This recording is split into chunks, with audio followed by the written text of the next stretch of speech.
Labas rytas, Viktorija. Labas rytas, Lina. Labas rytas visi. Good morning, Victoria. Good morning, Lina. Good morning to all the attendees who have joined on Zoom and on YouTube our conference. Good morning once again. Last evening we had a lot of messages, a lot of comments. Thank you for your feedback. We are happy that all the participants were happy with the content, and we just remind you that you can see all the recordings and you can share them with your colleagues. And I believe that Victoria shares my understanding. I believe that we right now are thriving, and we have a lot of online meetings in good quality. We have joined the meetings from different spots on the globe, even United States of America. You can comment, you can ask, and later on you can review the recordings. For example, yesterday I had some technical issues and I could not listen to one of the presentations, so I could watch it later on in the evening. So each period in our life has pluses and minuses. Yes, I do agree with you that people have the possibility to join conferences in convenient time for them, even if it's remotely. So sometimes at the beginning things seem quite complex, but it turns out to be with a lot of positive aspects. And for those people who joined us only today, you can comment, you can ask on the YouTube platform at the video translation, and then you can also comment on Facebook, where the lecturers are posted and the insights are posted. And so all your questions, letters, and comments are welcome, and we will reply to them as soon as possible. Yes, Lina, the second presentation yesterday, when Ms. Grażyna was talking about some legal aspects and some other important information for Lithuanian community, there were a lot of questions to Ms. Grażyna Šeibokienė. So all the questions you write will be conveyed to the lecturers, will be transmitted to the lecturers. Just check in a few days so all your questions are replied. We don't want to have anyone waiting for a reply, for a response. We understand that people expect for some clear, some concrete replies, responses, and comments, but I do believe that this conference in itself is inclusive, and I hope that next year we'll have translation not only to English, we'll have sign language next year. Because yesterday I thought that for people with impaired hearing, they cannot participate in our conferences. So I considered that how could we incorporate a sign language? Maybe we'll need one more Zoom platform. So we really consider this possibility. Yesterday we talked a lot about sign language and sign language as a home language for children. Your Victoria observations are really valuable. And it was very important yesterday to hear that this silent group of people is really visible and heard. And their language, sign language, is acknowledged as a home language. It's not only in Lithuania, but it's globally as well. I do agree, Lina, with you, and I think now we should start the conference. Of course, I enjoy talking to you, but we have to start the conference and ask the first lecturer. Unfortunately, we do have some technical issues, but I believe gradually they will be solved. Mes galėtume paklausti Tomo, ar jis būtų pasirengęs. Now we would like to start with Thomas, whether Thomas is ready, because it's unexpected, because we had to start with Mr. Sigita Girdziauskienė, but we would like to ask Mr. Thomas, just give us a sign. Are you ready with your presentation earlier to be the first one? We really look forward to your presentation. It's fine for me. O, nuostabu tada. Tai tada pradėsime nuo jūsų. So let's start with your presentation, Thomas. Okay, just try to get my PowerPoint presentation.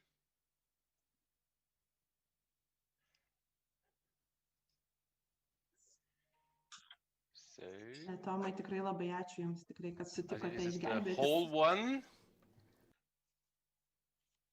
Na, kol Tomas atsidarinėja, turbūt galėtume pristatyti. While you're looking for your presentation, maybe we'll introduce you, and thank you very much for stepping in. Thomas is going to introduce us to Austrian approach to an inclusive school system and the impact on new curricula for teacher education for the KPH in Vienna.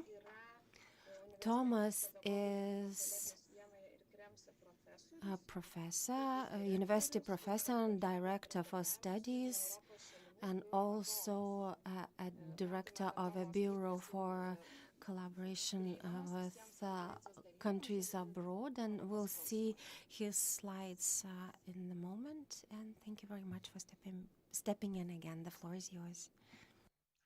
That's fine for me. I hope you see the slides already. Could you just give me just the sign if everything? Yes, that's fine. So you see it. Yes, warm welcome from Austria, from Vienna. We just look out my window. It's snowing outside here in Vienna. Everything is white. So let's start here in the warm office with my presentation about the Austrian inclusive school system and the impact on our curricula for teacher education, mainly on my university college at the KPG Vienna, but it includes more or less all university colleges in Austria. If you have a first look to our Austrian educational system, then you see that it is a very traditional, very old system, more or less based back to the 17th century. Nothing has changed a lot. We have a very short period, what we call primary school. It's just the age 6 to 10, so 4 years primary schools. And then one thing the Austrian scientific community really argues for years and years now that should be changed is that after 4 years of primary school, we divide the kids into two main schools, either the regular secondary school or the secondary academic school. That means depending on the performing in primary school, after 4 years, the children are divided into two different type of schools. What's in our point of view, or in the point of view of all those who are working in this educational field, is much too early. What you see above is that there's also a small way of special schools. That means that in Austria, if we talk about inclusive education, we have a dual system. We have on one side inclusive education, and on the other side, we still have our special schools, different ones from special schools for children with learning disabilities, for children with severe handicaps, but also special schools for children with who are physically handicapped and so on. I would now like to focus on the inclusive education, mainly how this works, where inclusive education in Austria is possible. The basic facts about Austrian education is that the compulsory education is just 9 years. That means, taking out from the slide before, it means we have 4 years of primary school. We have 4 years of secondary school, and we have 1 year of pre-vocational school. After 9 years, our kids or young people are allowed to leave school and start to work. If you focus on this 9 years, then here inclusive education is more or less below possible for all these 9 years, but not in all type of schools. So inclusive education below in Austria is possible for primary schools and for the regular secondary schools, so not for the secondary academic schools.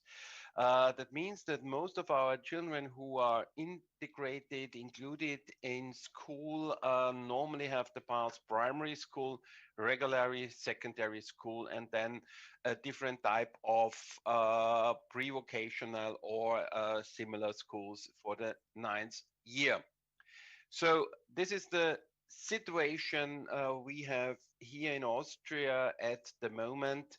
What does this mean for inclusive education, for the education itself? First of all children permanently living in Austria are subject to general compulsory education. This is a little sentence, but very important. So it means that all kids in Austria have to attend school. The difference, for example, to Germany is that children are also allowed to be educated at home if they don't have to attend directly school. School starts for all kids who are 6 before the first Monday in September. And as I said, last for 9 years. The biggest problem is, as I said, the transfer from primary to secondary school.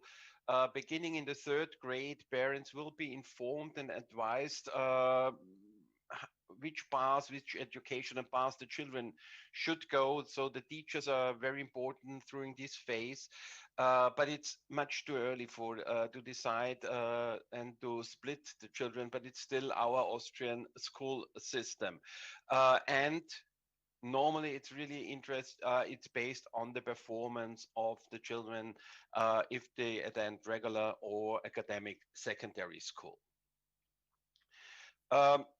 Looking at inclusive education and on education and separate education, I would like to start with a word of Professor Speck.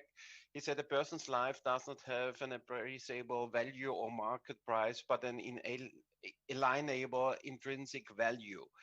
And this is the main aspect, the main approach for me, for our university college on inclusive education. It's therefore very important to have the person in mind, not the system, on the decisions you make. That means we have here, especially in Austria, especially here in Vienna, and so-called inclusive mission statement. What does this mean? What does this which information does it give? The education system takes reasonable precautions for all forms of diversity. And this is very important, facing back to to yesterday.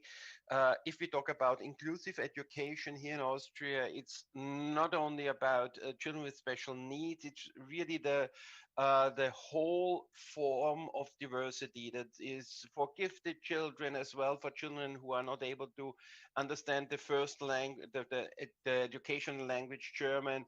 It's really all forms of diversity has to be focused, and therefore we have to guarantee equal access to integrative, high quality, and of course free schools at elementary and secondary schools. So this is the main mission statement we have here in Austria, that all children should have the best possible type of school.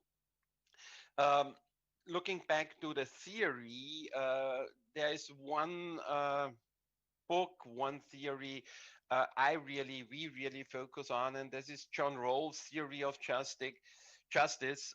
And this is a model for a fair society where everyone has 5 basic goods, and looking on these basic goods, these are the approaches for a good inclusive educational system and, of course, a teacher training system. First of all, the freedom of thought and conscience, that's clear, but a very important one is the self-esteem. It's so important, especially in the work with children with special needs, to allow them to develop a self-esteem.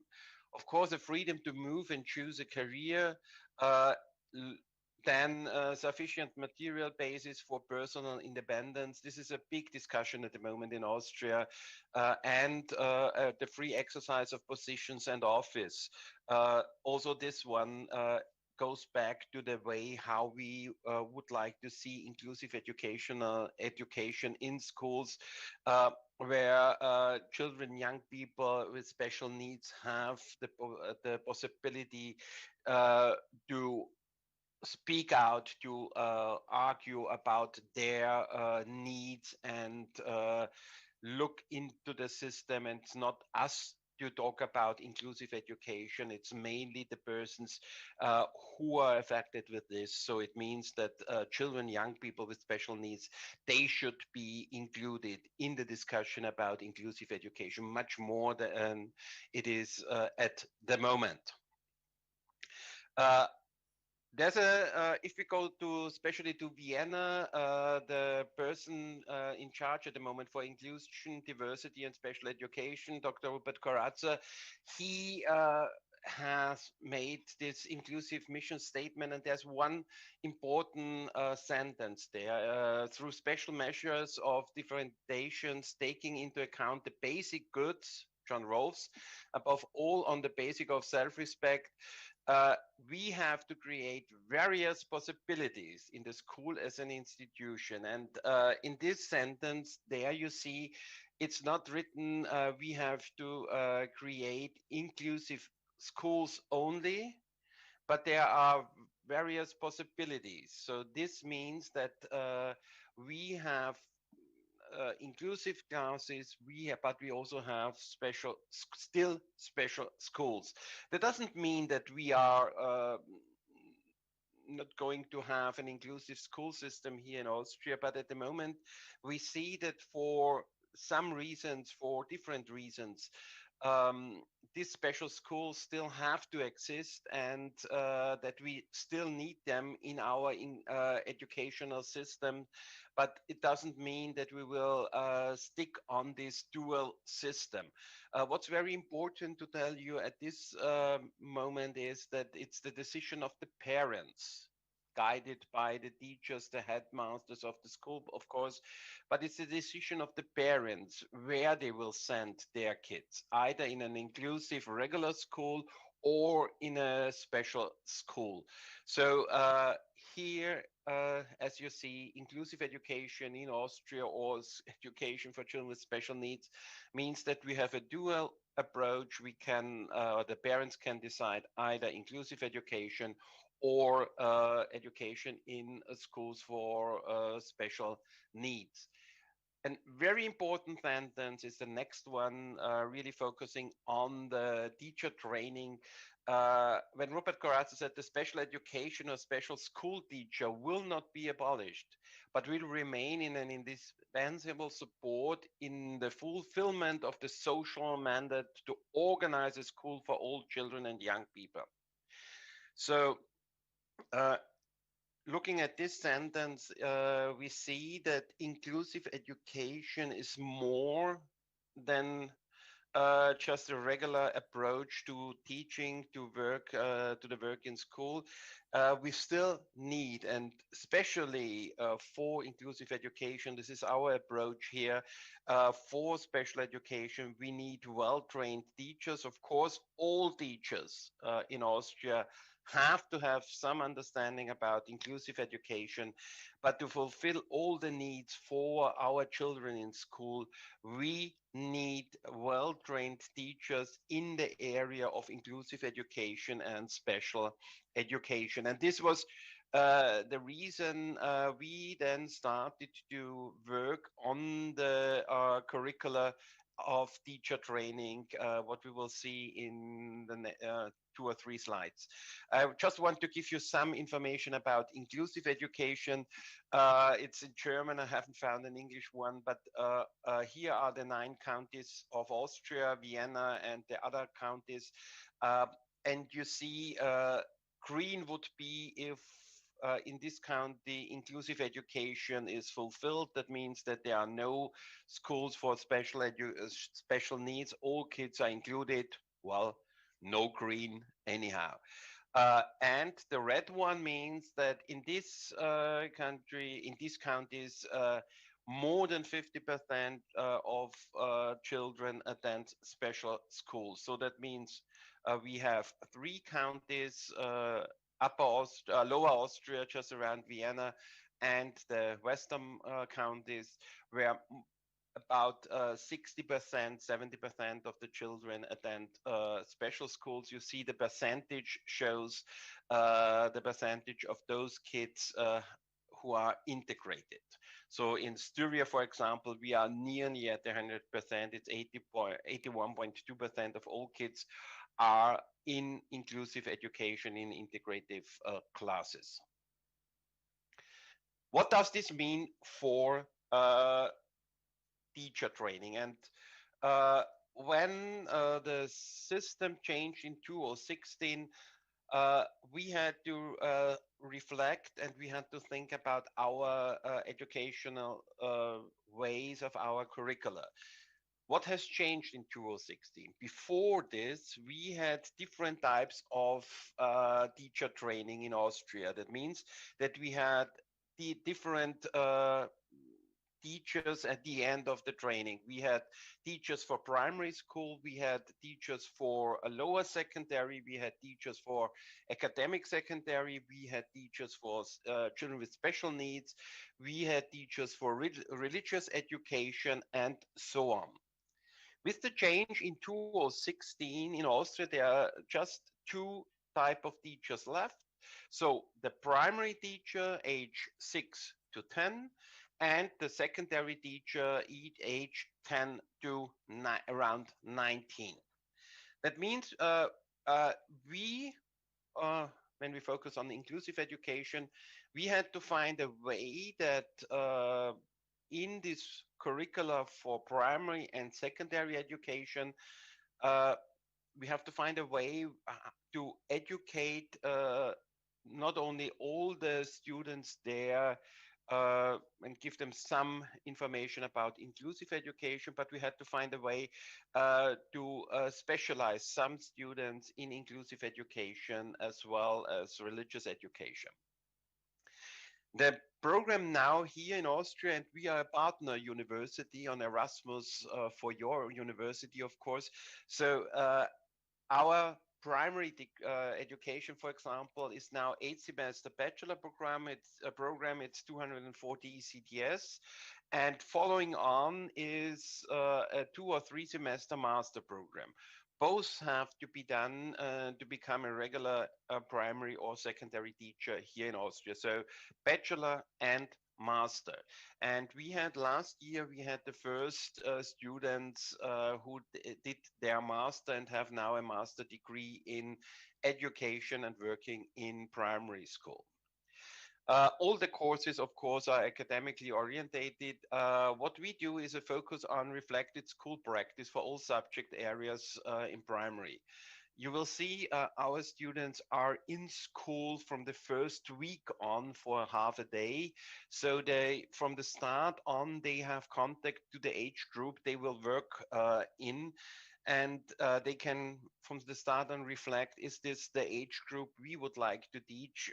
And they also see all the different type of schools, of areas they could work in. That means I just give you a short overview of the bachelor curricula. You see at this level, all semesters have, this is the semester. Every semester goes from up to down. All semesters have a school placement, and this school placement are under different themes. So it's a ongoing education we have here at our university college. There are 3 principles for inclusive education that based on is the basic for all our decisions on the curricula. We are going to setting suitable learning challenges. We have to respond to the pupils' diverse learning needs. So this is a very important approach, especially in primary education, that we learn to have every pupil as a single person in our mind and understand that every child in class is different and that we as a teacher have to react on their needs. That means we have to overcome potential barriers of learning and through assessment of individuals and group of pupils. And you see, this is now the wide approach of inclusive education, because the potential barriers of learning are very different. It could be, of course, a handicap, but that could be also the social background. How are the kids able to learn at home? Which support do they have from their parents? That could be the language. In Vienna, we have in some areas classes where about 100% of all kids who attend the first form of primary school have no understanding of the educational language German. So these are all barriers, but we have to learn and our students have to learn from the beginning on that barriers are only in our mind, and it's our job, it's our position as a teacher to overcome these barriers and to see the potential they have, the resources the children have, and start from the resources on, so to include all the children in our system. That means diversity is a value. It's not a bad thing. It's a value in our class. And this is very important for the teacher training here at our university college, especially at our private university college here, that our students really learn that this diversity in class is a value and gives them a lot of possibilities to work with the children. And we have to train our students that the children have a positive identity in class, that every child has her resources to fulfill the individual potential they have. And it's very, very important that all kids participate in all groups and are not separated in different areas, not separated in different learning groups, for example. Even those schools, as I said, those schools who are only focused on special education, they are really forced in a way to open up to get in contact with regular classes, so to have at least some contact to the regular school system. It's a first step into a full inclusive educational system. What does it mean for the curricula here in Austria? It means that all primary students have lectures in inclusive education in a minimum of 12 ECTS. It's not very much, but it's a first approach, because all our students could end up working in an inclusive integrative class. So it's very important that they have a basic understanding about inclusive education. The other way is, and I'm now jumping back to this map here, from the 5th semester on, our students have to choose one special focus. This one special focus runs from the 5th to the 8th semester. And one of these special focus could be inclusive education. And then those students have 60 ECTS out of 240. So it's a really, really big part in the bachelor focused on inclusive education. And just to give you a number, we have every year about 300 students starting in the first semester. And out of the 300 students, about 50 choose inclusive education as a special focus. So it's really a big number. And the good thing is, at the end of their teacher training as a master of education, they then have the possibility to work as a regular primary teacher, but also as a specialist for inclusive education and special education.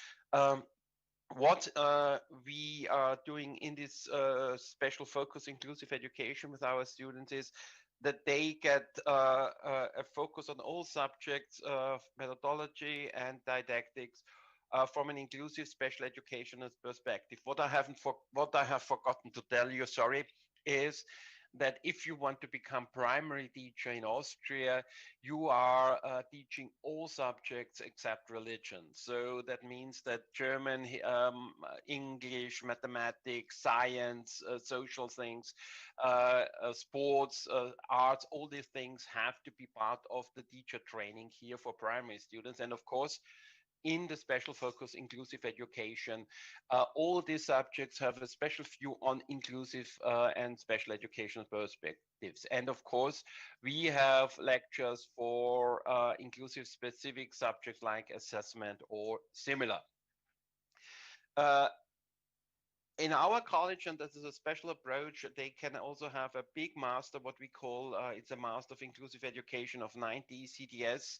And then our students are also allowed to work with children at the age group 10 to 14. So that means that they can not only teach in primary, but also have the possibility to teach in an inclusive system on the regular secondary school. Also, there all subjects are looked for in a form of inclusive and special education. And then they have also inclusive specific subjects for this age group, what means we have political education, we have the question about the first career entry. All these things are part of the teacher training, because it's their job then to work with our kids, with the young people, about political education, about first career entry. So this is, and I look at the time, maybe someone can give me an information if how much time I still have left. If I Būtume dėkingi, jeigu apibendrintumėt. Please summarize, because your time is almost up. That's fine. Okay. That means that I come to an end. I just give you a summarize information about the practical approach. We have a very, as I said, a very big, our intention is that school placement in the curricula is from the first week on, that our students have a wide range of classes. They see there from migration, special needs, gifted children.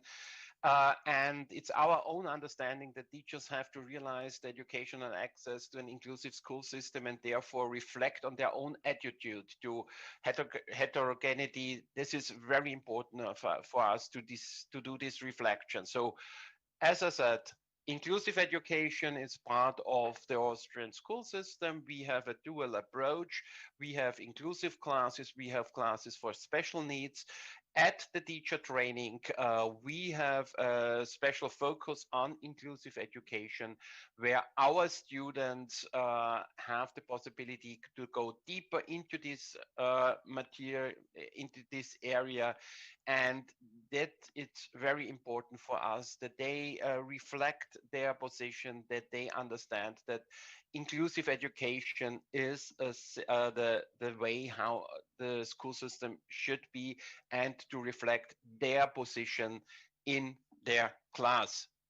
Thank you for your attention. I hope I gave you some impression about Austrian school system and about the Austrian educational system. And of course, everyone is invited, if Corona is over, to come to Austria, to come to Vienna, either on teacher, on staff training, or all students are invited to come to Vienna for a semester to study here at our university college. Thank you for attention.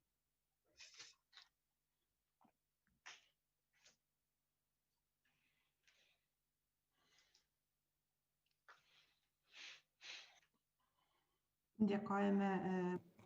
Thank you, the Professor Thomas, for a very explicit and comprehensive presentation. We really got to know the situation in your country, and we have some questions on YouTube, on Zoom, and we'll start with the questions on YouTube.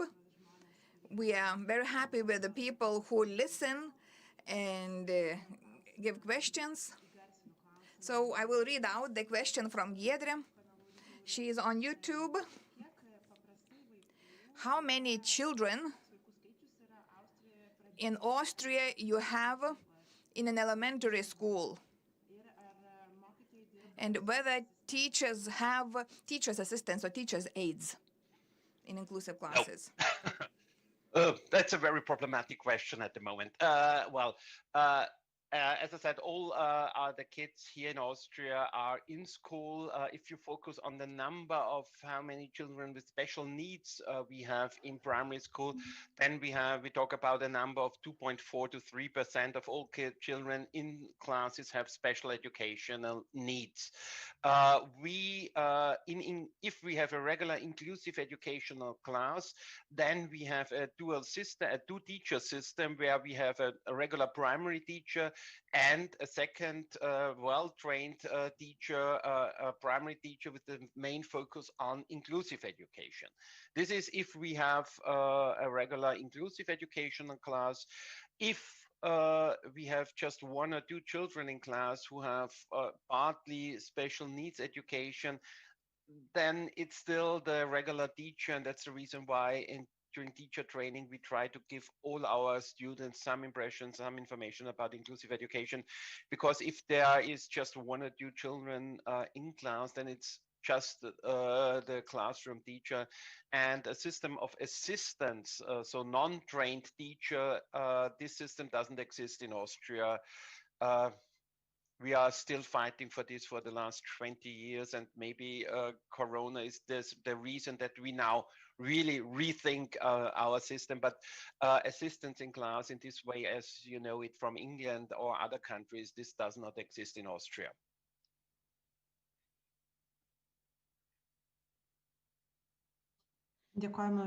Thank you for your response. Lina, I know that on Zoom platform we have some questions, but I believe that we actually should skip the questions. I will put it on Facebook later on because we are short of time. I believe Thomas will find time later on to reply on the Facebook comments. And now I would like to introduce Sigita Girdziauskienė, Associate Professor and a researcher, because inclusive education in Lithuania is not dedicated only to the special education needs. We are really happy, Sigita, that you joined our conference and you will talk about gifted children and the peculiarities of their learning, and we look forward to your presentation. Thank you very much. Good morning to everybody. I am very thankful to the organizers for the invitation to participate in this conference, and I am very glad to talk about the inclusive education. And now we can use this word gifted child very easily.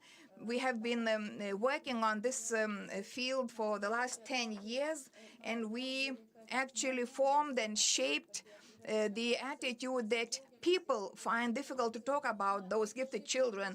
On the one hand, we are happy about gifted children. On the other hand, we're really scared how to handle the situation. So let's start the presentation, and I will talk.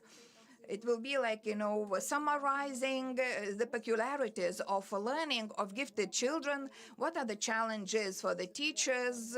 What are the challenges for the community of the school? And a little bit shortly, I will touch upon the education system and its challenges.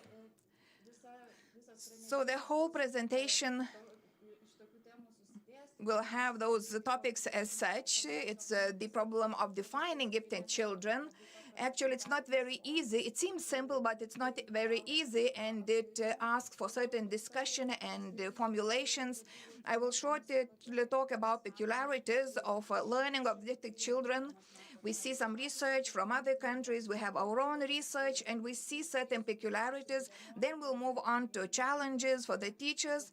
There are two challenges. What teachers mentioned, it's to recognize, identify gifted children, and how to educate them.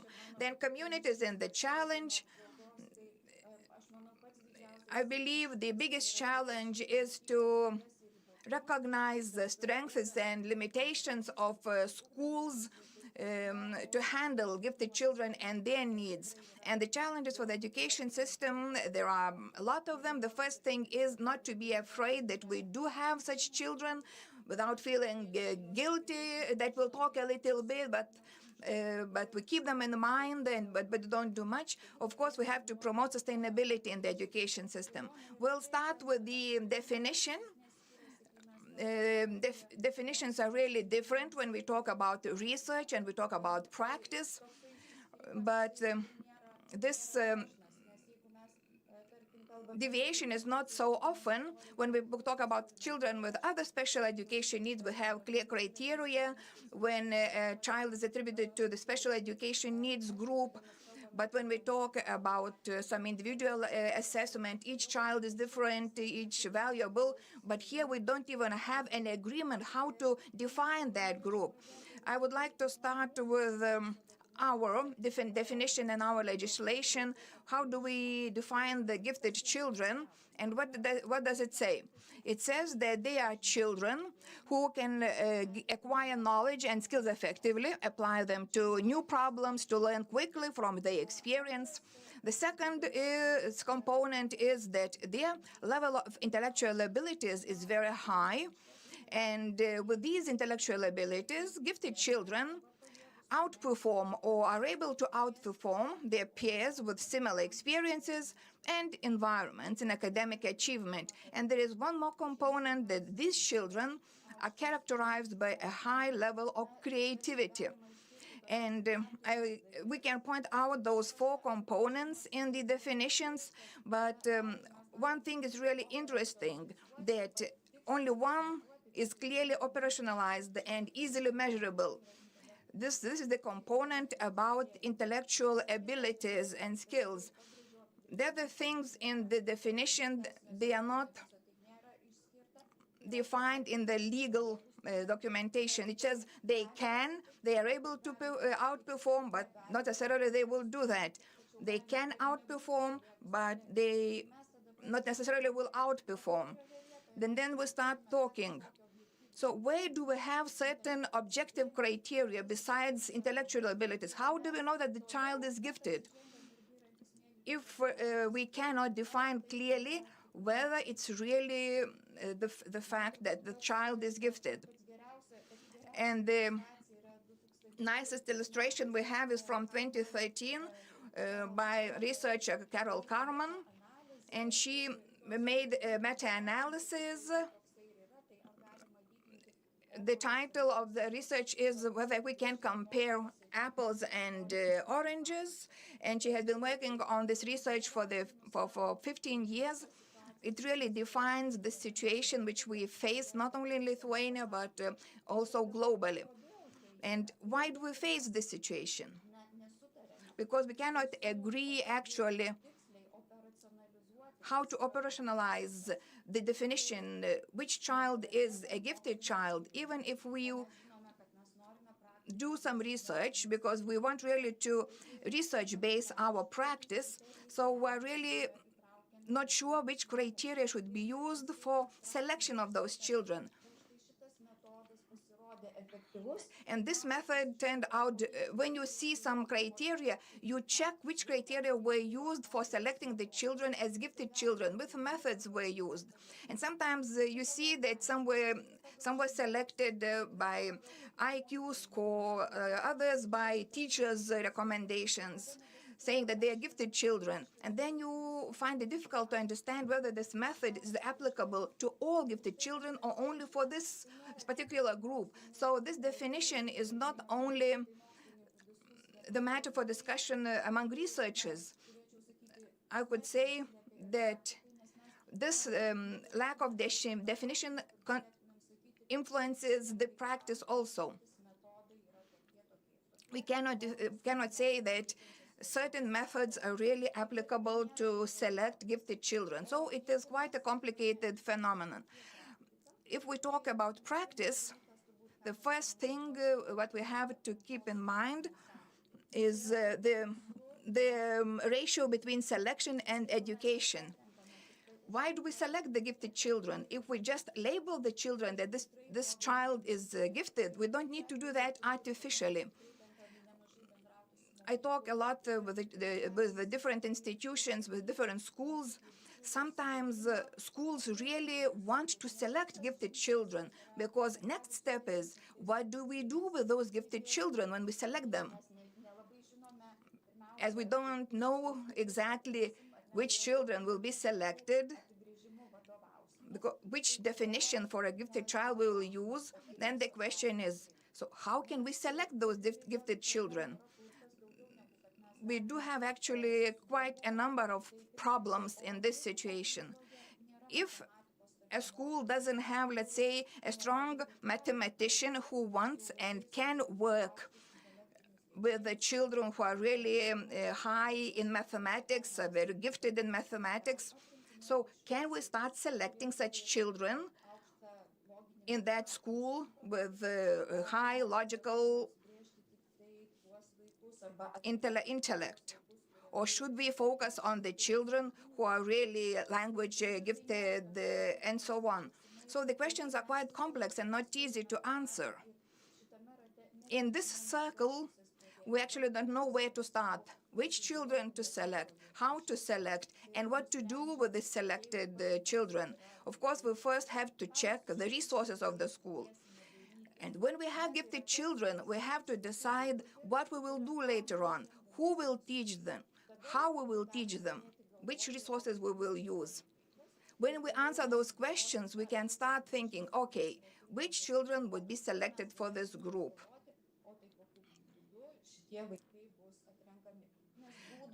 Because there are quite a lot of methods, quite a lot of ways formed for selection of gifted children. We have to decide which method we will use for a certain school.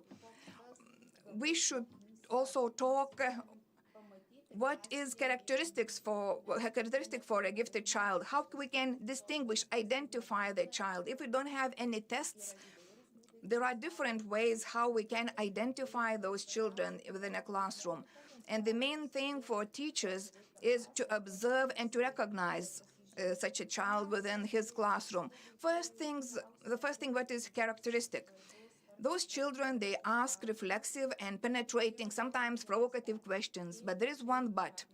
If the classroom doesn't tolerate that, very soon children stop doing that.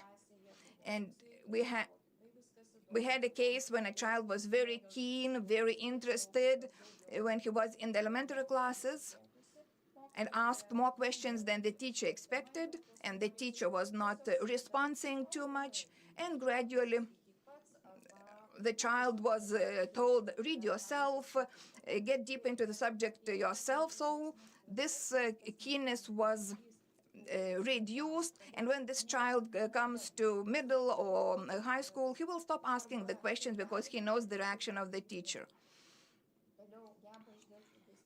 Then the gifted child is able to see regularities and create models. You can see during mathematics or science classes, you can see this trait, this feature. But gifted children, they can see regularities and create models when they study languages and other subjects. Sometimes gifted children say, I do understand the system of the language. And they, let's say, 8th graders, not graduates yet. So they do understand some language system already at that age. Gifted children deeply engage in activities that interest them. It's a very nice feature. But if they don't find anything interesting in the classroom, we will not observe his inclusion or his involvement. Parents can see this feature when the child, when he comes back after school, he is really deep interested in some subject, forgetting eating, forgetting drinking. So parents within the home settings can see his interests. Gifted children learn unusually fast if the material is interesting and complex. Teachers can observe this peculiarity. If the child is not interested, if he doesn't find it complex, he doesn't have any intellectual challenges, we might actually see only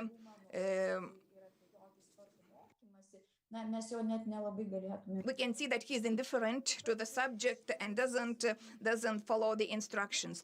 Gifted children particularly have a particularly good memory, require much less repetition than his or her peers in the classroom. Typically, children in primary school, they need from 8 to 10 repetitions of certain subjects. For gifted children, they will need 1 or 2 repetitions. So we understand how much time is saved. For a teacher, it is the period of time when the child waits and repeats the thing that he already knows. We do understand that these children don't like slow work. He doesn't need repetition. So the things that are being done by his peers seem very slowly done, and it reduces the gifted children motivation. Gifted children sometimes have only one field of his aptitude. Primary teachers have a better situation. They can see the holistic view of the gifted children and all the fields the child is good at. But when we take subject teachers, sometimes teachers are really surprised at the seminars when we start talking about certain children. Subject teachers really are surprised hearing about some children who have really who are gifted on certain areas, but in their lessons they did not show their giftedness or aptitude. So primary teachers, they can see the holistic and comprehensive potential of gifted children, and they can pay attention to that. How do they perform in the class, the gifted children, in comparison to other children? Gifted children, they really devote more time to the initial analysis of the material. They really differentiate their time differently or plan their time differently. It might seem that children did not hear, that they did not get interested into the subject from the very beginning, but actually the processes in their head take different shaping, take different ways. They probably experience different feelings, how to start the task, how to anticipate the solution, how to search for the missing information. And actually, they really want to perform well, not just in any way.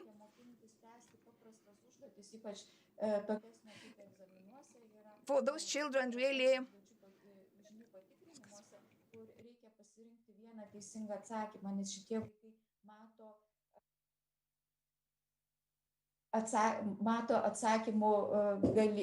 one correct answer out of many, and they see different answers, and they see that some tasks could have one correct answer and other tasks could have another correct answer. And these kids also have an analogous way of thinking. If other kids relate only all the new information as instructed by the teacher, usually these gifted children are able to transfer the earlier received knowledge to the newly acquired knowledge. And also they are able to receive large quantities of information and store it, because they have a high capacity memory, and transfer it to long-term memory. And when kids need to remember, they don't only remember separate pieces of information, but also the context. And when a teacher questions, how do you know that? A child remembering the context no longer sees separate units of information, but see them within a context. So These kids also find it important to work individually, having in mind that they work quickly, and work in groups could be causing some lag for them and stopping them. And it's not the only way for them to learn individually, of course not, because kids need to learn how to function in a team, how to collaborate, and how this could be learned if not experienced. So different competences are trained when kids are working in a group, and then you should rethink whether, or when you talk about these kids progressing, and maybe these kids could be working individually while others are working in a group. So there are different ways out. And also it's important for these kids to understand the essence of the given material rather than conditions for application of the materials or the context or the practical benefit. So these kids quite frequently submerge themselves into investigation, and later on these kids turn into professionals that actually encourage continuous learning, improvement, and we see that there is this direct practical application and benefit. And now I would like to move to several research we have been conveying. The research was quite wide. Almost 6,000 school children in Lithuania. We wanted to find out what is a characteristic of well-performing children, but not necessarily gifted children. So we wanted to distinguish the well-performing and gifted children characteristics. When we talk about those well-performing children, well-performing and average performing, those children really have good language skills. They have a rich vocabulary. They usually have high motivation and good memory. These traits actually really are favored by teachers, because when a teacher asks and then the response is given in rich vocabulary, and it's very nice to have a motivated child in your classroom. So what can we say about gifted peers? They do have reasoning skills, they do have logical mathematic thinking, and really flexibility and agility of thinking. So we do not say that they really have high motivation, that they have a rich vocabulary. Of course, their language skills and the speaking ability is really higher than their peers, but it's not an exceptional feature of the gifted children. Other well-performing children also have rich vocabulary and good language skills. After knowing those traits and features and characteristics, we can think which challenges are faced by teachers. I told you at the beginning that it's difficult to identify and to educate. It's very difficult to identify a gifted child. Whether we want it or not, we do have some stereotypes, and there are quite a lot of those stereotypes, and sometimes they're really not, people are not aware of those stereotypes, of the prejudices. When we talk with the teachers, when we check the research data, we see this deviation that teachers most often think that girls are gifted for languages, for social or artistic subjects, and boys are more likely to be classified as science, physical, or robotics, or technical subjects. And teachers, let's say Lithuanian teachers or language teachers, they less think about boys as gifted boys, and teachers of other subjects like science or mathematics, they less think about girls as gifted, because as if it is not a girl area. Now about academic skills. Teachers do not identify the vast majority of low-performing gifted students. And the poorer a gifted child learns, the less likely a teacher is to notice his or her gifts. Of course, personality traits and features are also influential as far as this identification is concerned. If this child is sure of himself, if he can convey his opinion, usually teachers consider those children to be gifted children. And if the child is causing conflicts, then teachers not so often think about this child as a possible gifted child. And one more aspect, one more component, it's maybe a certain reflection of our society. It is positive error fear, because teachers are more concerned to attribute a non-gifted child to the gifted group than a gifted child as a non-gifted. But we do know that if we look at the child as a gifted child, as a well-performing child, gradually he might show his greater interest and motivation and open his potential. And if we consider that child to be low-performing, that he has more problems than some possibilities or potential, such a child will get even more reserved and will not open his potential.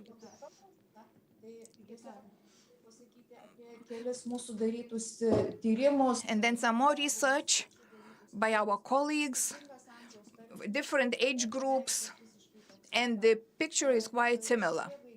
Those children, well-performing, gifted children, we talk actually about those criteria for gifted children. We can see that more than 1/3 of gifted children perform average, but 2/3, they really demonstrate their higher performance and high achievements.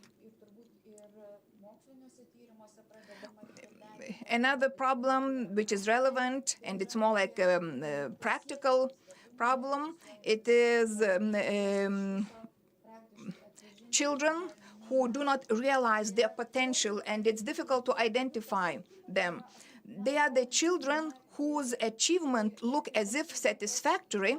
For example, such a child, when he's in elementary classes, he has a higher performance or some middle performance between the basic and the high performance. And let's say their grades are 8 or 9, and they don't cause problems. They're well-performing children within the class, but a teacher would never think that maybe this child is a gifted child. However, when we talk about those children who are academically really well-performing, when they perform average or above average than their class performance, these children find it really significant when they cannot realize their potential. Actually, these children, they should be learning for 10 or even 11 and 12. Sigita, we would like to ask for summarizing your presentation. I would like to move to the challenges that a school faces, and this summarizing will be as such that we should think about certain things.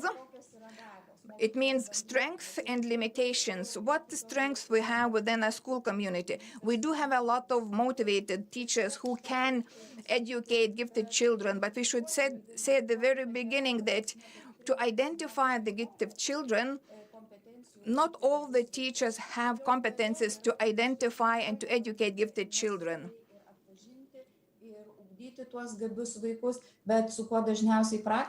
In practice, we really face the situation that only certain individual initiatives take place.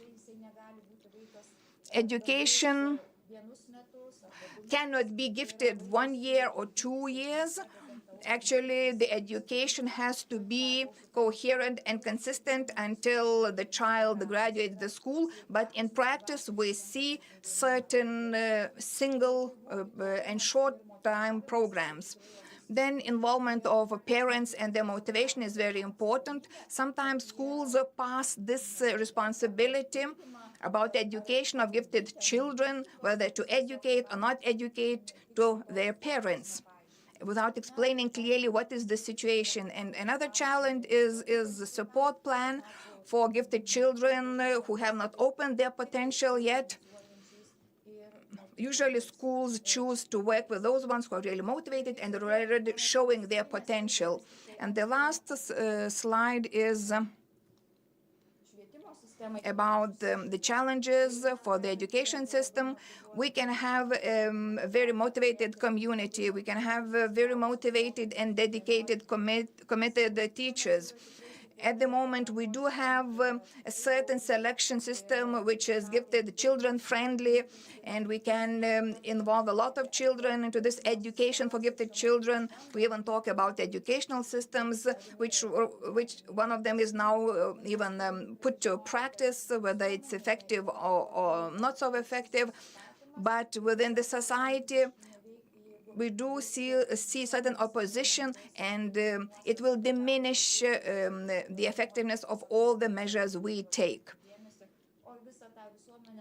And the attitudes from the society really is taken over by the education politicians who shape the documentation and the legislation and the attitudes.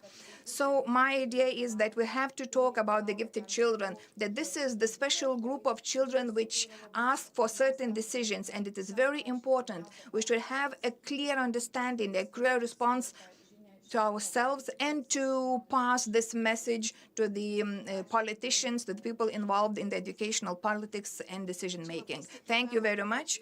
Thank you, Sigita. We can see that you are ready to answer questions, but we are actually behind the time indicated in the agenda. So if you see questions in Zoom, maybe you could answer them directly, and later we'll share this information in Facebook, and we'll send you the questions from YouTube for you to answer. And now I need to try and share my slides. We'll hear from Marieke from Belgium, who will talk about professional development, strengthening competence to teach all learners in all-inclusive learning environment. And we're waiting for you to connect and to take the floor. Hello, everybody. Thank you very much for inviting me in this conference. I will first try to share my screen with the PowerPoint presentation, and I hope that you will get a clear view of the presentation. Okay, that's coming. So my name is Marieke Wilsens. I work in the Artevelde University of Applied Sciences in Belgium, in Ghent. So this is the Flemish community, the northern part of Belgium. I also work as a PhD student at Ghent University, and I'm very pleased to talk with you on professional development, strengthening the competencies to teach all learners in an inclusive environment. I was very happy to hear from the former speaker that the word potential is already used many times in her speech, and it was used specifically for children who are gifted who challenge us in a cognitive way. But now I will draw on a more broad experience on inclusive education.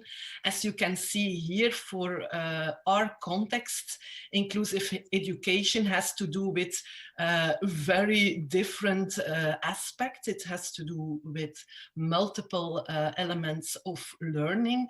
Myself, I have been doing some research on reasonable accommodations, on universal design for learning, on coaching teachers, and I work in a teacher education department in the advanced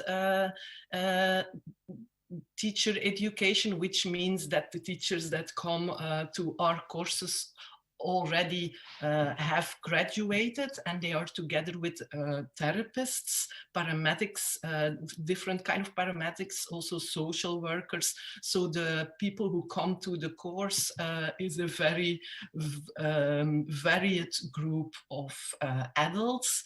So that's a bit of my background. I have been working in the field as well to counsel schools who have many challenges concerning inclusive education. And what is the main thing is that people in the schools, they have the feeling that for every different target group, they need to do special things. And what we have been trying to do in our research is trying to find out what strategies and what general advice we can give to schools and teachers, how to adapt the learning environment to the needs of all learners, whatever their needs are. The objectives of this presentation is that I will try to make you understand how we have been doing this in a project. It's called a potential project. And this project aims to strengthen teachers' competencies to teach all learners in an inclusive learning environment. I will reflect on how the professional development program was implemented in schools, and I hope that this makes you reflect as well on how you could implement this kind of professional development in your context as well. And I hope that also I'm able to give you some insight in the barriers and the supporting conditions that promote teacher learning for inclusion. And I will focus on that from the perspective of a coach, as I have also been coaching the professional development activities during the program in schools in primary and secondary education myself. So first, something about the potential project. The project was launched because we have noticed, like in all countries across Europe, that there is a growing diversity in school and that there's a tendency towards more inclusive learning environments. So the teaching practice gets more and more complex. Teachers notice that the diversity is there in language, in abilities. There's a gender diversity that raises certain questions. There are different aspects of the culture, of the family background that play a role. So all these aspects to come together in the teaching practice. And so this means that teachers also ask questions to universities and to other service providers that have options to give professional development to the schools. Also, there is, of course, legislation that influences this tendency. For example, in Belgium, we have the M decree in the Flemish community. So this means that inclusive education is also in the legislation the first option. And we need also to provide qualitative support for teachers in regular schools. In the project, which has been running between 2016 and 2019, so there were 14 promoters from 6 universities and 2 universities of applied sciences. We have 6 researchers that worked in the project, and they have been developing and validating several online instruments to measure the inclusive teacher competencies. Marike, I'm very sorry, we don't see the slides changing. Would you try to do something about it? Because we just see the title slide now. Oh, that's a problem. Yes, in my screen it is it is changing, so I don't know. Bring your sharing is paused. Yeah, I'll try to see if we can still watch it in not the presentation mode, but then you should hide the notes part, so we see just the slide itself here. So here now you have the presentation. Yes. Now just yeah, make the notes part smaller so we see the that's yes. Now it's quite well visible. Thank you, and you have 15 minutes to finish. Thanks. Yes. Okay. So yeah, I was presenting you the universities that have been working on the professional development program. So yeah, I think that this was about the background, but that might be quite clear to you. So for the potential project, we have all the logos here of the universities in Belgium that have been cooperating in the project. It was also financed by our Vlaio instance, and we have been doing mainly quantitative research in schools. And here is also a link in my presentation, and I guess the presentation will be sent to all the participants, and you can download all the articles because already 5 PhDs have been finished under this project. So all the articles are in the ResearchGate page of our project. We have been doing multi-method research, and we have been working with 65 schools, both primary, kindergarten, primary and secondary, like I told you, and some of them have done an experimental trajectory with us with professional development program, and then other schools had a control group without the professional development program. What we have seen is that the quantitative results made clear that whatever the school context was, it was really crucial to sharpen teachers' professional vision so that together they could discuss options to create inclusive learning environments. And when compared before and after the one-year professional development program, there was a bit of disappointment because researchers were not able to identify any measurable changes yet in the professional vision of the participating teachers. In interviews, however, teachers did identify certain elements that contributed to their learning, and also elements that had an impact that hindered maybe the professional learning in the group. And now in our current research, we are now doing cross-analysis to zoom in on the collaborative learning process of the teachers. We go into detail, we go in depth, we do qualitative analysis on how they are developing an inclusive professional vision throughout professional development programs. So I give you a quick overview of the program that we have been using, that we have developed ourselves. Based on the research, we know that to be able to teach all learners in an inclusive learning environment, 2 aspects are key. And these 2 aspects are central in our professional development program. One is appreciating and exploiting diversity as a strength in the classroom. One is collaborating with learners, families, and other partners in and around the school. The general aim to develop inclusive competencies was made concrete and operationalized in the way that we see teachers who create inclusive learning environment as teachers who recognize and value the diversity of all peoples and use them as a strength. Teachers who create and support positive relationships with all their learners in a safe environment. Teachers who develop and use powerful learning processes in an accessible and flexible learning environment. teachers who collaborate with all different actors involved, and teachers who contribute actively to their own professional development in a goal-oriented way in order to achieve the competencies above. So this last one is really important because we know that ownership is central concept in professional development to be able to be effective. For us, an inclusive learning environment is a learning environment that makes a high quality education possible for all learners, regardless of their abilities, ethnicity, socioeconomic status, language, gender, etc. And in this, we follow the ideas of David Mitchell that 5 major categories of difference are intersected and they influence each other. So we need to support teachers in their pedagogy in the school to value all these aspects of diversity.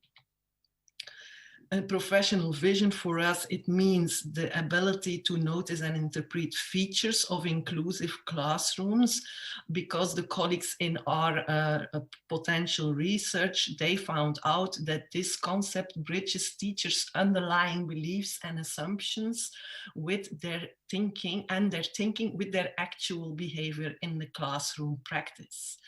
How teachers think about diversity is very difficult to influence.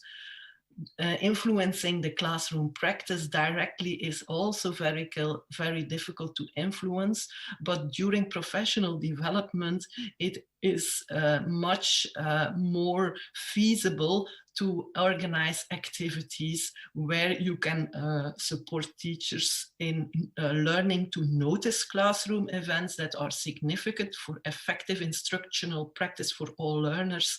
And you can also support teachers to reason about events that are significant in this, as to help them interpreting the diversity that they see in their classroom.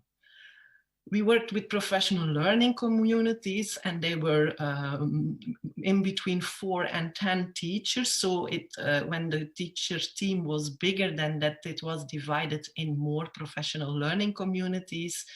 And they were guided by school internal coaches, or if the school preferred it, they could also ask the pedagogical counseling service to send a coach, and both coaches, whether they were internal of the school or external, they were trained by the potential program to deliver the professional development program, and they got a whole intensive training and supervision sessions during the school year.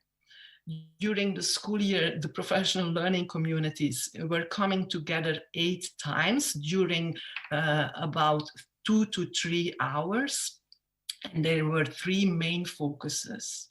In the first focus, it was important that we try to discuss in the professional conversations how the reality on diversity is, and teachers, they could choose a learning goal for themselves that they were really eager to reach. So we used video as a very powerful instrument to watch other teachers in schools, and also to use video of the own classroom practices, which they could share on trying to decide which would be the learning goals they would work on during the year. Then in the second focus, we have been developing many resources that were evidence-based for them. We have been developing an online knowledge center. We have been developing a documentary which focuses on the voice of children and parents. And we also had many materials to have action research going on in the schools, which started from the goals that teachers had set themselves.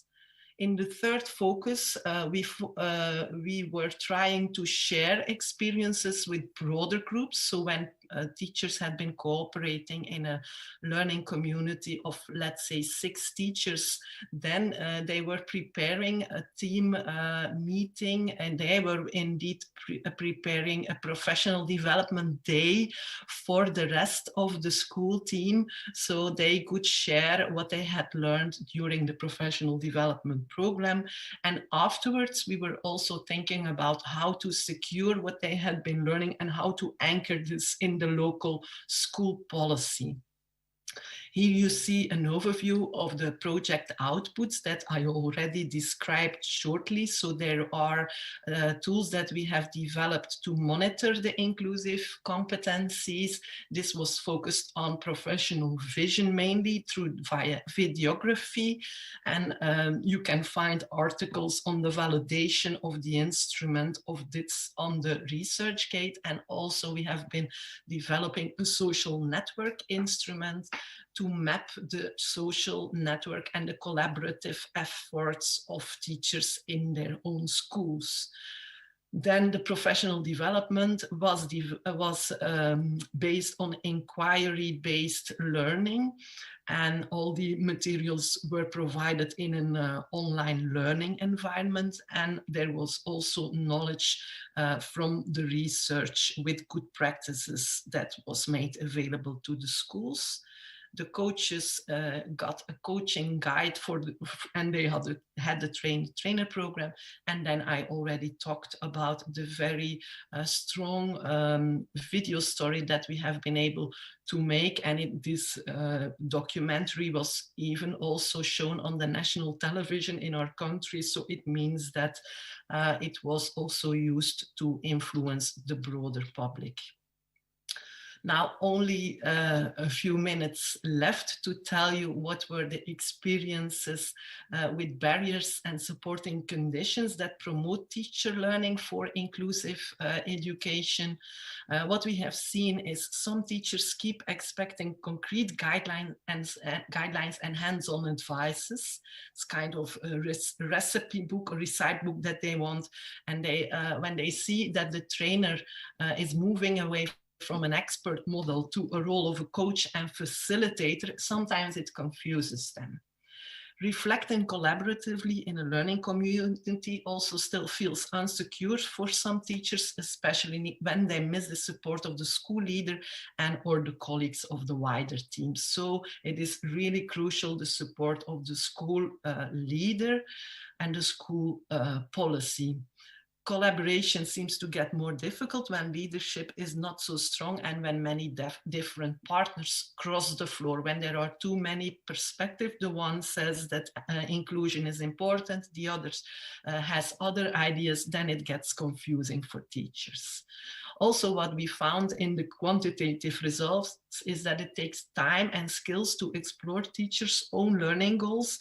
And that might also be the reason that in the measurable quantitative results, the professional vision was not changed after 1 year, which is in line with other research on effective professional development, that you do not only need at least 20 contact hours to have an influence or an impact, but also you need more than 1 academic year to be able to have an impact on teacher learning. So a longer time frame and enduring PD activities were needed to build further on what is started up during the project's time span, which we of course also did. Then some teachers keep resisting against policy decisions, and they were sometimes also complaining about lack of money, lack of training, lack of support, and it's not evident to motivate these teachers. So the coach has a crucial role to motivate teachers to mobilize the time and the resources that are available, to mobilize them for their priorities and their own learning goals. Not all teachers see learners and parents' voices as crucial resources yet. So then the documentary was also very important tool to talk about this in the professional dialogue. And many teachers perceive academic knowledge available online as not accessible enough to know how to apply it in their own practice in an evidence-informed way. So we had the online knowledge center, but it was not evident for teachers to use it. Luckily, we also had some supporting conditions. So starting from teachers' own learning needs and questions gives them a high motivation to search for new knowledge and try out new ideas. So that was a really positive thing in the program. Collaborative action research in a safe environment is also something that we know from the research that helps teachers to develop a shared vision and plan actions. And this raises their feelings of self-confidence and self-efficacy. Learning facilitated by a coach and by peers acting as critical friends gives teachers the chance to get and give appreciative as well as critical feedback. And this inspires them to improve their practice. Then the last one, we saw that the frequency and intensity of the PDP was really important. Structured time and space to think together, to talk through the foundations of their idea. That is something that the coach also tries to facilitate, and he also helps the teachers to focus on essential elements so that the time that is available does not get lost. These teachers have been saying that this was one of the main things they liked in the PDP, that it gave them the time and space to have the tranquility to have the deep level of reflection together with their colleagues. The video coaching and social network analysis were really helpful in this process, and using multiple resources, meaning that you involve all the stakeholders that are around in the community, also the learners and the parents themselves. This broadened the teachers' perspectives. As this is not a workshop, we don't have the room to discuss these questions, but I wanted to show them for your own reflections. So I hope that you will be able, in your own context with this presentation, to think about if you meet the same barriers in your context or not, and if you see the same supporting conditions as well. And I hope that also you will find ways to overcome the barriers and to build on the potential of the supporting conditions. I hope that I have reached the objectives of this presentation with this, and I want to thank you for your attention.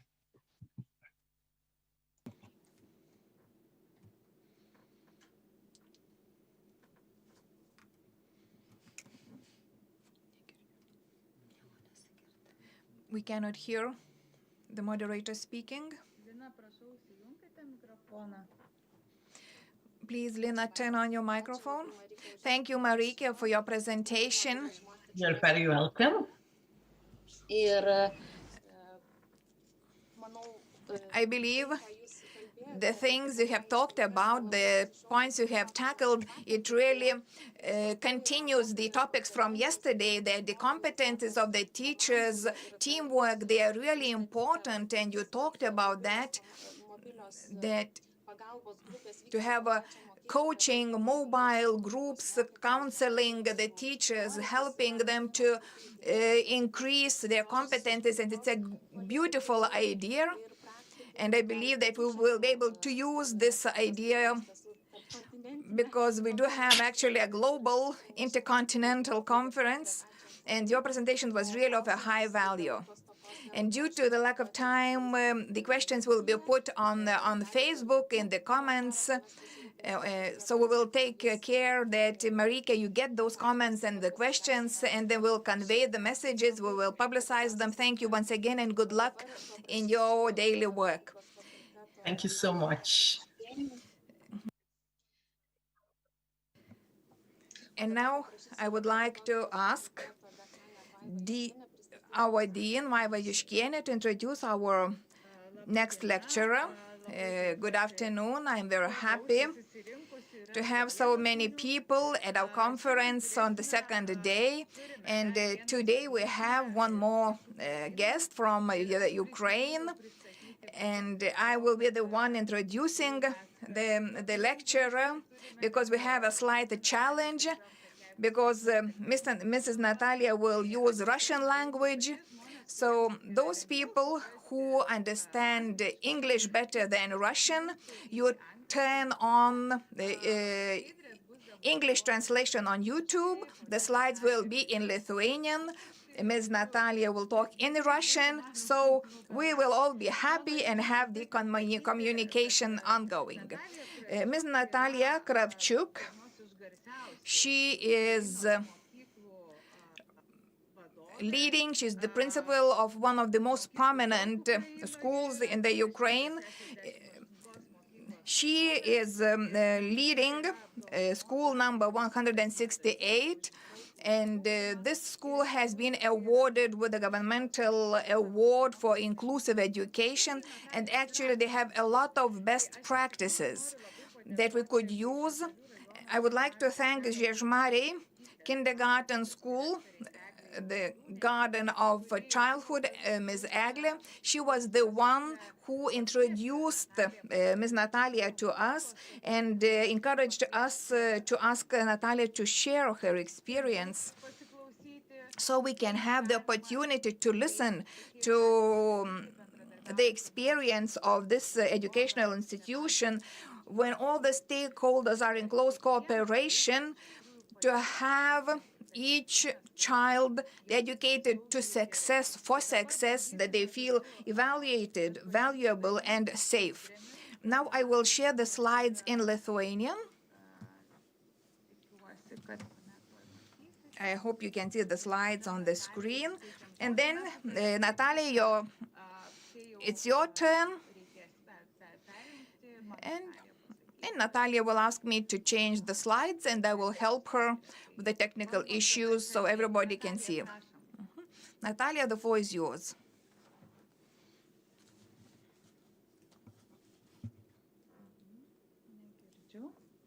I cannot hear her.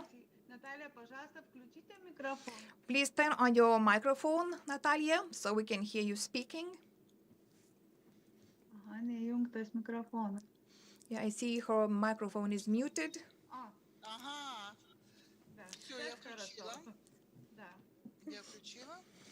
Microphone is on. Today we're experiencing the best day when we want to share our goodness, when we want to make difference in the world, to change the world of the whole family and of the relatives, when they have a special child, and this special child has very big potential, but for today he cannot realize himself. So I'm really welcoming all the attendees of our video conference. And today the day is like a special international day, because we have an international community at this conference. And I would like to share some insights how we started work in our school without any big knowledge, but we had a huge love. We were dedicated to help them develop their potential and help them to have a future. Today in our school,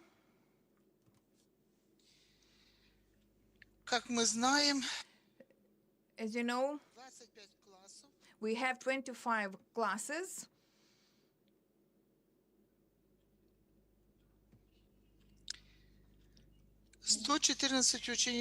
which are inclusive, and we have 114 students with special educational needs.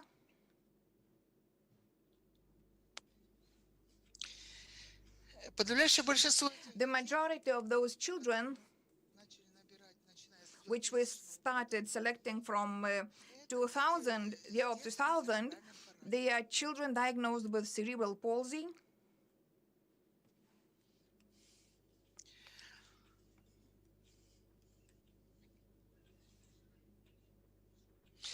30% of those children are in wheelchairs.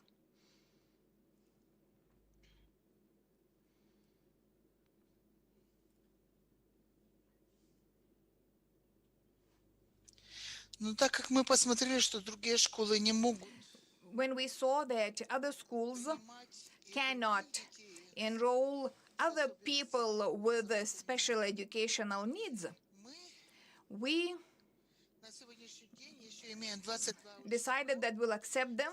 So today we have 22 students with autism spectrum disorders,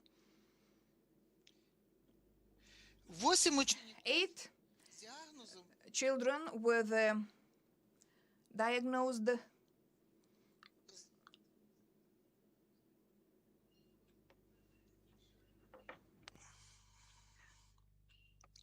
Вы можете говорить, снимите потому что перевод... Можно говорить быстро? Да, можете говорить Потому что быстро, я да. слушаю, You у меня компьютер. you can talk in a normal speed because Natalia, she can hear the translation. На эпилепсию. And 8 children with diagnosis of epilepsy. Вы понимаете, что это детки, которые We have даже кофточку, у них children who have really fragile bones. хрупкими костями. На сегодняшний день школа Today school has such a на сегодняшний день опыт experience that we worked with 87% of students who were enrolled in wheelchairs диагноз детский with a diagnosis of cerebral palsy. They get up from their wheelchairs with our support. They realize themselves, they get employed, and they support themselves. They really support themselves without asking any allowances from the state. How could we reach all these successes? начиная с 1997 года We started our activities from 1997. We really got involved into different projects. We had a lot of different projects, ecological projects, legislational projects, educational projects. But today we will talk about one aspect of the projects, on the aspect of реализации realizing экспериментальной деятельности по project work regarding inclusive education. So инклюзионный проект we have a very genuine project с ограниченными физическими возможностями. educating the children with special educational needs. When we started in 2000, there were no legislation in Ukraine. There was no understanding how to prepare teachers for working with inclusive classes. Even our universities had no basis for preparing such teachers. There were a lot of barriers, a lot of obstacles, even forbidding us working with those children. But when we had such children and we could see their achievement, their performance, when they graduate with honors and gold medals for achievement, and when we saw how our practice was successful and it worked, we decided to get focused on those children and to prove to our country that those children have the right to be in the mainstream school, in the school 168, together with the children who would help them, who will help them to socialize and to perform well. They will work as a team.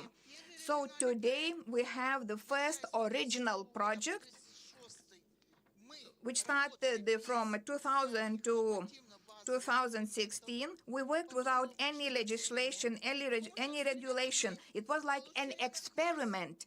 And with this experiment, we managed to get teachers' aid, assistants, language therapists, psychologists, and all other team members, even a doctor who was involved in the project, and they could help us to realize the program of the project successfully. When in 2028 we finished and completed this project successfully, we applied for a new project regarding social adaptation and integration of children into the society and providing inclusive education. This project was also very successful because with the help of this project activity, our school received a lot of material and technical resources, like schools with children enabled to realize and implement such projects. At that time, there were no regulatory legislation in Ukraine, and all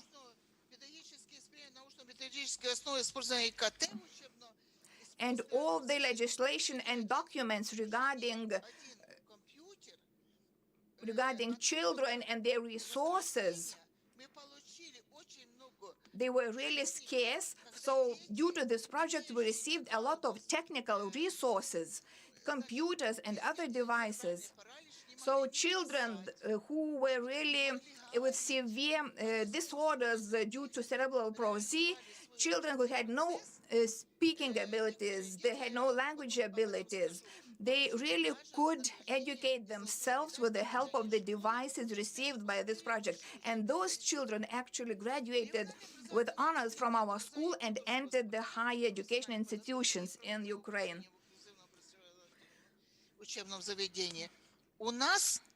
Today, we have another project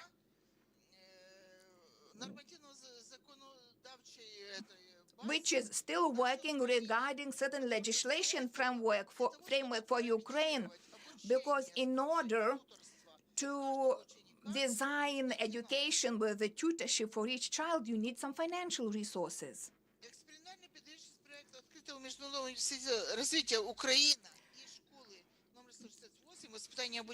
Another project which was focused on cooperation, the university and human development resource and our school and the kindergarten. This project have been ongoing for several years, and this university accepts our graduates. And when in 2006 we started cooperation with the kindergarten,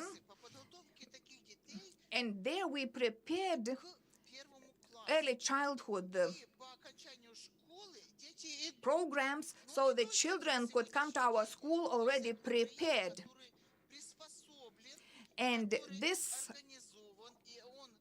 Human Development and Research Institute, Ukraine, they accept our graduates. But for today, we have other universities also in Ukraine who agree to accept our graduates, and they successfully enroll.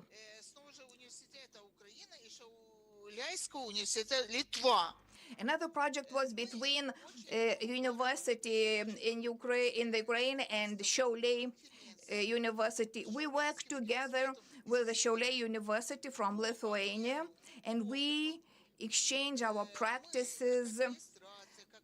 We, the management, administration, our doctor who is a PhD student, he developed certain researches on the basis of our children.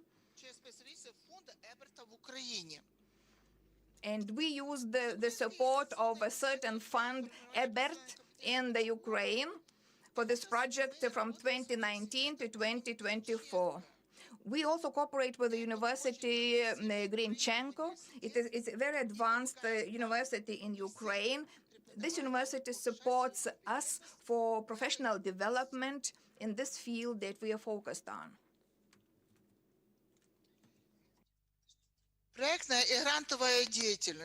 Another project activities based on funding. Today, we will not be able to mention all of them. We will just mention some main fields, main things we would like to share. we would like to highlight that we work со всеми странами. with all the countries.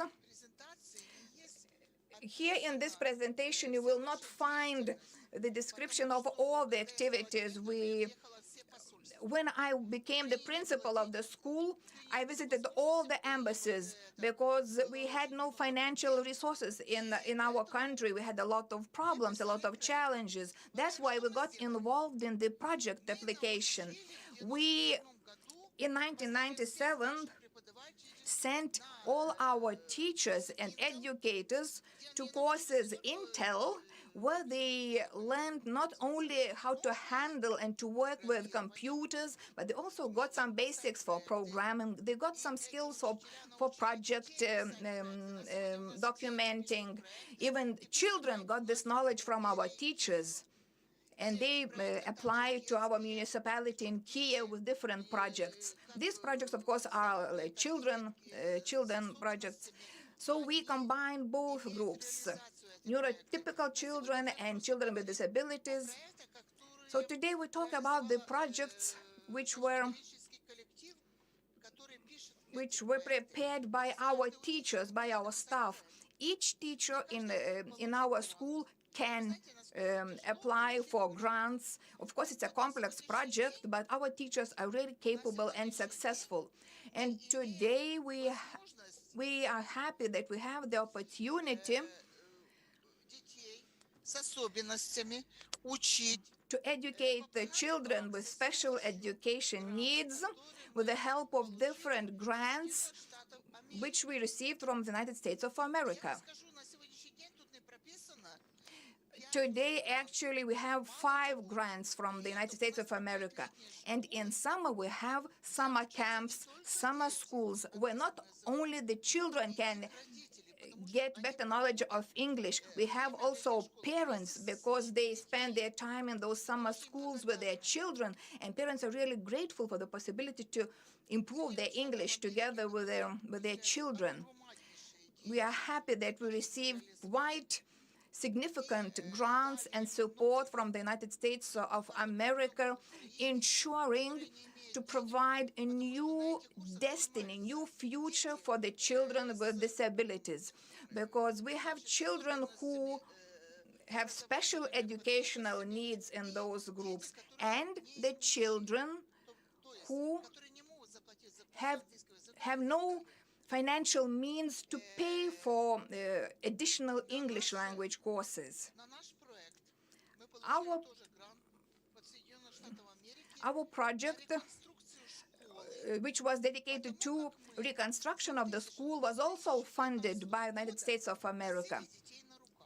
Because there was a time when we had to carry our children on arms because there was no accessibility. Our building is a 3-story building.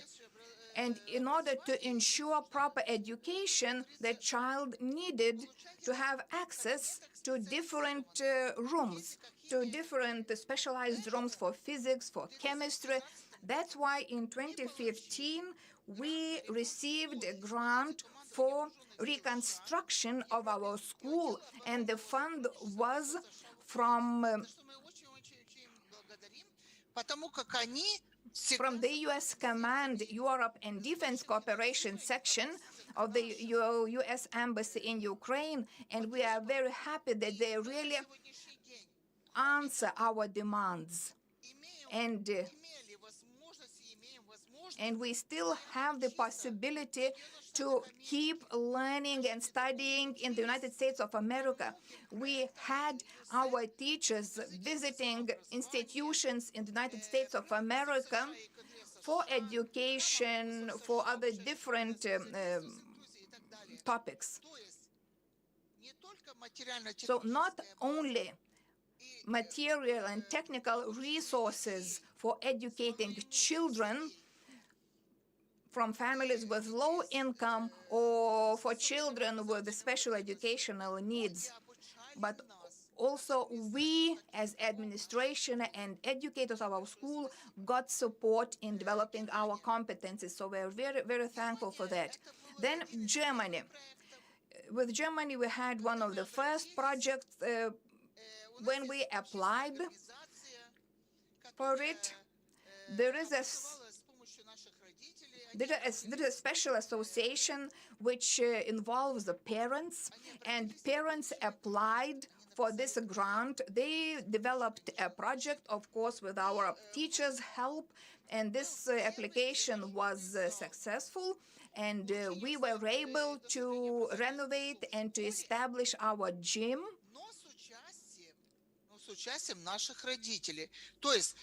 So we got financing not only from the grant, but also the parents financially supported our school.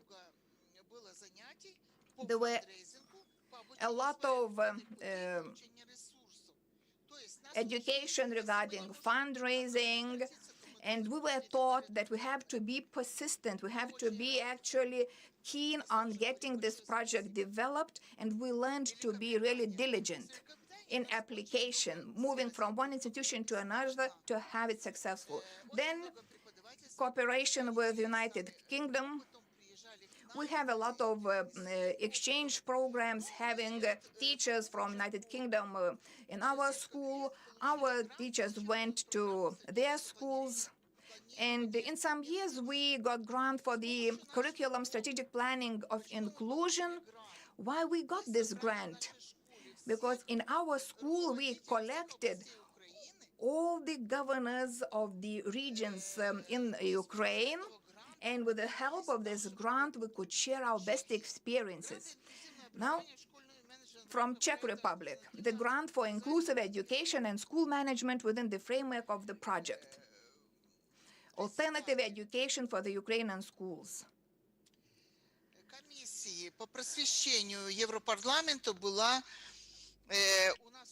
We had a visit from the chairman, by the chairman of the EU Educational Committee. She comes from Czech, and with the Republic, and with her help, we could evaluate the experience from the Czech Republic, and we use it daily, and we are happy about the experience from their country. Turkey was really welcoming. They invited our teachers, and they visited several educational institutions, and they spent there 1 month, and they on the project International Partnership. Poland. From Poland, we had 2 grants for training teachers, theory and practice in inclusive education. Then Japan is on the list. Grant using special devices to improve the quality of education, ICT methodology, and they went to Japan and could share the experience. We had Japanese experience applied in our daily activities. And Belarus, grant for training teachers, civic education, a key vector of democratization of the country. We also shared our experience and learned from them. 2 years ago, the municipality of Kyiv started giving grants to us also, because we got used to the grants from abroad, but we are very happy that we got several grants and support from our Kyiv municipality, and with their help, we could expand our bases, organize different activities for our children. We were able to fit 3 gyms for the children with different education and needs. We have a playground next to our school. You can see it on the screen. We could not describe everything we do. We just used some pictures for you to see what were the outcomes of our cooperations. It was supported by the administration of Kyiv. Вот вернемся к началу нашей работы. Let's go back to the beginning of our work. Where was the beginning? In 1997, when I came to lead the school, Спецсовет был there was the first meeting of the teachers, воспитательный процесс школы. and we talked about implementing these new activities in our school. We discussed the strategies. Школа 168 So school 168 is образования the only school of Ukraine и международные which received a special лучшие учебные центры.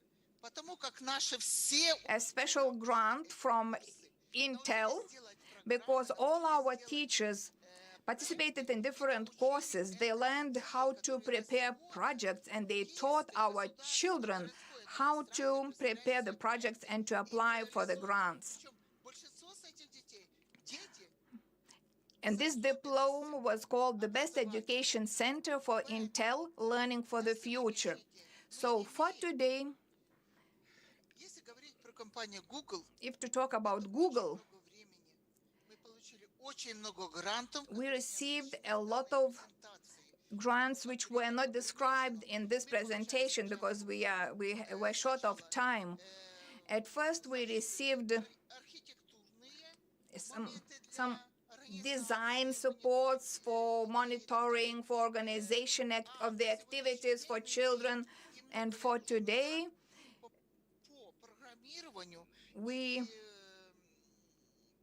робототехники. we have a lot of support and software support regarding robotics and other important programming and software issues. It comes from Google. So that was about our active projects and experiments. Общественная организация. Our teachers cooperate with public civic societies. Буду останавливаться. Нам оплатили общественные организации. Access to the school Чтобы победить, was funded and supported by different public institutions and societies. мы обращались We actually applied to different public and civic organizations. банки и так далее подобное. We had a lot of initiatives. We wanted to win because if you want to win, you need to have support. You need to have voices from the community. We want each child, each parent to be heard. Среда.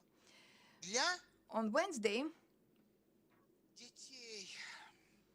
Я хочу for the children, года у нас среда. не было и памперсов, we have the proper environment for the children. As you see on the slides, we had no elevator, туалетов, we had no proper было 3 ступени. sanitation facilities. Let's say if a child has limited mobility and he needs to take 3 steps, it's already a limitation. And for a child, a toilet is very important. How we manage to solve it, how to prepare this environment, I will repeat myself. At the beginning, parents, senior students, they helped us to carry their pairs until 2015. Мы носили So we supported each other. We kept them in our arms. And the first thing which I did when I decided нужно помочь этим that we have to solve the situation, we have to help each other on a different extent. получила золотую медаль в квартире, где ребенок не выходил. And in 2000, I had to give golden medal for education and performances for a child within his home because he couldn't step out from his room due to those limitations.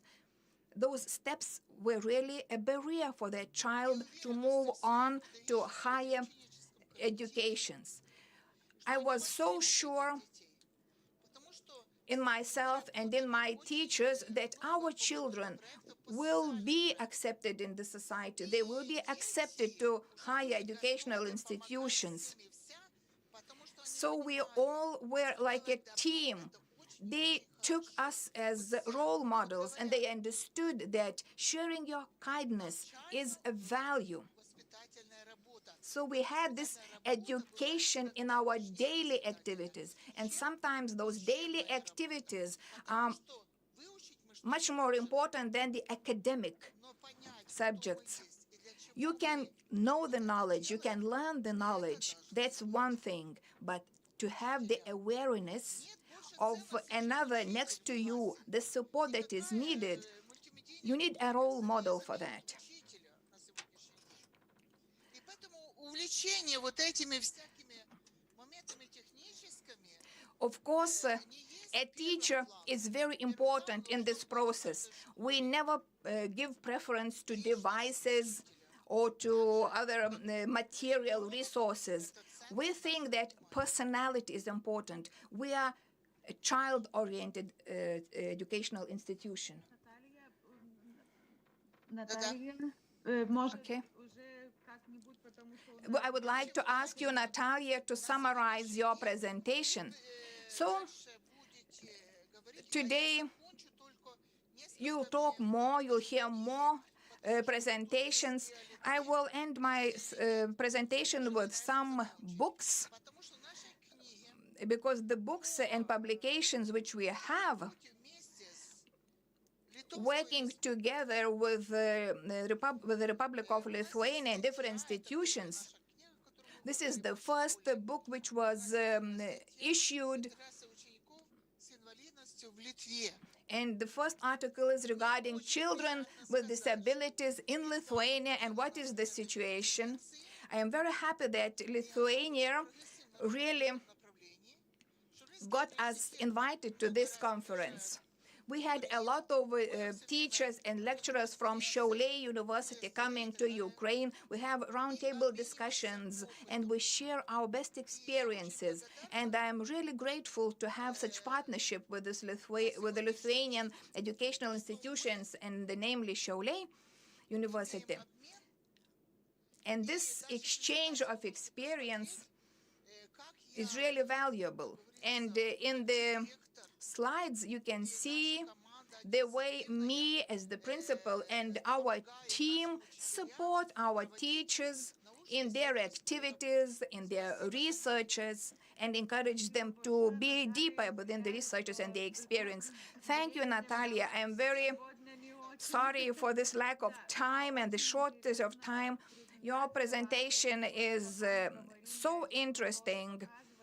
And while we still talk, I will keep moving on with the slides. I saw that your school children with speech impairment, they graduated our school with honors, golden medal for their performance and achievements. This is a huge success.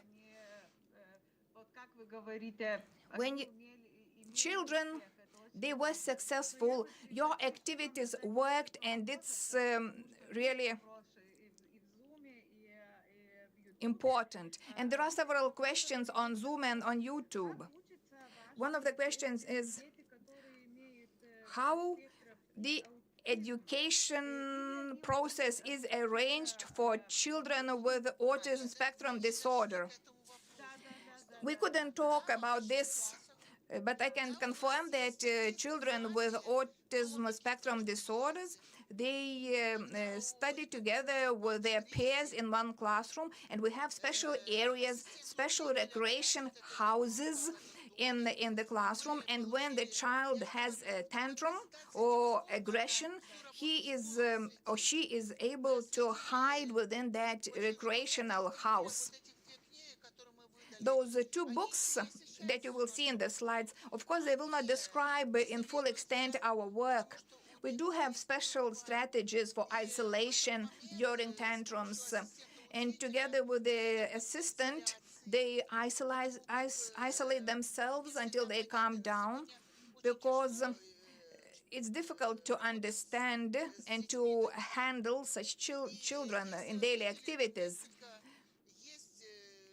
если бы вы взяли вот эту книгу, If you take this book and translate it to English, let's say, you will find a lot of experience and practice there. Our school really described a lot of our activities, a lot of the strategies and practices we implement. You cannot go away from the very basic things. And if you will read one of the examples here, it is simply a red balloon that really worked and was a game changer at a certain moment, helping the teacher to establish trust and emotional contact. Within 30 minutes, it's really not enough for us to describe some unique practice and experiences. Our secret is love and attitude. We want to make the difference. We love our profession. We are committed, we are dedicated to those children. And if we want to do that, we will do that.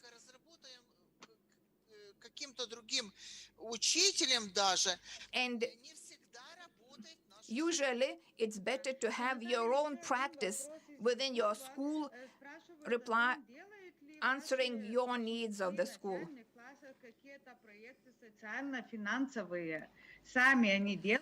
You mentioned that you have children in the primary classes involved in project activities. Actually, our children, even in primary classes, they do have certain skills, how to prepare projects, how to design robots. And they have those skills and knowledges because our teachers have those skills and knowledges. Когда приехал президент, они сказали, ну мы это сделали. Нет, они сказали не так. Они сказали, мы наваяли это за 20 минут и запрограммировали. And when we had our president visiting our school, the children were very eager to describe their activities and they were very confident. Thank you, Natalia. I'm sure we'll meet you in the future. And those who are really interested in the activities of this school, you can find the profile of that school on Facebook. They have their own website. So once again, I would like to thank for this presentation. I'm sorry we are a little bit delayed, but it was due to some technical issues at the beginning. I hope you are still with us. We will make the break a little bit shorter because we would like to be within our schedule and agenda. So we have a few minutes to the coming presentation. So 5 minutes break, and at 11:20 we'll be back and continue our conference. And then Vitalia Grazieni will be the first one to present the information. Thank you, and see you in 5 minutes.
dalyviai. Tikiuosi, kad Hello to all participants of the conference, and I do hope that this short break was very useful and you managed to make the best time of this short break. And now I'd like to invite the Associate Professor Dr. Vitalia Gražienė, who is going to talk about self-reflection tool for inclusive education and early childhood education. So please, the floor is yours.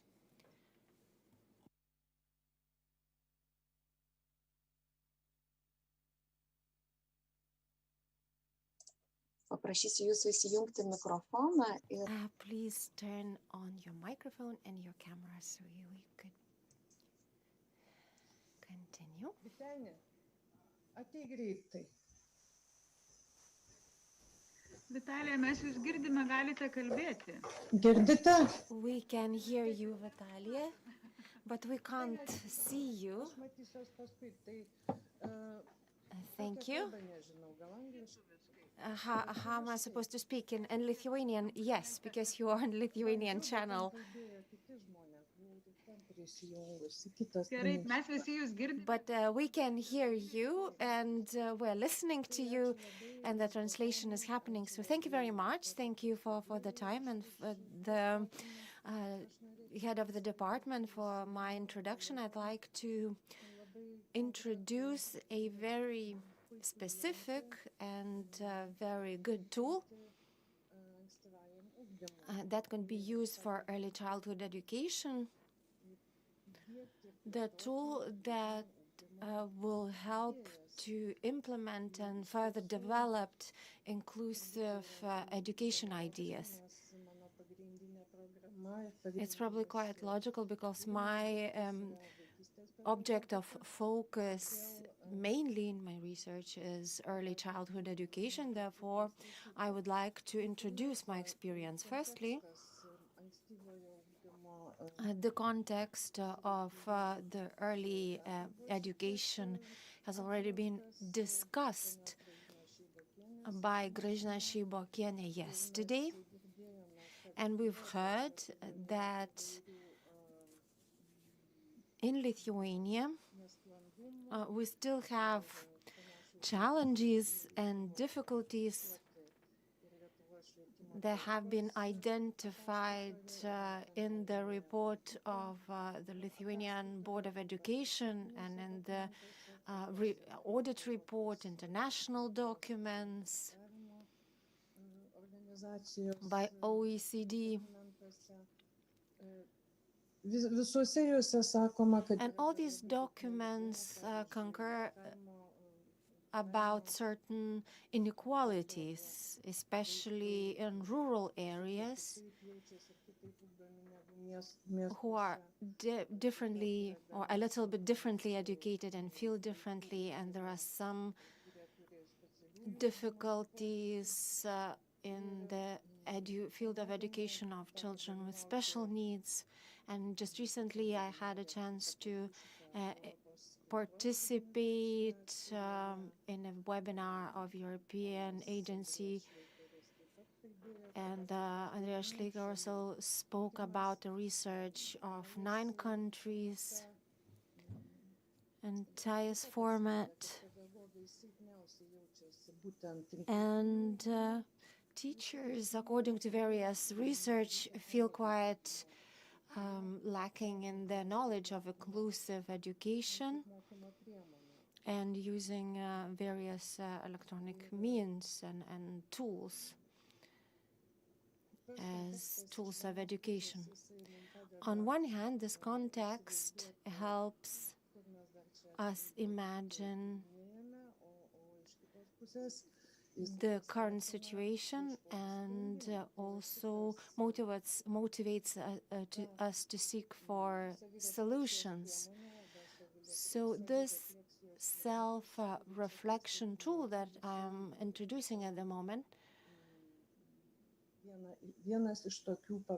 is one of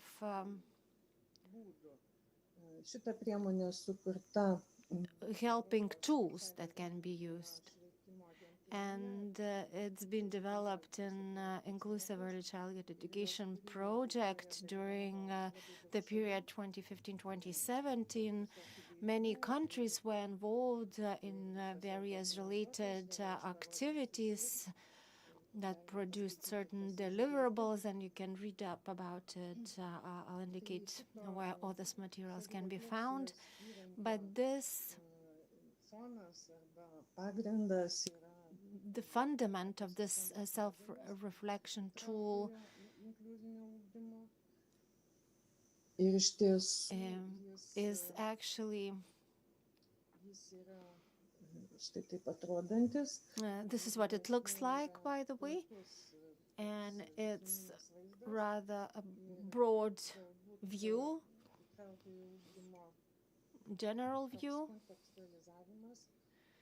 and it clearly demonstrates that a child should be at the center, and all the processes have to be organized around the child. Also, on the level of the institution, all actions that impact on the life of a children, as well as the life at home and the regional and national levels around the child as well. This, or the essence of the self-reflection tool is the attention for the child and highlighting or spotlighting the child, providing possibilities for the child to be active in their education. And this is the central focal point of this tool, which actually means that the key statements of the inclusion paradigm, at least in early education, early childhood education, they meet and other statements that rise from the educational paradigm. So it's important to hear the voice of a child, which is the priority and our objective, and the method. So I suppose that inclusion in early childhood is very interrelated with specific pedagogical issues, and some meta explanations of inclusion in early childhood education should be embedded in pedagogical solutions. And they would otherwise just be left on the philosophical level and not implemented. And inclusion in early childhood education does not exist separately from pedagogy. And in order to become inclusive actually means to become more professional. This self-reflection tool addresses 8 aspects: the overall welcoming environment, the overall attitude, mood, inclusive social environment, child-centered pedagogy and the approach, child-friendly physical environment, materials and resources for all children, creating opportunities for everyone to communicate and collaborate, inclusive teaching and learning environment, and family-friendly environment. So basically, all these 8 aspects actually develop or make everything that happens in early childhood education. The tool consists of the list of questions And the answers allow us to understand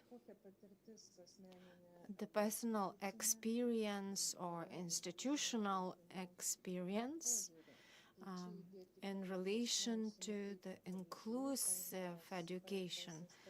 So if we look at one of the aspects, number 3, which is child-centered approach, so we have certain questions, the answers to which allows us to understand more about ourselves. So the first question being, do learning activities build on children's interests and choices? Are you responsive to children's voices and questions? Are all children engaged in decisions that are important for them? Are transitions between activities facilitated for all children? Is personalized support for learning, human and other resources available to children whenever needed?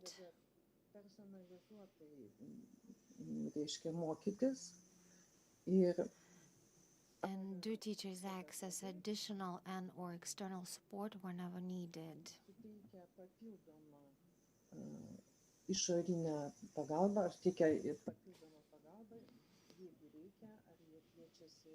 Do they invite colleagues and other specialists upon demand and other educators? This tool actually can be used in 2 ways: as a tool for self-reflection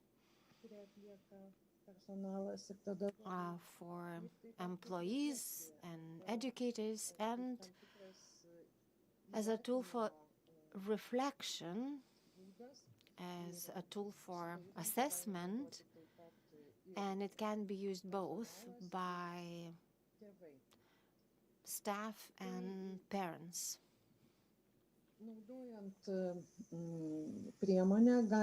Using the tool, we can better understand the wider picture of inclusivity in the institution, and also to build a fundament for discussion with stakeholders about inclusion. Also, it allows to identify and describe various problematic areas and anticipate goals for improvement, plan interventions, etc. It also allows to anticipate various methods that can be used in order to work inclusively, and to use this tool as evidence and or the information collected via the tool to be used for development of guidelines and standards. The research that I'm going to introduce very briefly, we had a pilot study to use the tool, and it was very informative, and the data especially was useful, which we collected. The self-reflection was done by 60 teachers. And what conclusions could be drawn? First of all, I should say that teachers understand and agree that all these 8 aspects are important and relevant and significant for their work and daily activities, but the assessment of pedagogues demonstrated the lack of systematic thinking. And the very essence of inclusive education is not yet fully perceived as we'd like it to see. For example, teachers, or a part of the teachers, I should say, it's not everyone, but some teachers do not completely differentiate between words, such words as a child, children, and every child. So when using such words, there should be clarity, because every word means something, and the purposeful use of words is important. For example, if we are asking teachers whether all tools are adapted for every child, we also would receive an answer that yes, they are adapted to the age of children. So we are asking about every child, and we receive an answer about all children. Or, for example, does the institution have high expectations in relation to children's achievements? And the response is that yes, we help all children to achieve best outcomes. So both linguistically and subject-wise, there's a lot to do in order to make clarifications in our communication. Following the assessment of all these areas of the tool and the responses of respondents, we could say that there are two areas that have very contemporary understanding, the first and the last. So the overall atmosphere of the environment of the institution, which is friendly and welcomes everybody. And the last one, the last aspect, family-friendly environment for collaboration. So contextually, this is correct. And we did look down to the relationships with families. On the other hand, we felt a bit uneasy about the remaining 6 areas and self-reflection, from social to material, environment, and education, and the focus on a child or child-centered approach. So we still have a lot to do in these remaining areas, working on these remaining aspects. And I could also add that teachers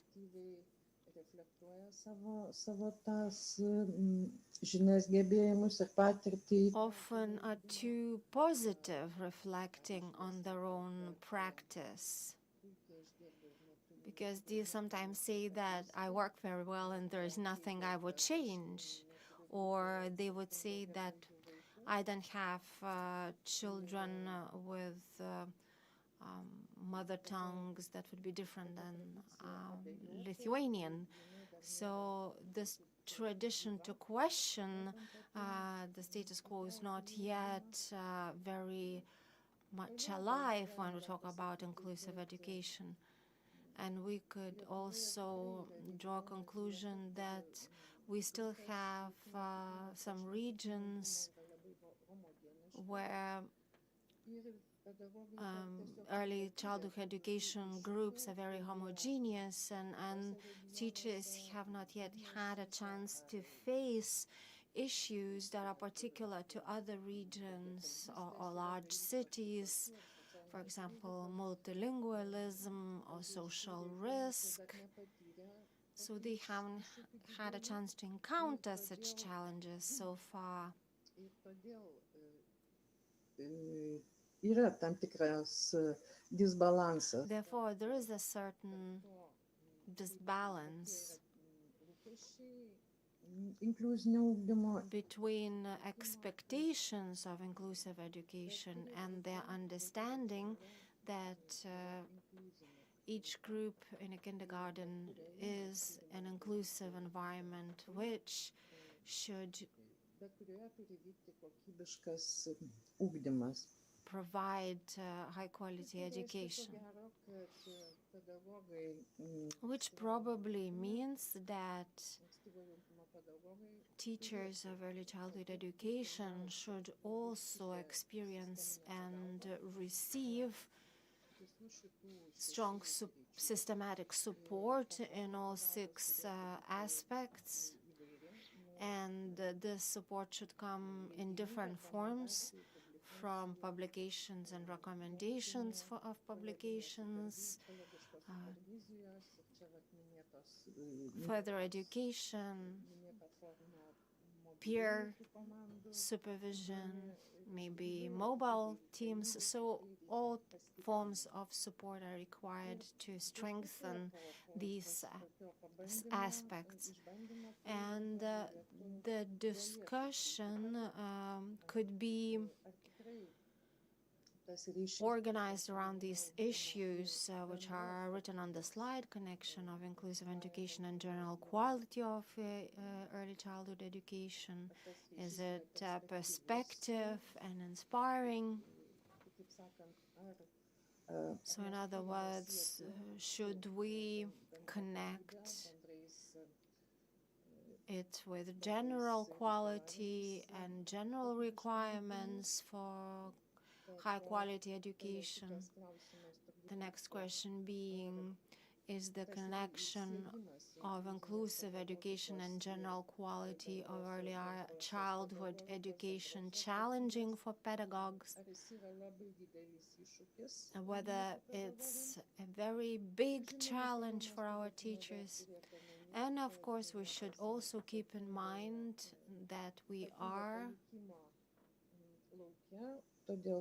in the field of certain experiences, historic experiences, memories. We still have Soviet styles that are alive, and our context is quite specific, and we still need to consider that and work on it. And for the very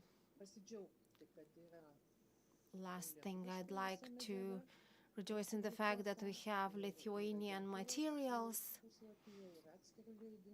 and the agency's website, and we have paper copies that have been distributed to kindergartens, and a summary of 32 cases on inclusive education in early childhood level. So the general understanding exists, and we have good guides for the process, such as Professor Borg, who gave a very relevant presentation of the contemporary direction towards inclusive education. We also have the Ministry of Education that formulates clear policies, and I'd like to invite representatives from Lithuania and other countries to take interest in this tool. And maybe the last observation,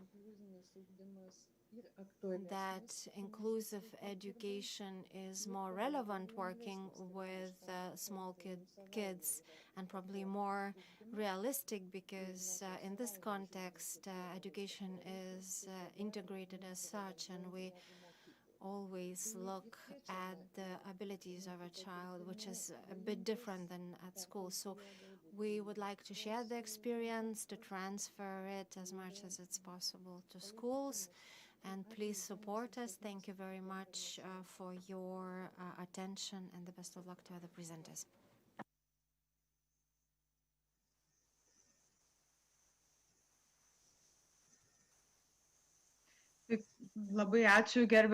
Thank you very much, dear Vitalia, for your presentation. Actually, we're very proud having such a lecturer who is really profoundly interested in the subject, researches the subject.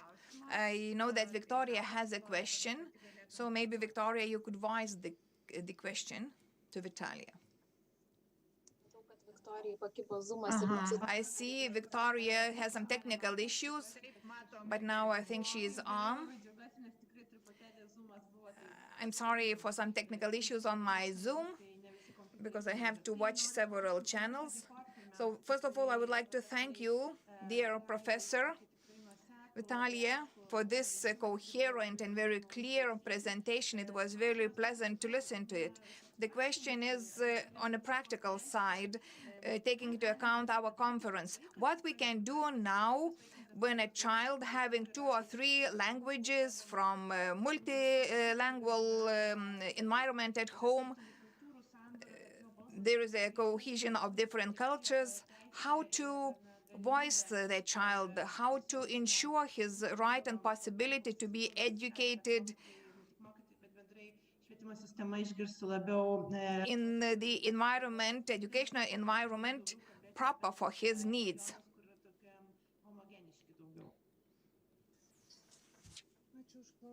Thank you for your question.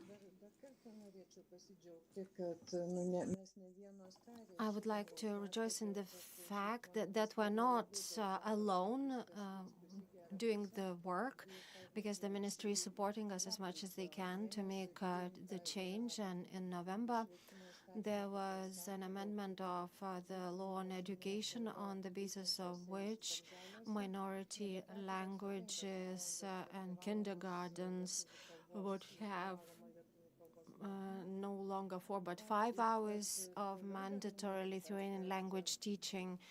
And they also anticipated that the teachers in ethnic minority kindergartens also recommended a certain number of hours for the same purpose. And elementary school and Lithuanian teachers would have the courses which are also compulsory. So we can say that we see these issues, and the training should start, and the faculty representatives are going to participate in this training. I think we need to talk about the competence of communication in general, to make sure that a child would be able and feel well trying to use different languages and playing with languages. And the achievements or learning outcomes in relation to different languages, they would come in their own time. So it's important to understand for a child that a language is an interesting toy, a tool that you can play around with. Thank you very much, and thank you very much for your presentation and for the response to the question. So thank you very much, Vitalia.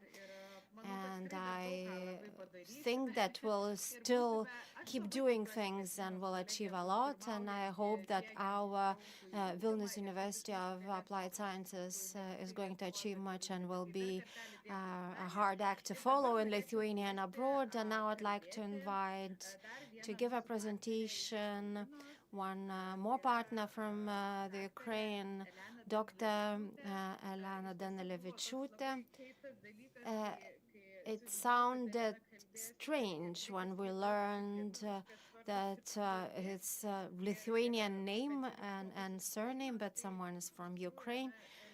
And Elena is going to speak in English, so she would be understood well for the international audience. And she's a researcher and a practitioner at the same time from Boris Grinchenko University in Kiev and National Academy of Pedagogical Sciences in Kiev for pedagogy and head of speech and language therapy division. So she has quite a lot of titles and she works a lot with kids who have special needs. And we heard from Sigita Girdziauskina today that special needs is not only children with challenges and physical impairments, but also very gifted kids. So Elena, please take the floor. And I'd like to wish the best of luck to all of us. Laba diena. Man atrodo, ar girdit mane? Taip, girdime, viskas gerai, girdime, džiaugiamės, taip ir matome. Labai. Man atrodo, kad visiškai logiška, kad aš prisistatysiu. I believe it's logical. I believe it's logical for me to speak in Lithuanian at the beginning because I was born in Lithuania. Ir taip jau susiklostė gyvenimas, kad gyvenu. And it happened that I live in the Ukraine. Jau daugiau nei 30 metų. And actually, I've been living there for more than 30 years. Bet jau antrą dieną esu labai laiminga ir labai dėkinga už galimybę sudalyvauti. But already 2 days, I'm really rejoicing and happy for the possibility to participate in this conference. Bet lieka tik pridėt, kad aš esu praktikė. So I would just like to tell that I'm also a practitioner, a person working in practice.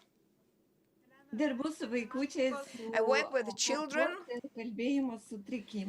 who have language and cognitive impairments, diagnosed cerebral palsy.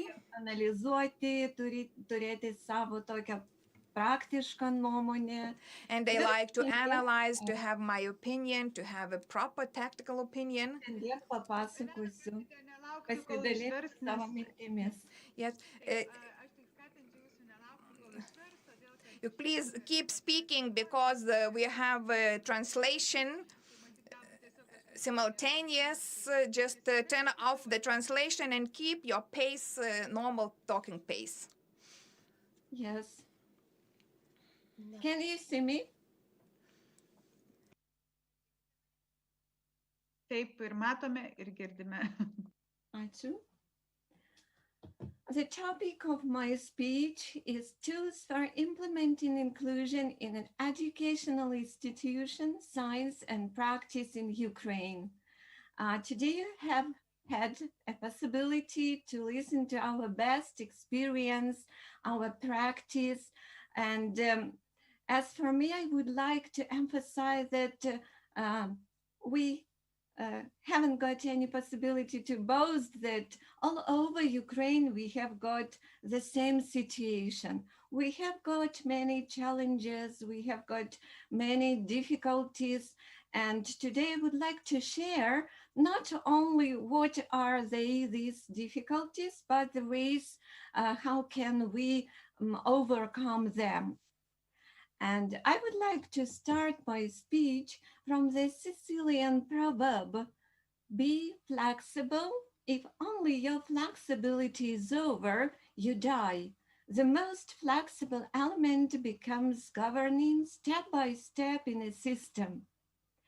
Why have I chosen these particular words? We're all aware of that higher a society's ability to accept diversity, the higher its level of culture. Today, inclusion is the most ingenious invention of mankind, since it is the highest level of culture. And the main key to achieving this level is flexibility. Becoming more inclusive means being more flexible. That means to be alive.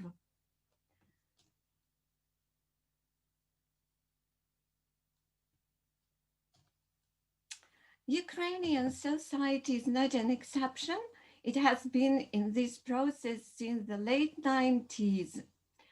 Parents of children with special needs, public organizations, and schools were pioneers. Our scientific institution and Ministry of Education were among the first ones to support them, creating a scientific and methodological support. Thanks to Canadian-Ukrainian projects, Step-to-Step organization, UNICEF in Ukraine activities, we had a great access to the world experience. Despite the best foreign samples, it became clear that it was necessary to act on the basis of our own reality. And the main task was to reformat the thinking of society looking for appropriate tools. Since that moment, our authentic journey towards inclusion has started. It's important to emphasize that we have an extensive system of special education and strong traditions which have been recently represented in one of the volumes of Emerald Books. These days, different tools of special education are the great resource for the developmental environment for children in inclusive conditions. However, until recently, the determination of the educational route of the child was carried out by the Medical, Psychological, Pedagogical Commission. The medical model was dominant and some peculiarities of development were not taken into account. For example, giftedness, some types of learning difficulties, or an electrocardiostimulator presence, etc. So it was understood that we need to get rid of this commission in new conditions of inclusive education. The first question was where and how a child having some problems with development can get a qualified consultation. What kind of tools do we need to use? The answer was the Inclusive and Resource Center. And today we have got more than 560 establishments all over Ukraine. What are the main goals of these centers? First one is realization of a comprehensive psychological and pedagogical assessment of child development. The second one is provision of a psychological and pedagogical compensatory and developmental service. The third one's got guarantee of a system qualified assistance. What are children? Who are they who can be served in these centers? They are children from 2 to 18 ages. One inclusive resource center is available for no more than 7,000 children in a district and no more than 12,000 children in a city. The work of these centers is declared by the Ministry of Education, and all samples of documentation, assessment techniques, and terminology were represented in a special guide that was created with the support of our ex-president's wife, Marina Poroshenko, Poroshenko's Foundation, and UNICEF in Ukraine. We, scientists of our and other institutions, created this content. The second step was to equip specialists with the new knowledge. Actually, our task was to instill a new philosophy.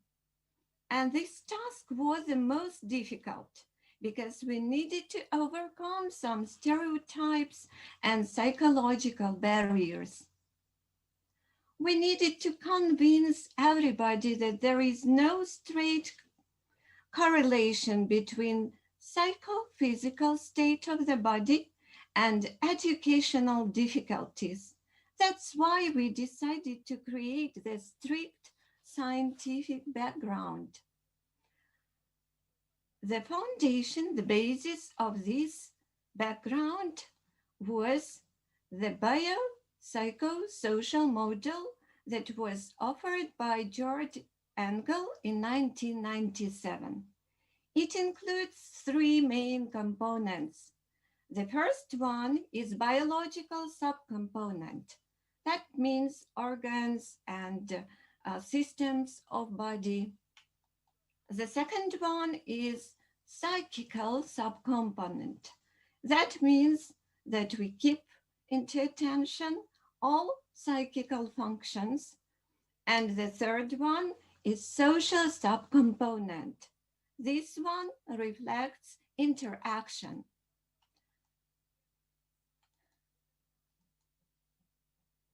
Actually, when we speak about work organization in an IRC, we speak about the model of school environment when children indicate him, herself in different spheres of activity.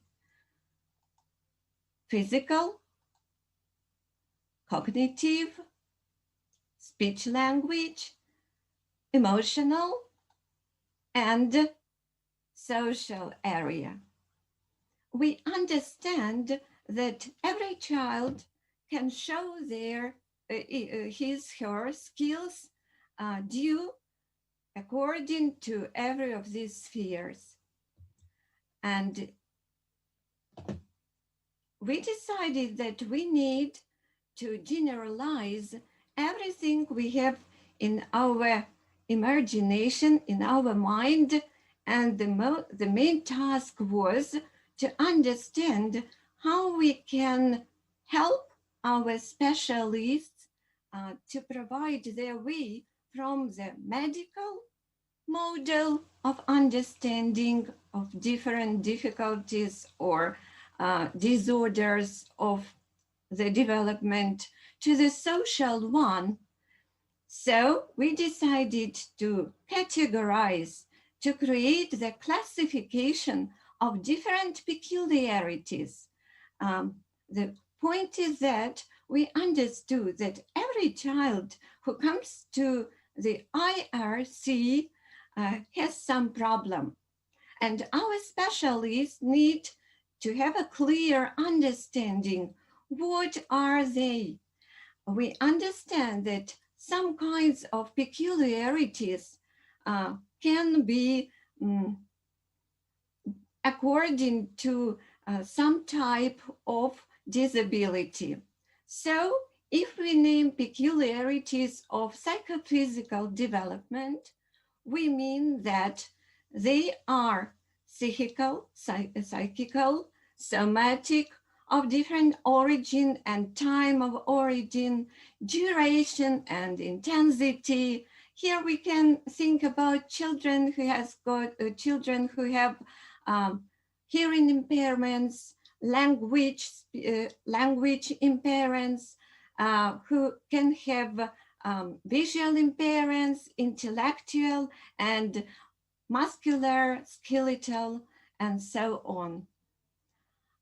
When we speak about peculiarities of learning activity mastering, we mean deficit of school skills and different degrees of giftedness. When we speak about peculiarities of context, establishment with social environment, we mean asynchrony of development. We mean children with autistic spectrum disorders. When we speak about peculiarities of development as a result of social environment influence, we mean disadaptation of different origin and intensity. And now I would like to show how does it work. If a child, for example, a boy, came to our IRC establishment, I am like a speech language therapist, need to check, to diagnose, to assess all language skills. Then the result of my research will be some kinds of peculiarities, and this child, I can say, has got some type of speech language disorder. The first step is done. I've understood that my child has got some peculiarities of speech development. The second question is, how can I measure these peculiarities? It's not enough for me to know that this child has got some impairments of language, phonological, or, for example, lexical or grammatical structure. I need to know exactly what level of every of that component my child has got, especially that moment.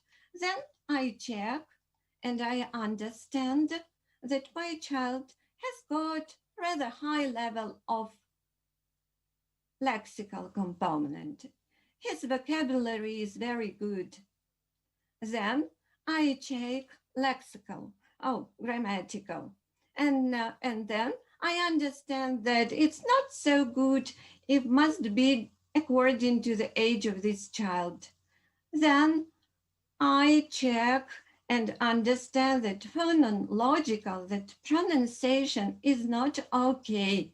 It has got rather low level of development. And I understand I am, as a specialist in this area, I understand clearly that this child has got some innervation of speech apparatus disorders.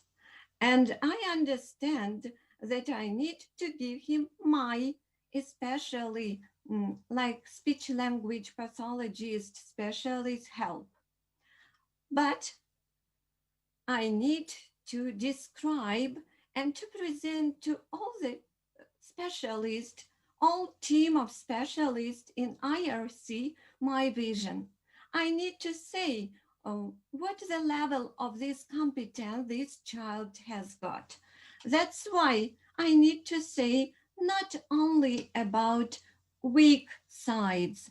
I need to emphasize that some sides inside this one competence are rather high, and someone really have got not high level of development. This is a weak side, or these are several weak sides. So when they come to our meeting to work in team, I need to present my sphere from different sides, including pluses and minuses. Point is that till now, we have got maybe the very bad habit. The first where we want to look, it's a negative side. It's minus, about which we need to speak first of all. But we haven't got a good habit to think about strong side and to speak about it, and to understand how we can support this child using especially these strong sides of his or her development. The question is, does it mean that the above-mentioned information is enough for the further determination of the educational route of a child? We know that our child has different spheres of his, her development. We know that there are other specialists in our team, and they are very good specialists, everyone in his, her sphere of professional interests. But we have got one more bad side. We haven't got one more habit. We can speak about our professional knowledge, but we don't think how to present our information to others, that this information could be very useful for them too. During this discussion, we present our information, then we listen to others, members of this team. We understand that this child, this boy, can have more different peculiarities of his, her development. For example, cognitive, emotional, some others. And then we understand that these basic peculiarity of language skills can have some role and can influence other spheres of child's development. It's very important for us. Why? Because we need to give strict recommendations to the specialists who work in school environment, who must help this child to have success in different spheres. But it's not the end of our thinking. We have got some peculiarities. We understood what is the role, what is the influence of these peculiarities, and we need to understand how do all these other spheres, which are maybe better developed, can influence these peculiarities, basic peculiarities, and how can we use all of them in this school environment or kindergarten environment. Point is that for a long time, we didn't understand that if our child, in our example, with speech language impairments, have got these ones like basic ones, maybe we think we don't need to examine all other spheres of his, her development. And it was not a right thought. Now we try to understand that all other spheres are, of course, very important too. The peculiarities that are the result of our comprehensive assessment on the one hand, and the help that we must give to this child must be connected. We must give the strong recommendations, but we have got some barrier. And that means that these recommendations must give strict impression about what kind of help and what the sequence of this help must be provided there. As a conclusion, we can say that yes, we have some peculiarities. They have some influence. That means they have some important role thinking about other spheres of development of this child. We also have some barrier.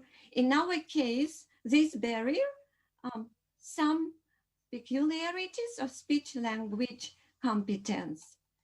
And as we have this barrier, our society, we specialists that are working at school have the need to help a child. So this child can be qualified like a child that has got some special needs. And we as a society, have to prepare this environment to help this child in school or kindergarten environment. But that's not all. We need to take into attention the hierarchical structure of needs, because we have said that this child has got not only speech language peculiarities.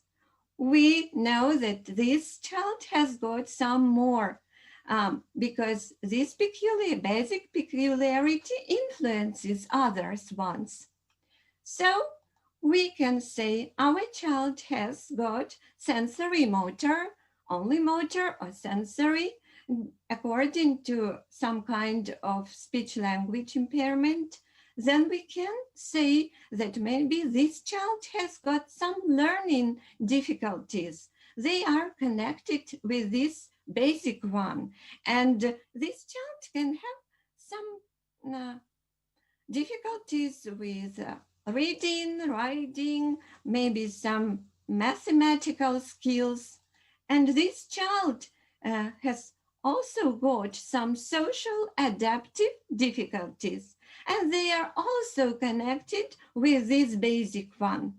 So when we speak about this child, we can say that this child has got several, or one basic, and several that are secondary in this hierarchical structure. What does it mean?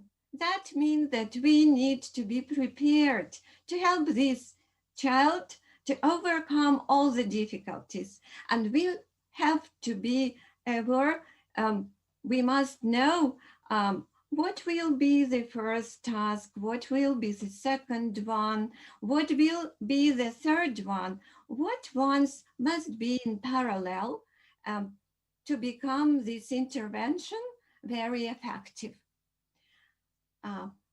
Thinking in this way, we come to a conclusion that the specialists that work in IRC and give recommendation to specialists in establishments of education must speak using one language. We, like specialists, everybody in our own area, must have an impression how to introduce our diagnostic tools and results of our work to the specialists in schools. It's not enough to say to the teacher, this child has got the dysarthria, for example, or this child has got severe speech disabilities, or this child has got more different difficulties using our professional language. We need not only to read of this terminology, we need to propose teachers the tools that will be understood and will be provided in their educational environment. This connection is very important. And from this connection and understanding, we need go ahead creating our conclusion, giving appropriate recommendations. And this question is very important in our country now, and we hope that we will have a success going ahead. Thinking about one more tool that can help to provide inclusion in the environment, school or kindergarten environment, we can say about the International Classification of Functioning. Disability and health is like a framework for describing and organizing information in functioning and disability. It provides a standard language and a conceptual basis for the definition and measurement of health and disability. we have started our research, and we think that this tool will be very important and effective in this sphere. If to think about everything I have said earlier, and to compare with this information, thinking in the context of IRC, we can say that we also keep our attention speaking about health components that mean functions and organism structures. We can say about how this child that has got some disabilities, health problems, can be active and participate in everyday life activities. We can say about social factors, environment, and finally, we understand that if this child has got a barrier, we have got a need to help this child using all these tools. To conclude, I would like to emphasize that if we have a clear impression, a clear knowledge about peculiarity, if we have a clear knowledge about the role, the influence of this peculiarity to different spheres of development of this child, we can test and understand what are the barriers. Then we understand what are the needs, and then we can name this child a child with special need, a child with special needs.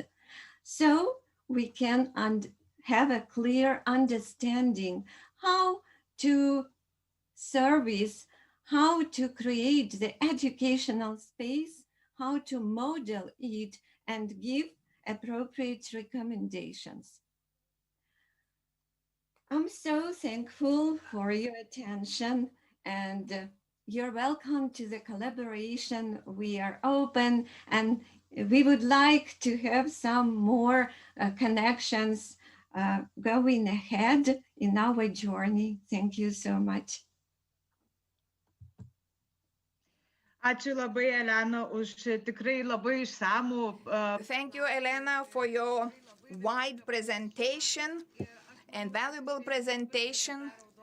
You actually pointed out what we talked about for the second day, about the importance of cooperation and to be a team aiming for insurance of good quality in education of all learners.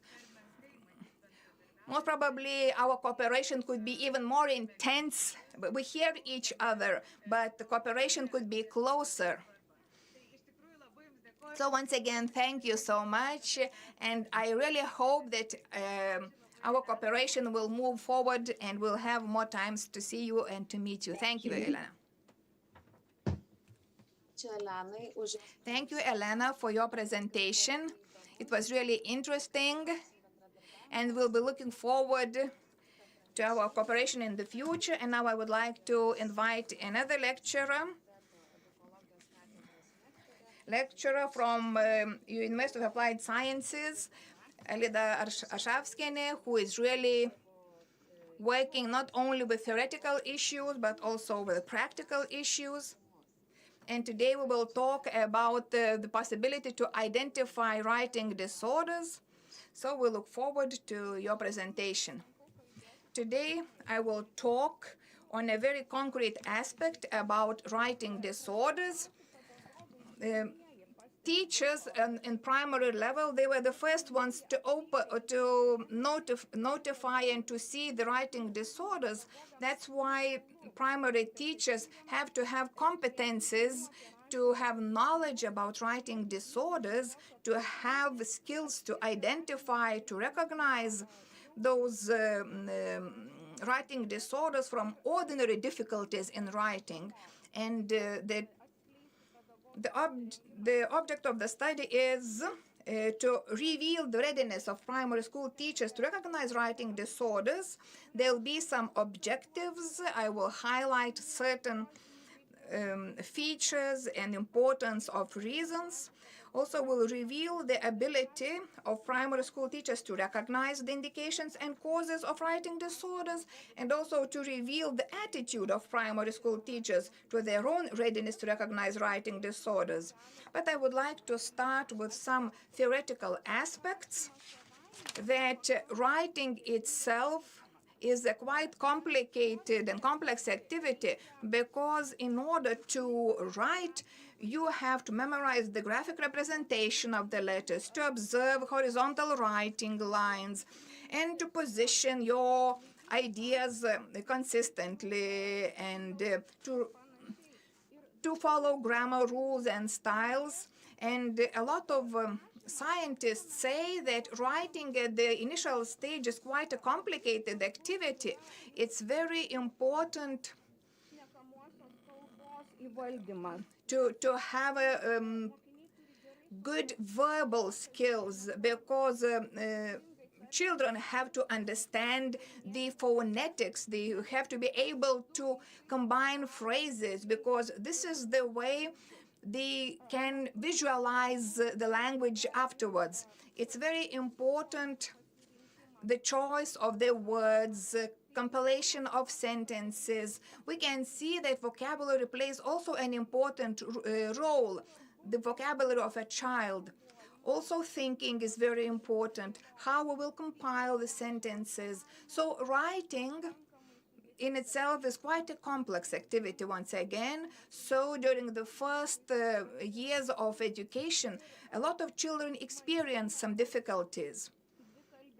And when we have multilingual children, when children are not motivated, during the first years they face quite severe difficulties. What is important? Important is that when we apply different education strategies, these difficulties, they have the tendency to get reduced, and some progress is observed.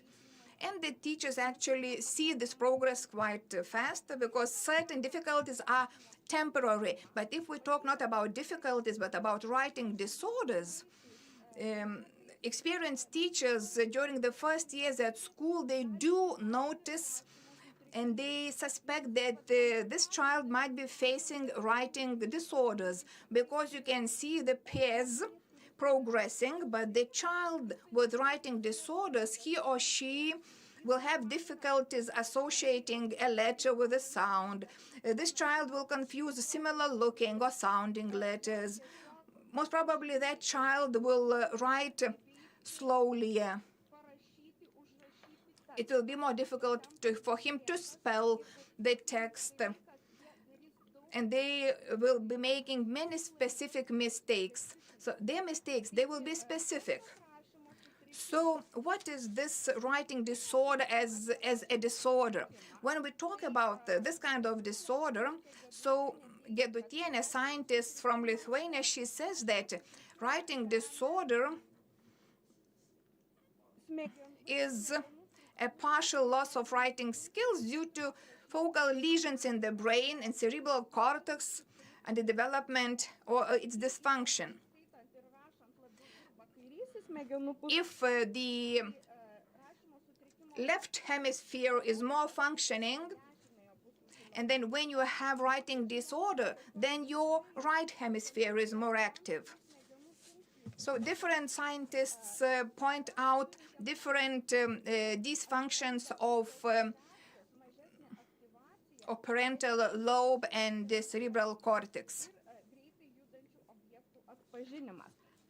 So we can see that when a child is facing a writing disorder, we really associate it with a dysfunction in his brain.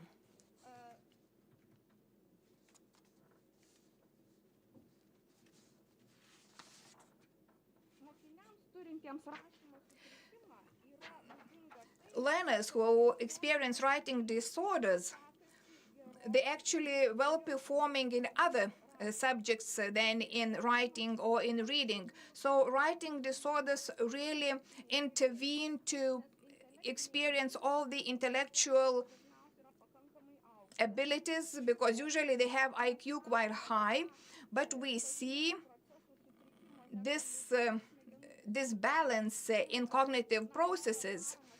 And we observe specific constant mistakes, but other things, other subjects which are not related with writing, they might be on a different level. Different ministries in Lithuania, like Ministry on Education and Science of Lithuania, Minister of Health of the Republic of Lithuania, they presented a certain inventory of writing disorders, and they defined the following characteristic factors of the writing disorder, namely like distortion of the word structure. They tend to omit, change, add letters or syllables, reversal of letter forms, word order and writing direction, non-application of spelling rules, then difficulties in communicating the idea in writing, illegible or difficult handwriting, or complete inability to write. Of course, there are more characteristic factors, they are more diverse, but these are the main ones which I have just listed. Now I would like to pay your attention to this slide in my presentation, because I told you that writing disorders are related to some dysfunction in the brains, and it's due to some reasons. And we can divide 5 main reasons why we are facing those writing disorders. It's related to audio, visual impairments, processing of spatial information, then some dysfunction of processing intermodal audiovisual relations, and due to impairment of memory. And here I would like to pause a little bit and go back to terminology. If we look deeper into some scientific literature, we can meet some terms like agraphia, dysgraphia, with different, suffixes a or dis, meaning certain dysfunction or certain disability, talking about some partial writing disorder. And dysgraphia is a neurological writing impairment which leads to difficulties in shaping letters on a certain plane. And this definition of dysgraphia doesn't indicate all the possible reasons which are here listed in this chart. So now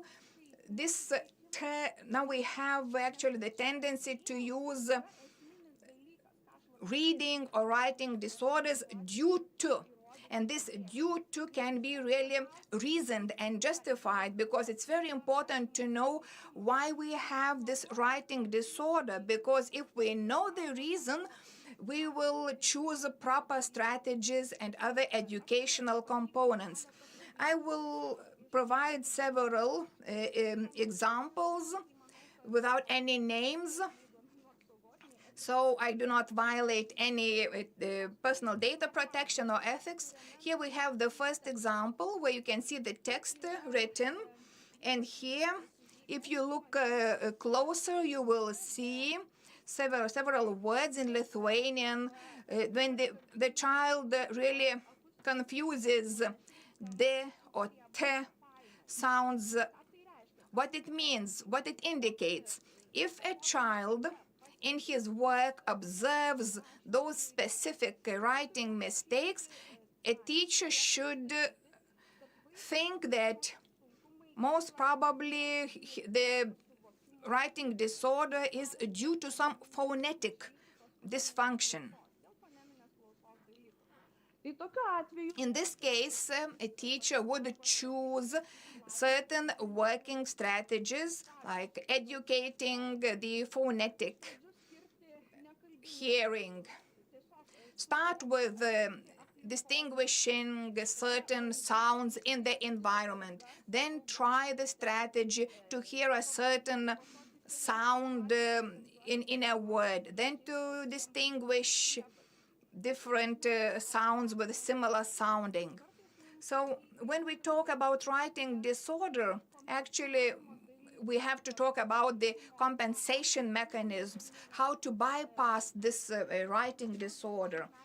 I know a girl of 20 who even today has this phonetic malprocessing, and she said, I still cannot distinguish. I just learned where you write a B, where you write P in the word, or T or D. I cannot hear the difference, but I learned the words and their spelling. I used some strategies to help myself to learn it, and today I can write a text without any spelling mistakes because I learned and I know which letter represents the proper sound in that word. Now let's check another example. Here we can see a lot of different mistakes, a lot of indications, but if an experienced teacher checks the text, they will see that the main point is omissions of letters and replacement. And this is the shortage of synthesis and analysis. The child is slowly processing the sequence. It's too difficult for the child. That's why the child chooses something similar, omits something to be in the needed pace. So he doesn't have proper skills developed. That's why he omits certain letters or confuses certain sounds. In this case, a teacher of course, we'll notice some other reasons for the disorder, but let's say if we take this one which I talked about, then the strategy chosen will be totally different. If we see that there are omissions of letters because he has problems with the sequencing, then a teacher will choose certain working strategies how to develop this audio synthesis and analysis. Okay, we can ask, what are the sounds in this word? Which is the first sound in the word? Which is the third sound in this word? Children that I work with, they really like to draw a cow, a camel, and they are asked to sequence the sounds of this drawing. There are a lot of different experiences and strategies, different assignments and tasks, how to develop this audio analysis and synthesis. Here you can see another example, how a text is being seen by a child, by a person with writing disorders due to the shortage of visual processing. If it's this visual processing dysfunction, we will choose different strategies, because the first two cases had special strategies. Those strategies will not be that effective in this case. If this disorder is due to some, in this case, we will have to use totally different strategies and methods. Here you can see that a person sees just parts and fragments of a letter. Just imagine if those letters are moving and jumping. We've seen in the movies how a person or a child with a writing disorder or with dyslexia feel when they see letters jumping and moving, and they see only fragments of a text. What we will choose for a strategy in this case? We will need, first of all, to allow the child to rest. Just imagine if a child has this text jumping all the time, he will have a headache, he will feel fatigue, and he will not be able to work as long as it's needed for this task. We just have to try to help him mechanically memorize forms of some letters. I had some experience working with a boy who was really mixing M, N, and U letters because they were optically very similar. Let's say 1 and 7, 6 and 8. In my case, it was M, N, and U confusion. Which strategies were applicable and successful? The child had mechanically to remember. Okay. If his audio understanding and perception is okay, so when he hears M, so he knows that he has to make 2 hills. If he hears N, it will be only 1 hill, 1 movement, above movement. And if you hear U, it means it will be like down arch, one movement. So this movement has to be developed. You can use coloring strategy, like M will be green, N will be yellow, U will be of a different color. These kinesthetic optic highlights might help to memorize the forms of the letters. Here you can see one more handwriting.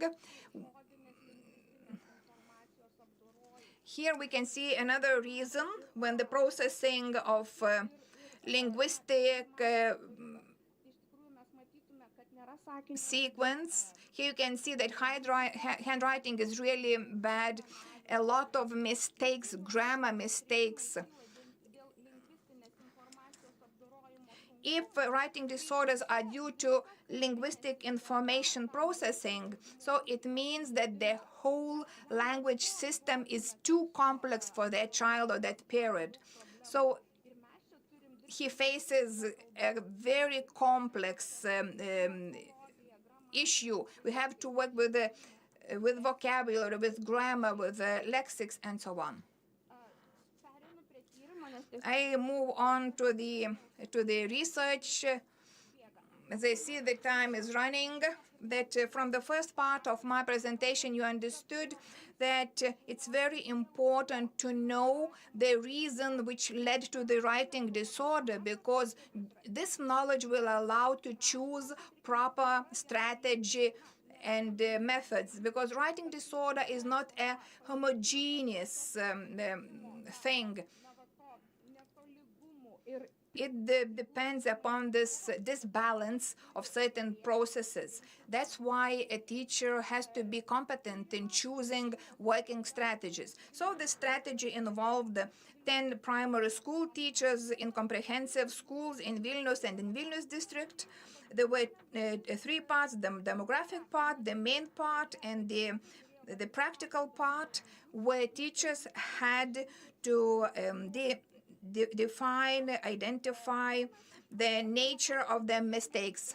I will not talk about the demographic part. It's probably not really relevant. I can just say that the 1/3 of the respondents were from 40 to 49, and their qualification was like senior teachers. 1/3 were teachers, methodologists, quite experienced. Their working experience was from 10 to 29 years, and 1/3 was about 39 years of experience working at school. So we consider them to be a very experienced group of respondents. What we see in the research, more than half of the respondents indicated that all the reasons listed could lead to writing disorders, and that's true. But as you see, almost half of the respondents, 47, 44, stated, this is not percentage, these are respondent amount. They stated that writing disorders can only be caused by impaired auditory and phonemic perception and auditory memorization, because most probably they met such disorders in their daily work, even though visual spatial information processing is quite an often reason. We have to emphasize that in the following part of the survey, when answering the questions about the main indications of writing disorder, quite relevantly, but further on, they could not define characteristics, and it showed that they do know theoretical disorders, but they could not attribute certain reasons and characteristics, as we see from the other slides. So summarizing this part, I would like to say that the majority of the teachers, they do know the main characteristics of a certain writing disorder, of a certain reason, but 1/3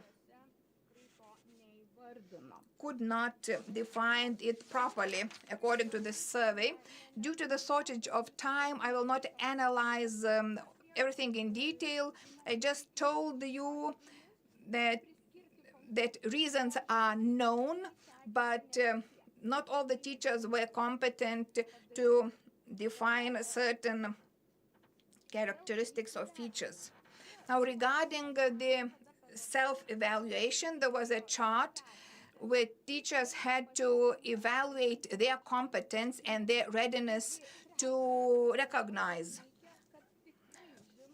the writing disorders. 1/3 of primary school teachers believe they know what characterizes writing disorders, but 1/5 of the respondents say that they know the reasons for writing disorders. Also, more than 1/3 think that they have enough knowledge, skills, and abilities to recognize writing disorders. But actually, 3/3 could really assess the ability to recognize a writing disorder.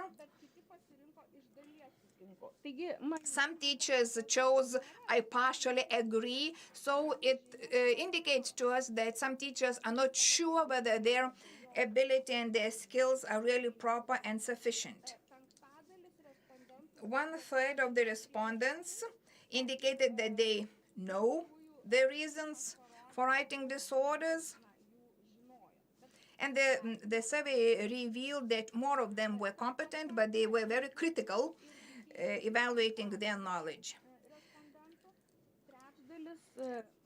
1/3 of teachers partially agree with the statement, and 1/3 had a neutral opinion, neither agree nor disagree. 2/3 of the respondents partially agree that they have enough ability to recognize writing disorders, and the biggest part also know whom to turn to if they have some issues to discuss or to get a reply in a certain situation. Now, regarding the responsibility, one more part of the survey talked about the fact who takes the responsibility for noticing writing disorders, and check the slide, which were the data we collected. All the respondents stated that it should be language specialist who is responsible for defining it. Only 53 thought that it should be the primary school teacher. 61 named the special education teacher. So the conclusion is that primary school teachers want somebody else to take the responsibility. Now, 94 people say that it should be language specialist should support children in overcoming this obstacle. 70 people say that it should be special educator should support the child, and we can see that primary school teachers, which were the target group, they do not want to take this responsibility, though we consider them to be the first ones to see the mistakes, to see some specific mistakes, and he should be the one responsible to define that it could be the writing disorder. Now, regarding the examples that teachers had to analyze, 21 educator did not fill this part of the questionnaire. So we can assume that this person found it too difficult. Maybe now it's my imagination, but it's 21 teacher who did not fill this part of the questionnaire. And we can conclude that the majority of the primary school teachers, they do know what are the writing disorders and what are the causes theoretically of those writing disorders, and they can identify and define them. But they cannot attribute some characteristics to those disorders. And not all of the teachers can observe and evaluate whether it's writing disorder or not. So we can conclude to make it sure that the teachers feel lack of knowledge and competence about writing disorders. They lack practical skills, and it causes certain problems. Just to be able to be within my time, I will finish it here. If you have some questions, I will be happy to answer. Thank you, Elida, for such an interesting presentation. I do not see any questions, but I see a comment from Ms. Jolanta. She said that it was very interesting. The comments and practices, strategies are really important. And we're happy to have an educator who really shares her experience. And our primary students in our university will be able to change their attitude regarding the writing disorders and their identification. And now I would like to move on to another presentation. My colleague at this conference, moderator, Sister Victoria Voidagaitė. She is leading an inclusive Catholic kindergarten, mažutėliams, for the little ones. She is also a PhD student at Vilnius University. So, Victoria, the word is passed on to you. The floor is yours. Thank you very much for the introduction. Now, we think a little bit more probably about the break, not about the inclusion. I will try to be within the time limit. I tried to prepare such a presentation. It was a little bit different, but now I prepared it in a different format because some of the things are repeating themselves. I will mention Professor Carmel, his insights, talk about some other colleagues. So not to repeat myself. And today I want to take some other perspective of inclusion, inclusive education. I will talk about that moment when a class, a group, or an auditorium is joined by a child with special educational needs. At that moment, that class and that group becomes inclusive. So when a child or a student comes to this class as a new environment, so on the same moment also changes this class and the group for the teacher. When a child with special educational needs becomes a fresher in this group, so the same way a teacher who knew his or her class experience this difference, this change in understanding his classroom from the very first moment when a child with special educational needs join the group. Now I would like to talk a little bit about some concepts, because it's very important to define the terminology. I will use the word inclusion. It's an international word, a word with a clear vision, with a clear goal, with a clear political context. That's why I will use this word inclusion. When we talk about involving education, we can talk about a little bit narrower situation. That's why I purposefully will use the word inclusion, even knowing that it is a borrowed word to Lithuanian language, but still I will use this word inclusion, because each child who joins a class and or a group needs this inclusivity. So I will use this word inclusion. When we talk about the situation where a preschool teacher meets a child with autism spectrum disorder, certain things have to be defined which take place during the adaptation. And before that, I would like to mention that in Lithuania, or probably our present lecturers and guests from other countries, in Lithuania not long ago, as Ms. Gražina Šeibokienė mentioned, that the law on education actually was amended. It really eliminated the provisions which led to discrimination, and I am very happy that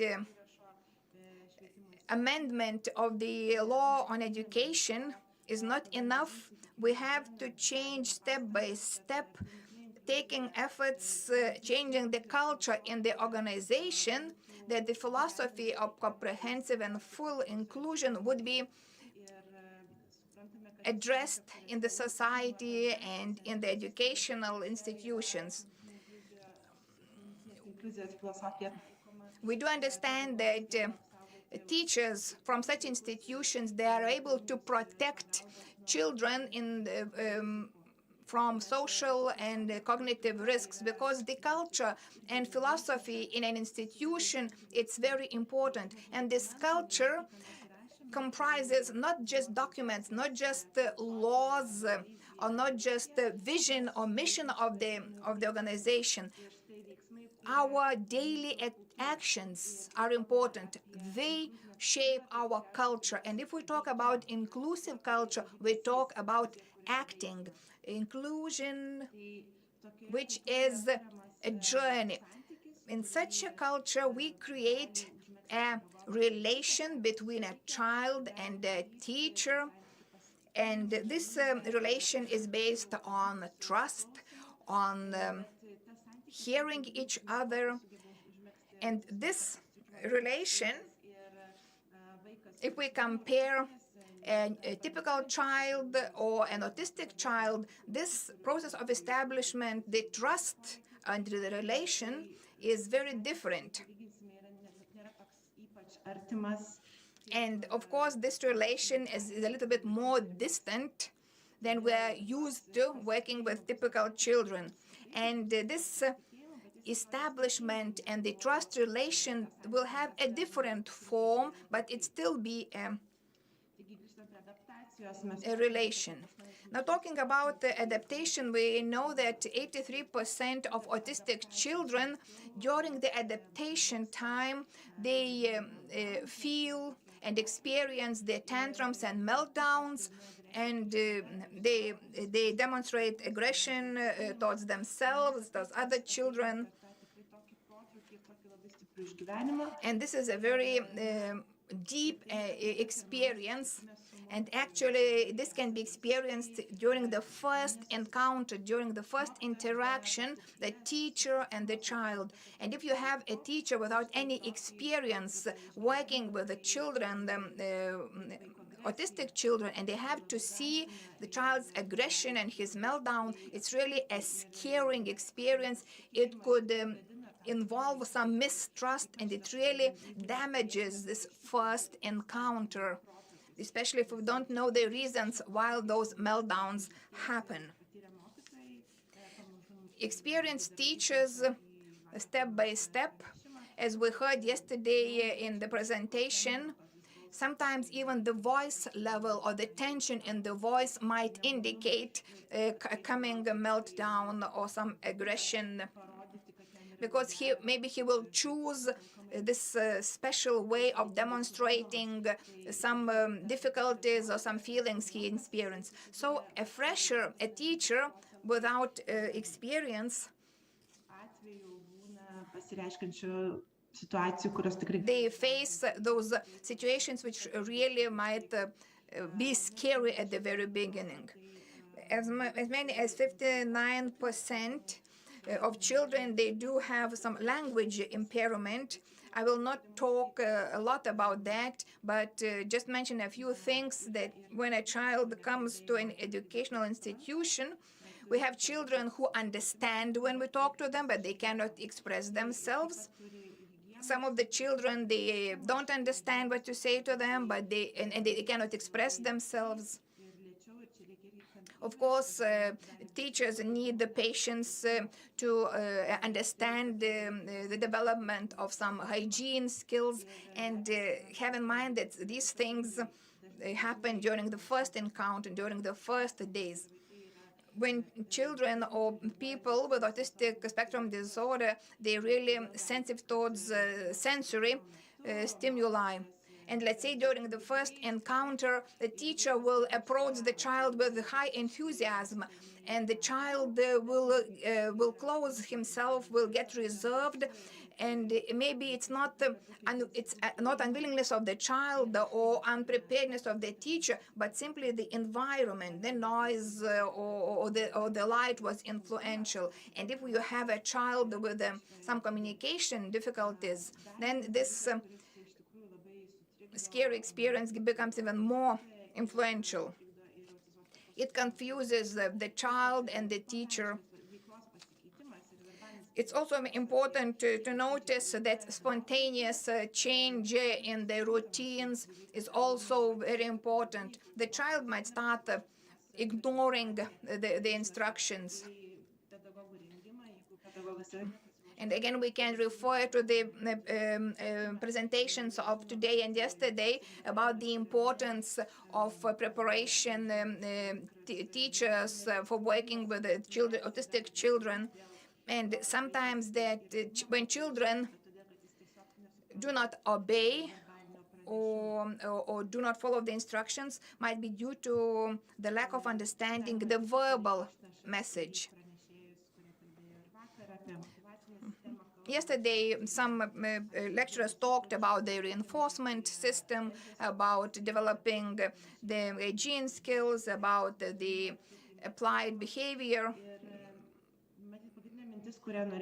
replacement. The main thing which I would like to mention in this adaptation part for the teachers who listen and see us, I would like to highlight that if we want to correct the behavior, we have to have a plan. And the methods that we use with the typical children will not be applicable working with a autistic child. So we have to search for the system, including some reinforcement and some other strategies which would allow you to establish the trust and relation. Another thing which I thought over in my research, which will I introduce shortly, how many time we will need for this new culture to be formed, because all the challenges which were mentioned by me very shortly in my previous slides,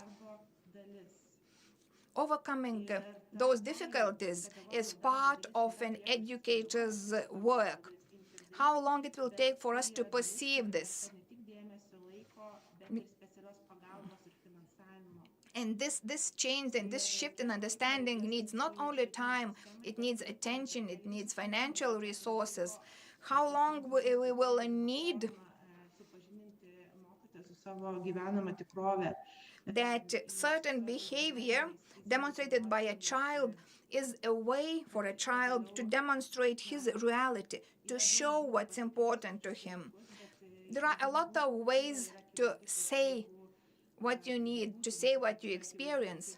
But in our culture, if a child is misbehaving to our understanding, or if we don't like the way he or she behaves, it's not a disobedience, it's not some lack in upbringing. It's the first signal that something is wrong for that child. He's experiencing some difficulties. This uncomfortable behavior of the child, it's the way to show what's happening in his physical, psychological, and emotional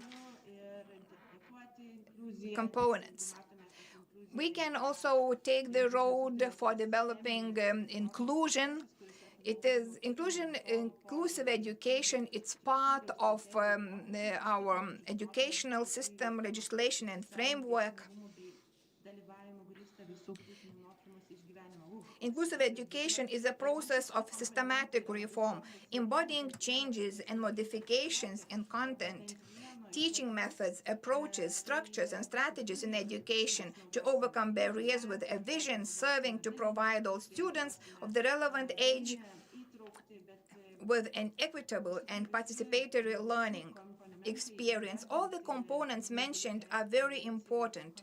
They have been included into the United Nations Convention on the Rights of Persons with Disabilities. And when we talk about inclusion, we cannot interpret how we can do that in Lithuania or in some other country, how we can implement inclusion. We have to take the path which has already been proved and justified. Only by supporting each other we can reach this sustainable and balanced approach. If we take Lithuania and the 20 or 30 years of our independent experience, step by step we understand that segregation in education is not good for the society. Then we start thinking that in each group, in each class, we should have, in even classes in universities or colleges, there should be people who are really academically minded. There should be people with special educational needs, and to understand that they are not a threat, that they really contribute to our environment. When we include children and people with special educational needs into the mainstream classes, groups, and even universities and colleges, we really benefit from that special environment. We have to create the environment where all learners feel at home. Children and people with special educational needs have the right to establish qualitative relation, has the right to high-quality education. So the question is quite open in Lithuania, in Lithuania at the moment. Is this inclusion? When in kindergarten separate groups are being arranged, where children with autism spectrum disorder are being enrolled, there the environment is really perfect, really applicable, but they have no contact to their peers from the mainstream groups. And the only thing those children share with their peers, it's the roof of that institution. This group also could be within a shopping mall or some market. This is not the way to inclusion. So here I see this danger of using inclusion or involving education. So it's very important to use the word inclusion, not just involving. Of course, there are children with different disabilities. All children have the right to be within the society, to thrive in this society. So when we talk about children with autism spectrum disorder, they have the right not to be discriminated. They have to be welcome to mainstream schools. On the other hand, autism is graded according to the severity of the disorder. And all the levels of disorder are defined by one common concept: autism spectrum disorder. Taip pat Aspergerio sutrikimą vis dažniau sako, kad jiems netinka ir matymas medicininis, taip kaip mes. And people attend to saying that autism spectrum disorder is inalienable part of their essence. So the question is, if we want to make those people with autism spectrum disorder, to distinguish them, or do we want to fix them according to our model, or do we want to allow them to open their potential as they are? So this is an open question still for our perspectives.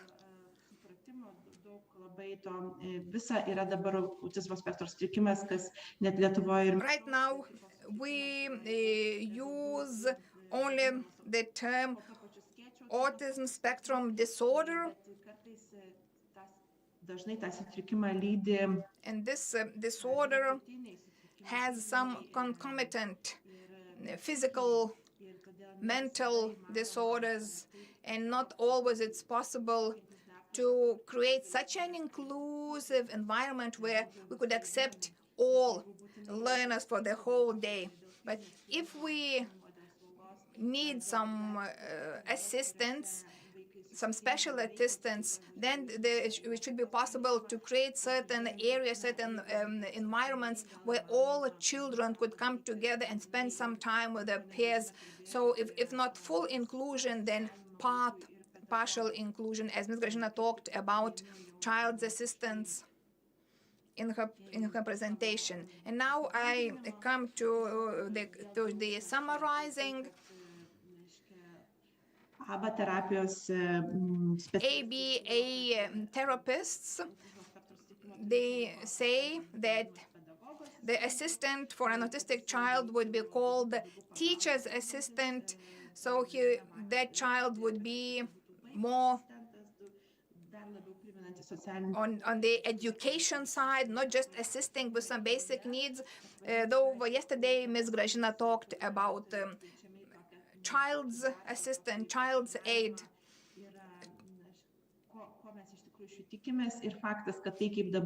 Assistants or children aid should know what are expectations, which qualifications they need. Both terms are okay depending on what we choose, but anyway, it's important to have proper qualification, whether we call that person teacher's assistant or child's assistant. Without pedagogical readiness or psychological competences, it's very difficult to assist such a child. It's important to understand the developmental issues.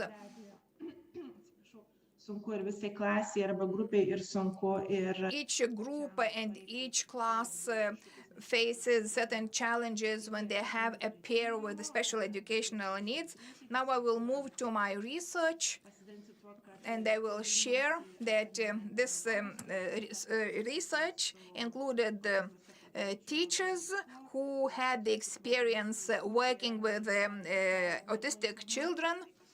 And before the first meeting, they were not informed about this child. And for me, it was very important that their experience was really genuine. And based on their experiences and their reviews, it's very important to change the preparation of teachers for working with children with special educational needs. All the teachers who work at the moment in the universities and schools it's important to think about their professional development. We have to make sure that the first encounters, the first interactions would be as positive as possible.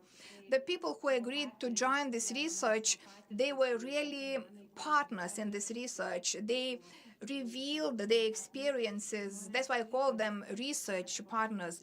Even if they had very scary first encounters, unexpected experiences, they still work in schools, and now their experiences are totally different. They have developed proper competences, and they help other teachers to gain those competences. So our country, slowly but still moving towards having a proper preparation of teachers, and I'm very proud about that. We, during that research, looked at it really, took it as an experience, and the interviews were really in-depth. And I will not read the first story due to lack of time, but I will just say that the child really experienced, the teacher really experienced a shocking experience, because the child who came to the kindergarten had very fragile bones, was very skinny, and the teacher was afraid of touching the child because it looked like you can break the bones. And another experience was when teacher's assistant wanted to help a boy to dress up. And then a meltdown started, and the experience that the teacher had was related to the helplessness. I am standing at the child without any competence to influence the situation. And then this younger teacher asked the colleague to support her, so not to damage, not to harm the child or situation even more, not to aggravate it. So we had a lot of stories which were really shocking and really educating. They show how important it is to understand the teachers and situation, because teachers are really experiencing different feelings at the first encounter with an autistic child without preparation. When I read those experiences, I highlighted some existential topics, and if we check the experienced relation, we can see, as I talked at the beginning of my speech, that at the beginning teachers do not see any difference physically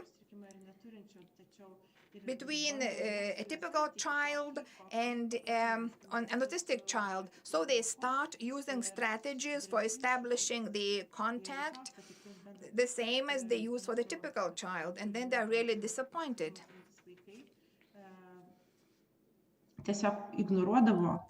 And autistic children actually ignored this strategy, this typical strategy that the teacher applied. They were avoiding contact, avoiding eye contact. They did not respond to calling their name, and they did not get involved in the activity. As you see, it was verbal information which the child tried to avoid. And it was not a successful interaction. It was also now observed that teachers, educators try to avoid commenting or reprimanding autistic child. They avoid correcting the mistake, the behavior, which could lead to a meltdown or a tantrum, because they don't know what will happen next.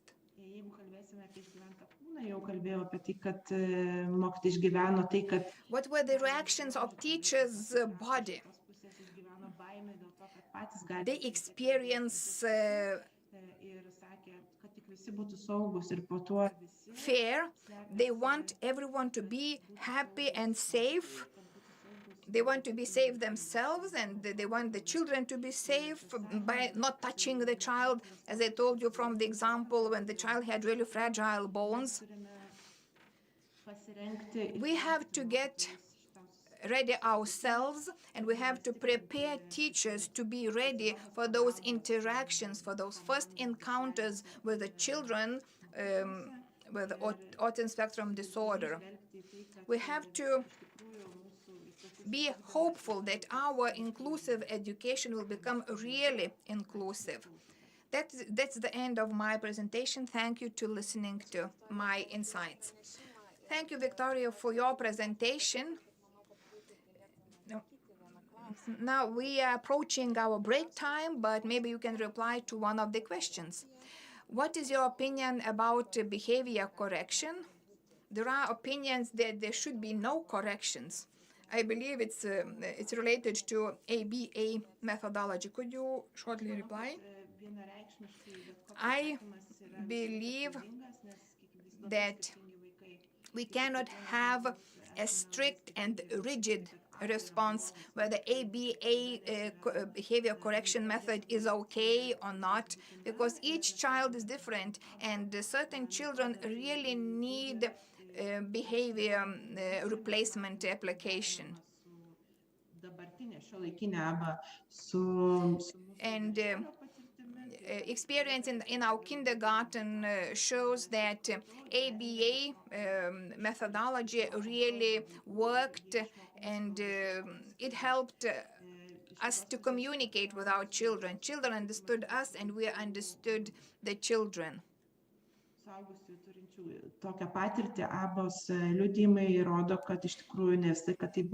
And there are certain cases when ABA methods were not the proper strategy chosen.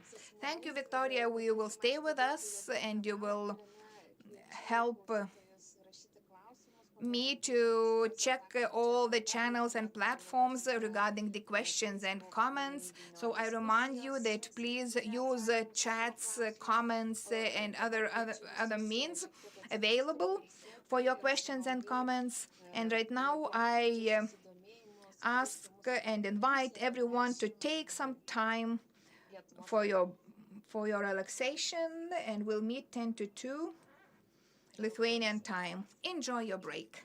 See you soon.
pertraukos ir džiaugiuosi galėdama pristatyti net dvi pranešėjas viename pranešime. Kalbėsimės apie Romų kultūros integravimą per knygą Barvalo ir Vilkas.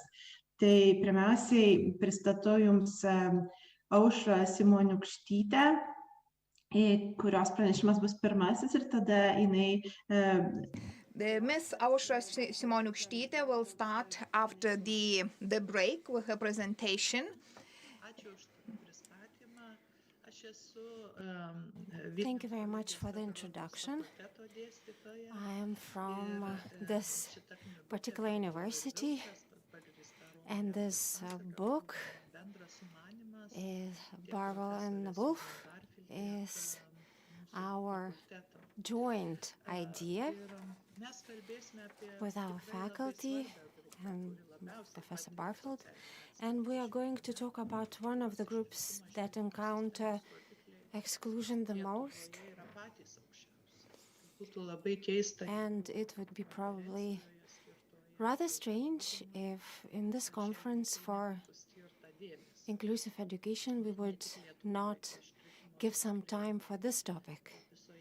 And not only in Lithuania, these indicators, exclusion indicators, are quite similar in the entire European Union.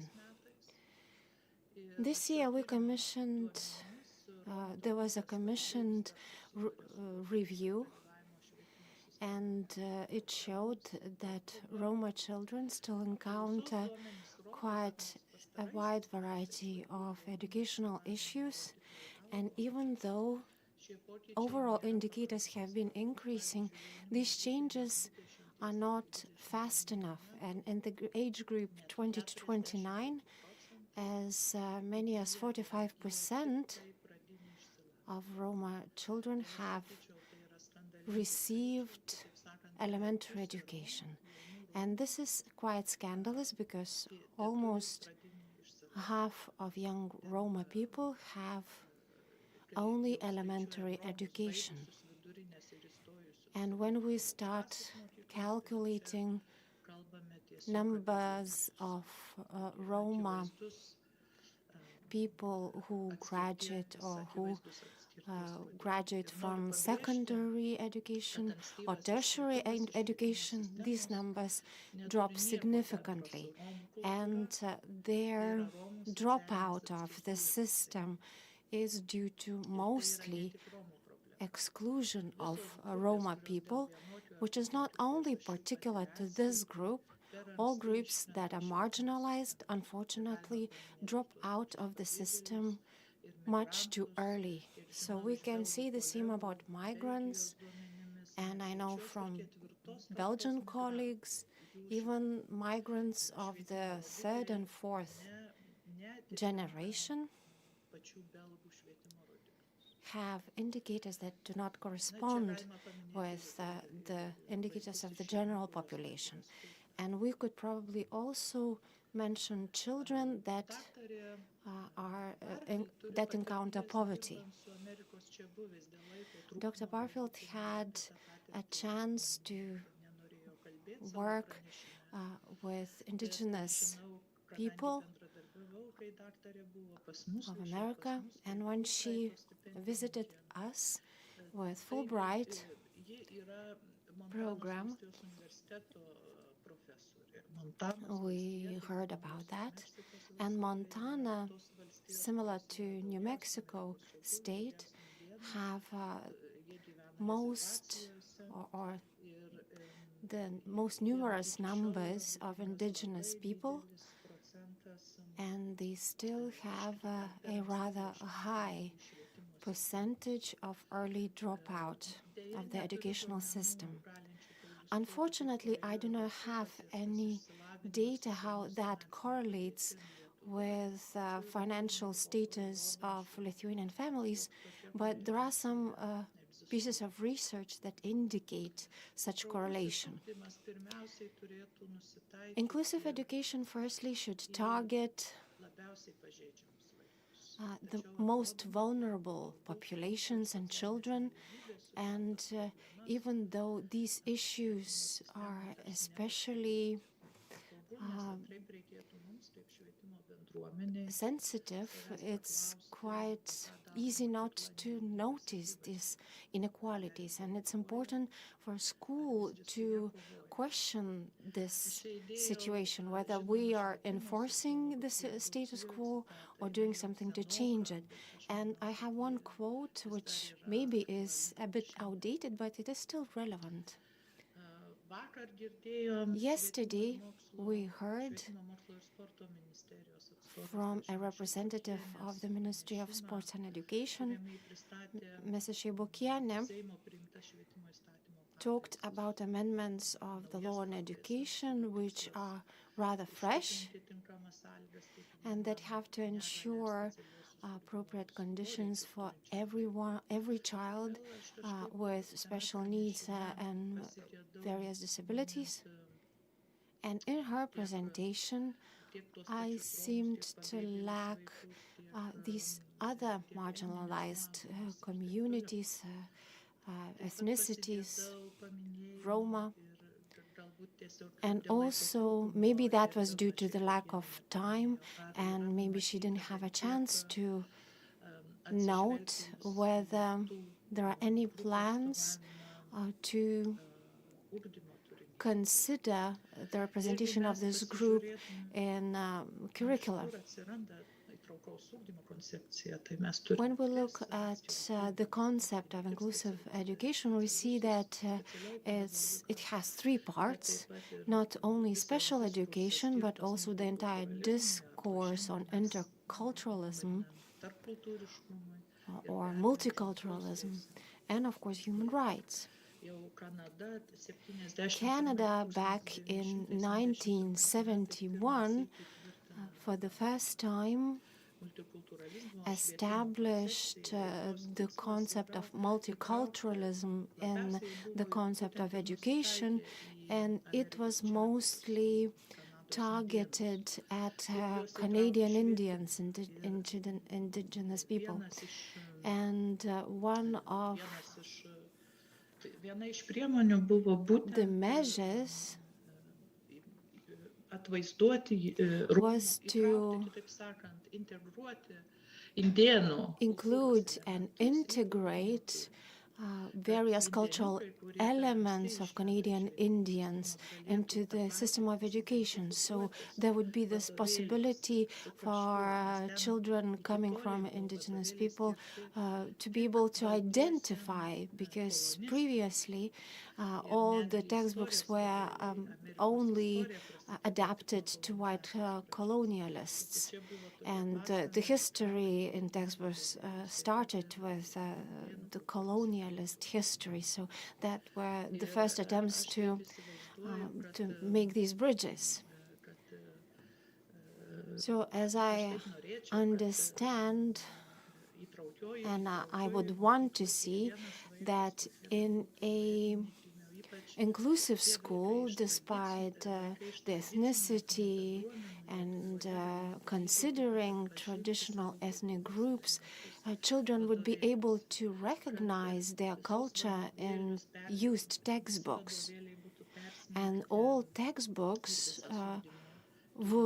and the entire curriculum would have more multiculturalism, so that people would be submerged into this different culture, that it would not monoculture, it would not be monoculture, but it would be interculturalist attitude that would thrive throughout the system. So one of these measures was, together with Dr. Bartfold, we had an idea to use a Roma fairy tale that could be used by various teachers, not necessarily having Roma children in their classroom, but as an example, how could different cultural elements from different cultures could be integrated into lessons. So that was the idea. And we also wanted to use drawings made by Roma children and their classmates, but maybe Dr. Barfield will explain that in greater detail. And after she speaks, I could maybe answer the question. So let's see the video.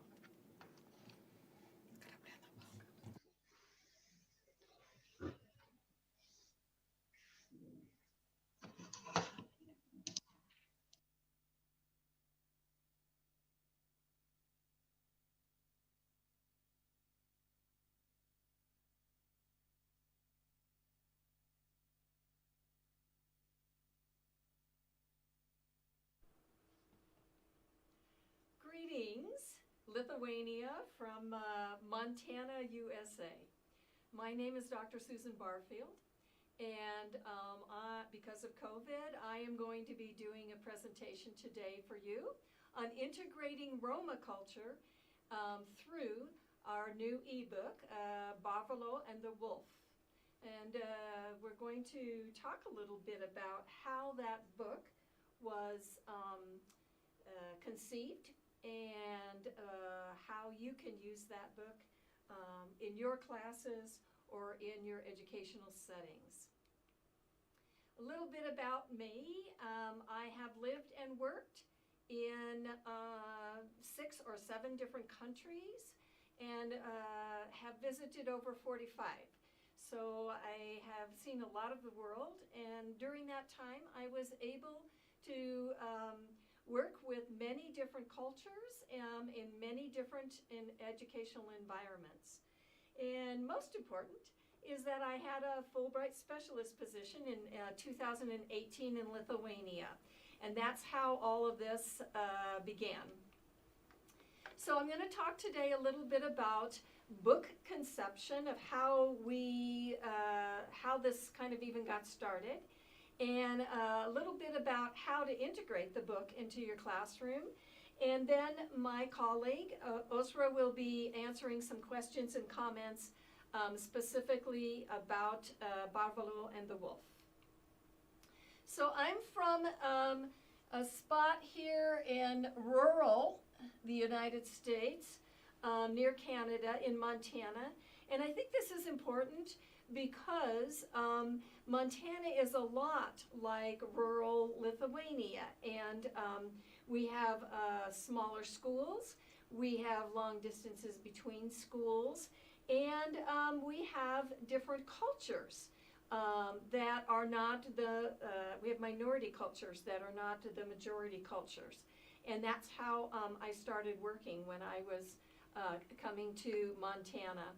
And as you can imagine, the indigenous cultures that I worked with in Montana were the American Indians.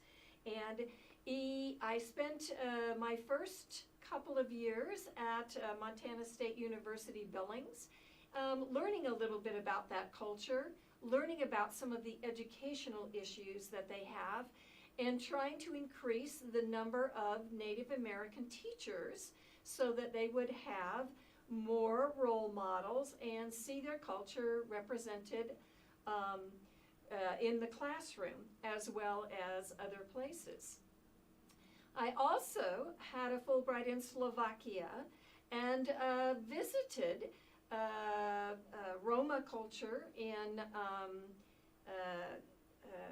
Slovenia and in Turkey, and worked and kind of talked about and worked with cultures there in how to integrate not only minority cultures but international cultures like US cultures into the curriculum, so that you are starting to expose students to different ideas and different perspectives.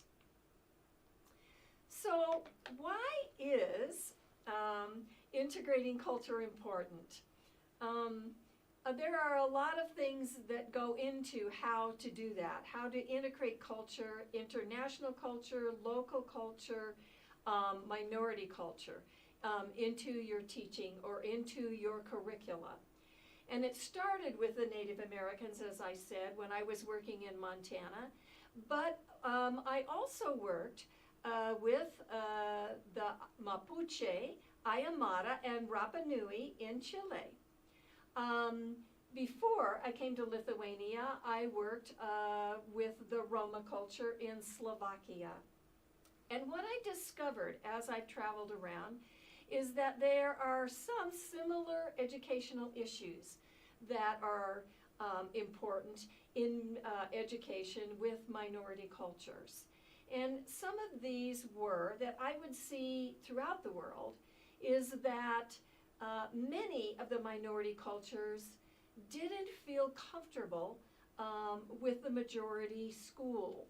And that was because either their parents had not had a good experience when they went to school there, or it could be that their culture was so different that they didn't see their culture represented in the classroom at all. Or it could also be that they came with a language that was different than the national or majority language culture. And so they were having a difficult time adjusting to the new environment. So in all those classroom visitations that I saw, I thought, what can we do to get parents of minority cultures and to get students seeing their culture in the classroom? Because when children and parents see their culture represented in the schools, they're more apt to attend. So maybe attendance might be improved.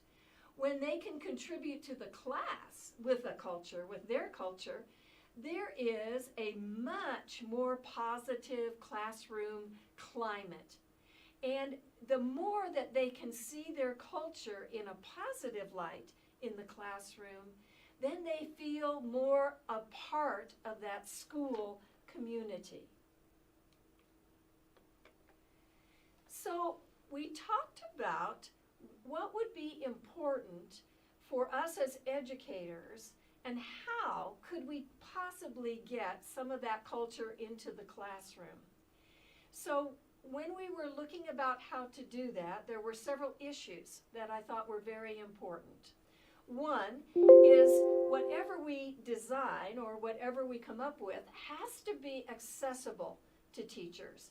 It can't be that you have to buy this, or it can't be that I have to afford something to be able to do this. Educators, as we all know, are not necessarily the best paid of vocations. And you have to be a dedicated person and really feel the importance of education in order to become a teacher or work in the schools. And so accessibility was very, very important. Free accessibility, very important. And we wanted to have a common educational format. I wanted it something that lots of teachers have access to already. They don't have to have a special program in order to get it. And so I used PowerPoint because it seems to be almost the most widely used worldwide for educators in order for us to be able to access it, so teachers would be able to access it. I wanted it to be so easy that even if you aren't a tech person, that you could easily access it, easily use it, and even students would be able to get right back on and use it. Of course, students often are the ones that tell us how and help us how to do that. I wanted it very easy to design, so for teachers and students, so that they would be able to use it to be able to do that. And I also wanted to make sure that we want to introduce a little bit of the culture to whatever culture we're looking at to students and teachers. And one of the reasons this was important was because teachers, when talking with them, said, you know, I am very interested in, for example, in Lithuania, the Roma culture. But you know, I really don't know very much about it. And I'm not real comfortable teaching about it. And so what was important for me is that we gave them a little bit of information that would be able to get teachers able to start to talk about culture and the Roma culture without feeling uncomfortable that they didn't know enough about it. Because it's okay if you don't know that much about the culture, because the parents and the students will be able to help you with that. That's what part of that school family is all about, to be able to do that. And the second thing that teachers, when I talked with them about this concept, that always came through is, you know, it sounds like such a great idea, but I already have so much that I am responsible for teaching, and so many concepts that are important in our national curricula, that to add more is just really next to impossible. And so I said, well, then what we need to do is look at that curricula and look at the concepts that are in there, and then say, let's build lessons that support those concepts so that they will not only be supporting the curricula, but they will be presenting it in just a slightly different way to be able to do that. And so the teacher said, well, you know, if I had lessons given to me about how I could use this ebook that we developed, then I'm sure I would use it much more often. And I didn't want them to just take the book and read it and then put it on the shelf, or, you know, go to another lesson. I wanted it to be something that you could build on, that you could use for a long time, over and over, with different lessons. And so we also introduced lessons on how to use the book in the classroom. This is what it starts to look like. And as we were developing this, we said we need a story, a Roma folktale, that will be positive, that will have a good message for children. And it's very important that it come from the Roma community.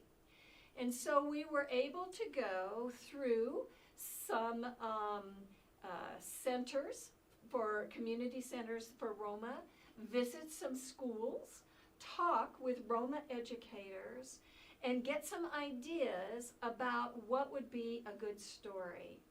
I think you're going to love this story. This story, if you look at the ebook, talks about Barvolo and the wolf. And the moral of the story is that kindness now will be repaid with kindness in the future. And isn't that an important message that we want to give our students? So you will see that in this ebook that we've developed, there are three languages that are represented. And one is Romani, one is Lithuanian, and the other is English, to be able to do that. And this book is narrated, because another issue that we had with teachers was that teachers said, well, I can do the Lithuanian for sure, but you know, I don't speak English very well, and I don't know any Romani. So I would only be able to really basically use it for Lithuanian. And I said, no, maybe not. Maybe we can help you with that. And so this book is narrated in Romani, it's narrated in Lithuanian, and it's narrated in English. So if you don't speak Romani, but you want the kids to listen to it in Romani, which is a great cultural lesson in itself, then this book is for you. You'll be able to do it. The other thing to address those those teachers who said, we're interested in this, we don't know a lot about the culture. So we wrote a basic introduction, and we asked, what are some of the very basic things that you want non-Roma to know about the Roma culture? And this is the introduction that you're looking at right now. of that introduction to get you thinking and get you talking with your students about Roma culture. For young children, this is perfectly fine. For older children, this might be something to get started with, to be able to do that. It's adapted, as I said, from a Roma folk tale. But here is one of the exciting things about this book. I wanted it to be part of that Roma community. And that Roma community, once we had the story, we went to the schools, we went to the Roma community centers, and we read that story and asked the Roma children and their friends to illustrate that story for us. So one of the things that I'm truly proud of is that we were able to have student illustrations. All of the illustrations in the book are student illustrations. I'm also very grateful because in order to get this done, not only did we need the support of the authors and the support of the community centers and the Roma community, but also the U.S. Fulbright Commission, the U.S. Embassy, and of course the faculty of pedagogy at the University of Applied Sciences, and Montana State University Billings, my university. Without that support, this wouldn't have been possible, and so we feel very blessed that we were able to have so many people involved and enjoying that, to be able to see that. So here is what a typical page looks like. A typical page will have the language, and if you'll look, you can see that it has like a Roma flag here. This is the Lithuanian flag. This is the English flag. So if you want to listen to that, then you just click on that button and you will hear it narrated. You'll also be able to look and see the different illustrations from the students, as well as who the student and how old they are on this. And this, I think, is an exciting way to present creative writing and have students start to design their own cultural ebooks.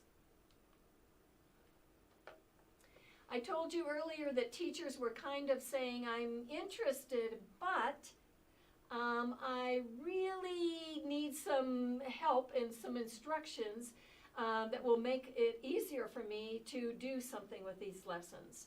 And so if you look in the book also, if you look at the back of the book, there are instructions, and I have these in English, but we also have them in Lithuanian to be able to do that. And some of the things that we are encouraging you to do, these lessons, involve the concepts of creative sequencing, creative writing, listening comprehension and reception, listening comprehension written expression, listening comprehension with visuals, reading comprehension, creative modification, like how would you change this story if you were you were the author, creative art, having them do their own, storytelling and creative writing, and creative writing. So these are all available also as part of the ebook. If you would like a copy of this ebook, or like just to look at it and see if it's something that you're interested in, here's the link to the book. And in addition, you are getting onto my faculty webpage, and you will be able to access 3 or 4 other international books that are trilingual, built on folk tales, that are also narrated in all the different languages to be able to do that. So this site includes all the narrations in all 3 languages, and it has additional PowerPoints to access some of the lessons that were presented here, where you just see illustrations, but you don't have the writing yet, this is very good for primary level, as well as getting them to sequence stories and to write stories about that. And so those PowerPoints that have the illustrations only for those first couple of enhancement lessons, those are available at the same spot where this is to be able to do that. So now I am going to turn over this virtual presentation to my colleague Oshra, who is going to talk a little bit about her personal experience with authoring this book, why she thinks this book's value, what the value is to Lithuanian education, how it's been used, and what she hopes will happen in the future. I sure wish I was in Lithuania to be able to do this in person and answer any questions or comments that you might have. But I hope you have a great conference. I think it's wonderful that the university is having this virtual conference due to the COVID, and we hope that you've gotten something out of this presentation. Would love for you to access this book, and we hope to hear from you. If you'd like to contact me, my contact information is right here at the bottom, and please do so. And I will turn this over now to Ostra.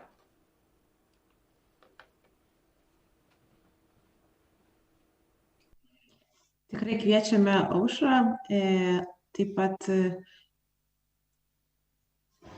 We would like to invite Aušra to summarize what Dr. Susan asked, and we would like to hear your thoughts about that and about using the book. Yes, I wanted to add that you can find the link to the book in our website of our faculty, as well as on the Roma platform of National Minorities Department.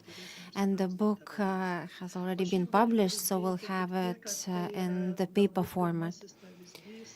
And I would like to also add that it's a good example on how Roma culture elements could be integrated and how children can be provided with more opportunities to participate.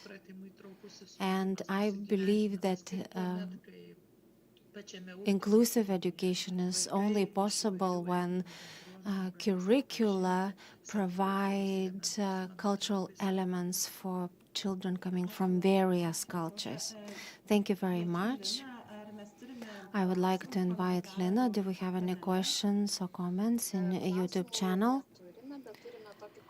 No, we don't have any questions, but the comment is that it's a wonderful presentation. Thank you very much. And we have a comment that unfortunately in Lithuania, children are rarely included into investigation of their own cultures. So it's a wonderful thing that we not only have theoretical insights on how this could be done, but also a specific instrument on how this could be achieved. Thank you very much, Sue, and thank you very much to Aušra. And now I would like to give the floor to Victoria to present our next presentation. Yes, I already had a chance to touch and feel the book, and I would like to recommend for everyone to get your hands on it. And thank you very much to both presenters. And now I'd like to invite our next presentation, Dr. Daniela Varptsova from the Czech Republic, who is going to talk about support for pupils with special education needs. And we'll hear about the Czech insight and experience. Please, the floor is yours. Thank you for introduction. Let me hope that sharing the PowerPoint is successful and that you can see the beginning. And definitely let me firstly greet you all from the Czech Republic, snowing outside. And also I would like to say at the beginning, real thanks and express thanks for all of the presentations. And now, particularly to the Barbara and Wolf, I already searched for the web link. And I must say that because I'm from the Faculty of Education, I definitely will try to work with it also with our students in pre-graduate teacher education, because I really found it very interesting and inspirative.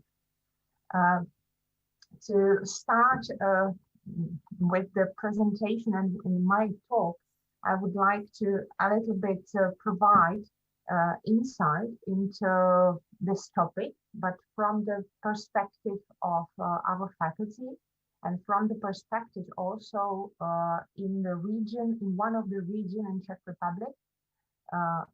Those are two aspects I want to introduce. And definitely I need to say, and I really am glad that I could participate from today's morning, because I also heard even the presentation on Austria and on inclusive education in Austria. So it was very interesting to compare and to see really the insight in other countries and focus on teacher, prospective teachers, and also teacher education. Because also my talk will a little bit illustrate that we in Czech Republic and our faculty really, or I think that all of us know that really the teacher education and teachers' competencies are of key importance. And this survey and the insight I want to talk a little bit about illustrates that we not only try to, so that the students, the future teachers, try to develop knowledge and also to see, for example, inclusive classes where good practices applied already, but also to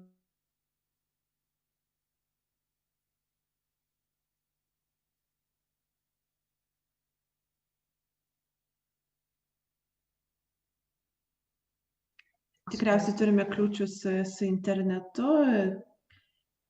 Unfortunately, I think we had an interruption in the connection. Daniela, can you hear us? Because we lost you for a while. Are you back? I can hear you. I can hear Gerai, you. ačiū. Is it okay?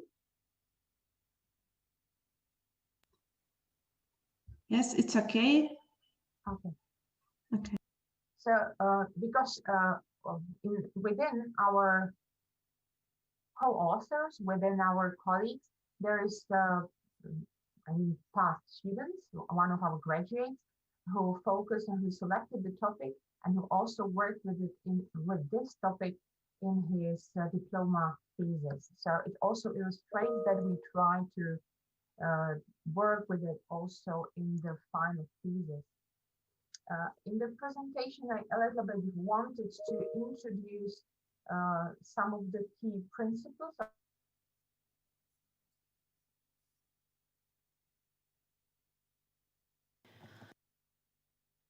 taken into consideration. We keep losing you. I'm sorry. So in the Czech Republic, because definitely this is the framework for how to really approach the policy and the strategies related to pupils with special education needs. So here are highlighted, for example, some of the principles of inclusive education and also the aspect. In Czech Republic, the system of education is like 5 years, 5 grades of primary education and 4 years of lower secondary. This is the basic compulsory education, and the 1+ at the beginning, because nowadays there is also 1 year compulsory. I mean the year preceding the real entrance to schools, and it's in early childhood, it's in kindergarten. We definitely you can see signs of focus on key competencies and skills for the 21st century in all of the curriculum documents in Czech Republic, and definitely also effort to provide equal access to education. At the same time, it's necessary to say that still teachers' attitudes, teachers' skills, there is a lot to do develop and change, because there are really different groups, that some who really are pro-inclusive and who find really that, okay, it's necessary, it's the ideal and one only way. And at the same time, there are some like critics and some of those who find it like more disadvantages in comparison to advantages and the needs. I've involved also some of the key legislation, some of the codes that, for example, from 2004, there really are the school laws and the law on pedagogical staff where already included tendencies have been highlighted, but still there are some new upgrades or modifications, and still some more concrete steps are to be developed. So here is the legislation framework that really also shows, when we go into details, that what is interesting, and sometimes it creates also like distinctions and some controversies and some difficult situations, because the parents are very important in inclusive education. Also, the rights to choose, the rights to decide on behalf of the kids, which is good.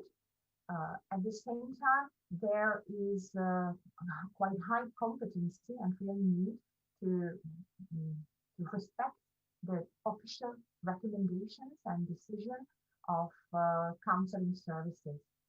And it's good, it can be really very well professionally done.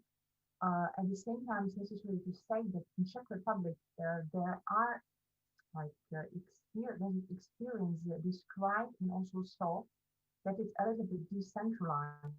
And there are big differences between how, for example, different regional counseling services deal with different approaches, how they, for example, make root diagnostics and what recommendations they provide and they give to schools.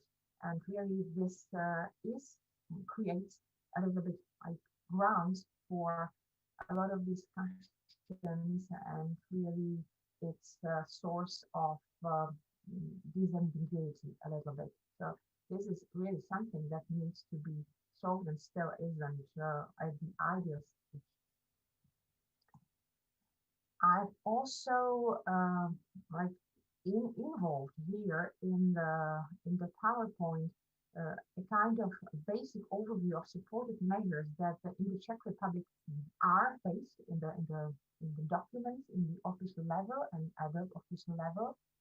And here is part of them. And it also illustrates and provides a kind of introduction to what also the survey and the empirical view focuses on. In Czech educational system, there are 5 basic stages of supportive measures, not measurements, sorry, measures. And the stage 1 is usually focused purely school-centered. The stages 2 and 5, they relate to pupils who have higher need of really support, and also in statistics, it's monitored what percentage and to what year the pupils related to different stages are included and really participate in the mainstream schools.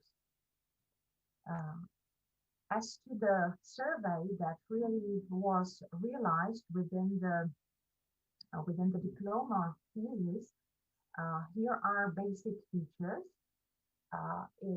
Here are the basic research questions, and further on we will touch some of them in a little bit more details. Generally, it really focused on monitor what kind of support measurements have been seen as employed and effective. And we will focus on some of the even more particular questions further on a little bit more. It was monitored by questionnaire.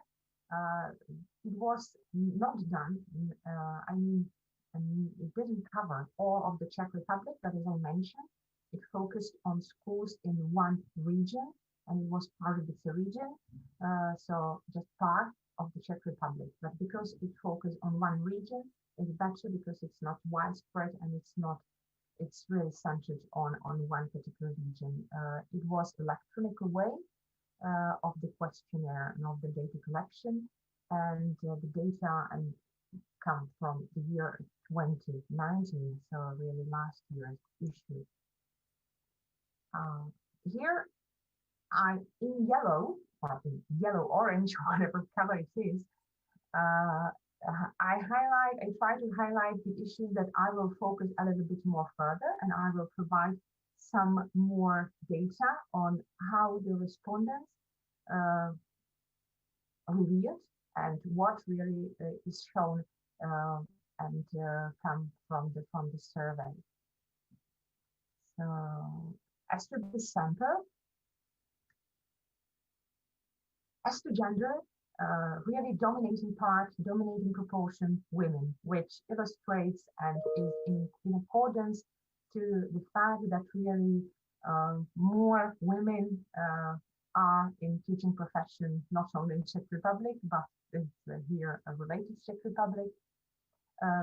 Within the respondents, here is the distribution as to the length of teaching practice, because teachers answered and were the respondents.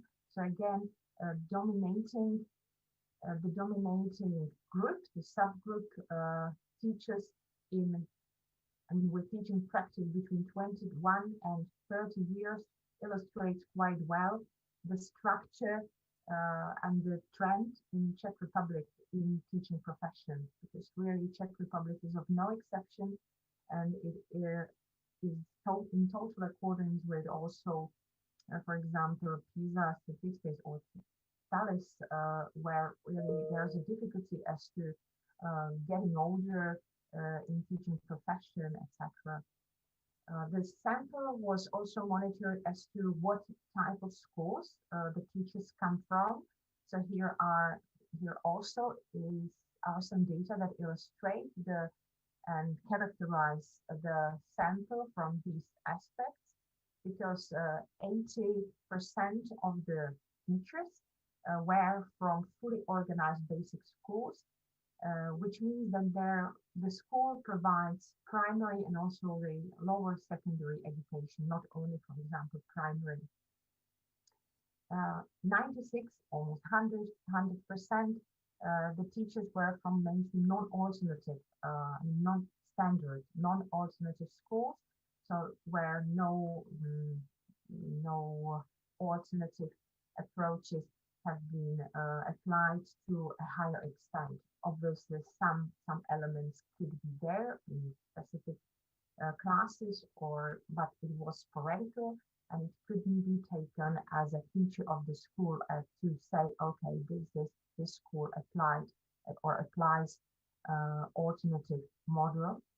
And dominating most of the teachers come from schools governed and financed by state, not private schools.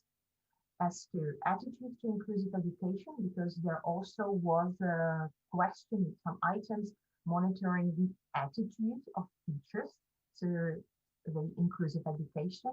And so here I take it as a kind of specific feature of the sample, because really, as in one of the previous presentations also, we could here highlighted really not only knowledge, but really the attitude, it was said like love, but really the attitude, the positive seeing the meaning and clearly the importance of something and of inclusive education also is very important. So here you can see what proportion of the teachers in the sample have rather positive or rather negative attitude to inclusive education.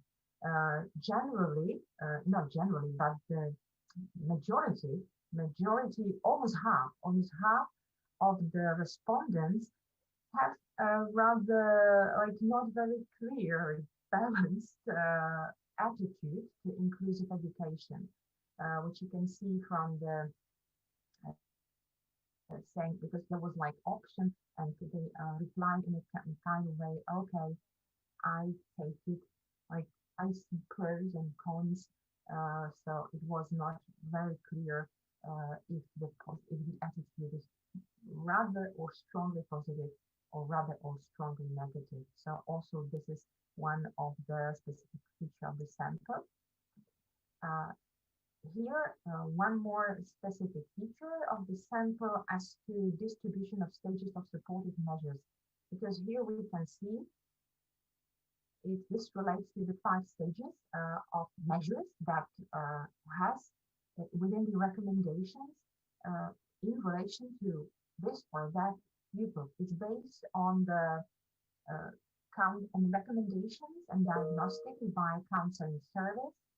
And here we can see that really within the mainstream schools, there are also pupils who have recommended and who are who belong to even the higher, supportive measures like 3, 4, 5. So not only the first one. As to further and as to some specific empirical findings related to the questions, here are some highlighted. Necessary to say, the respondents could select more options, so they didn't have to choose just one sole answer. So really, they, for example, could describe, could tick, could express their answer as to what teaching aids are employed from their perspective within the education, within the classes, within the instruction. In red, I have highlighted here the items, the teaching aids with the highest percentage.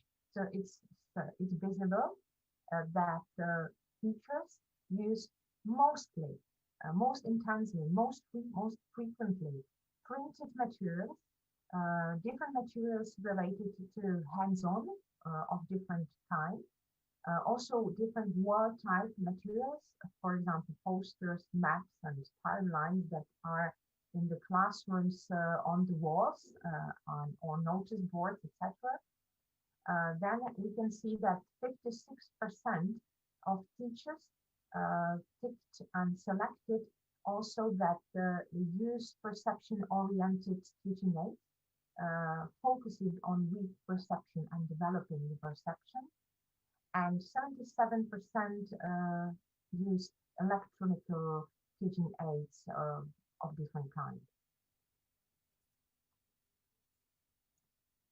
As to question related to what activities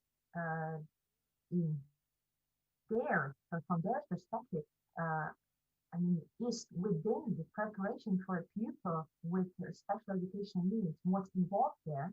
So again, here we can see the percentage of the answers.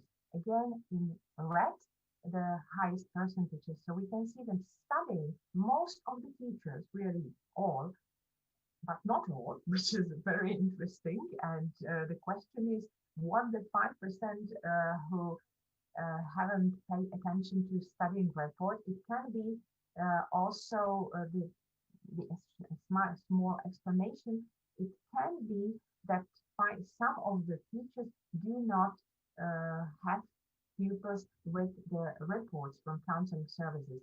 but it's not verified here, and really it's interesting that not 100%, but it's possible an explanation. So 95% study is one of the activities that really they pay attention within the preparation for work with people with special education needs. 84% focus and also pay attention to personal appointment with pupils' parents. 81% focus and involve designing the individual teaching and learning plan. Parents are also within the individual teaching learning plan, and 66%, for example, prepare and get prepared, also pay attention to preparation of schoolmates for the pupil with the need, which is not that high proportion from my point of view. Involving teacher's assistant, because teacher's assistant is really, again, one of the elements that in Czech educational system and in Czech, discussion and the platform among teachers is quite a big topic in recent years. So also involving teacher's assistant is mentioned here and by 77% of the respondents. The question also, what was monitored, like measures that are employed in cases of school failure. So like prevention of school failure, what teachers do so that the pupil didn't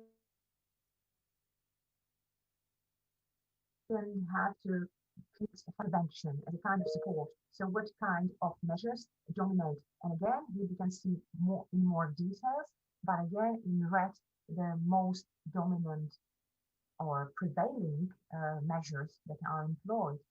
And again, we can see that 74%, quite high proportion, focus, and do not forget to mention designing and application of the plan of pedagogical support. 60, but there is difference. 68% of teachers mention within the measures remedial classes for pupils. 74% also mention intensive cooperation with parents. Also setting short-term specific learning goals and more staged regular assessment, verbal. And 63% mention assistance work with the pupil as a kind of measure employed. And 69% they highlight employing teaching aids. Definitely you can see also some other aspects that are quite high. For example, also 76% positive assessment, which is at the bottom, which is good, quite good number, because I need to share a little bit my experience from teacher-oriented study programs, because I focus on teaching theory, on didactics, and I must say that really Czech educational system still fights with, I call it orientational errors on orientation and on finding and correcting the errors, and not correcting, but reorientation on errors, and positive assessment needs to be highlighted, and we really try to pay more attention to this. And always it's very interesting that there are some people, teachers, students, even parents, who do not see it as like, okay, positive assessment is good and necessary, and it's important. Maybe it's also because of kind of tradition and long-term effort that is needed also in this issue. As the second issue, as the second item that is monitored is focusing differentiation and individualization of the instruction. And here I highlighted like 4 items: extended learning content, and kind of word like additional in a kind of like pupil oriented, because the pupil needs something to practice or to experience more with hands-on, etc. So extended learning content, not like instead of, for example, assignments, home assignments. So 78% of the teachers mentioned this kind of measure. Lower requests for weekly pupils is also something that 63% mentioned as one kind of measure of differentiation or individualization of the instruction. And direct teacher assistance work with children who need more intense help. This was highlighted by 74% of teachers. And flexible time for assignment completion marked by 66% of the teachers.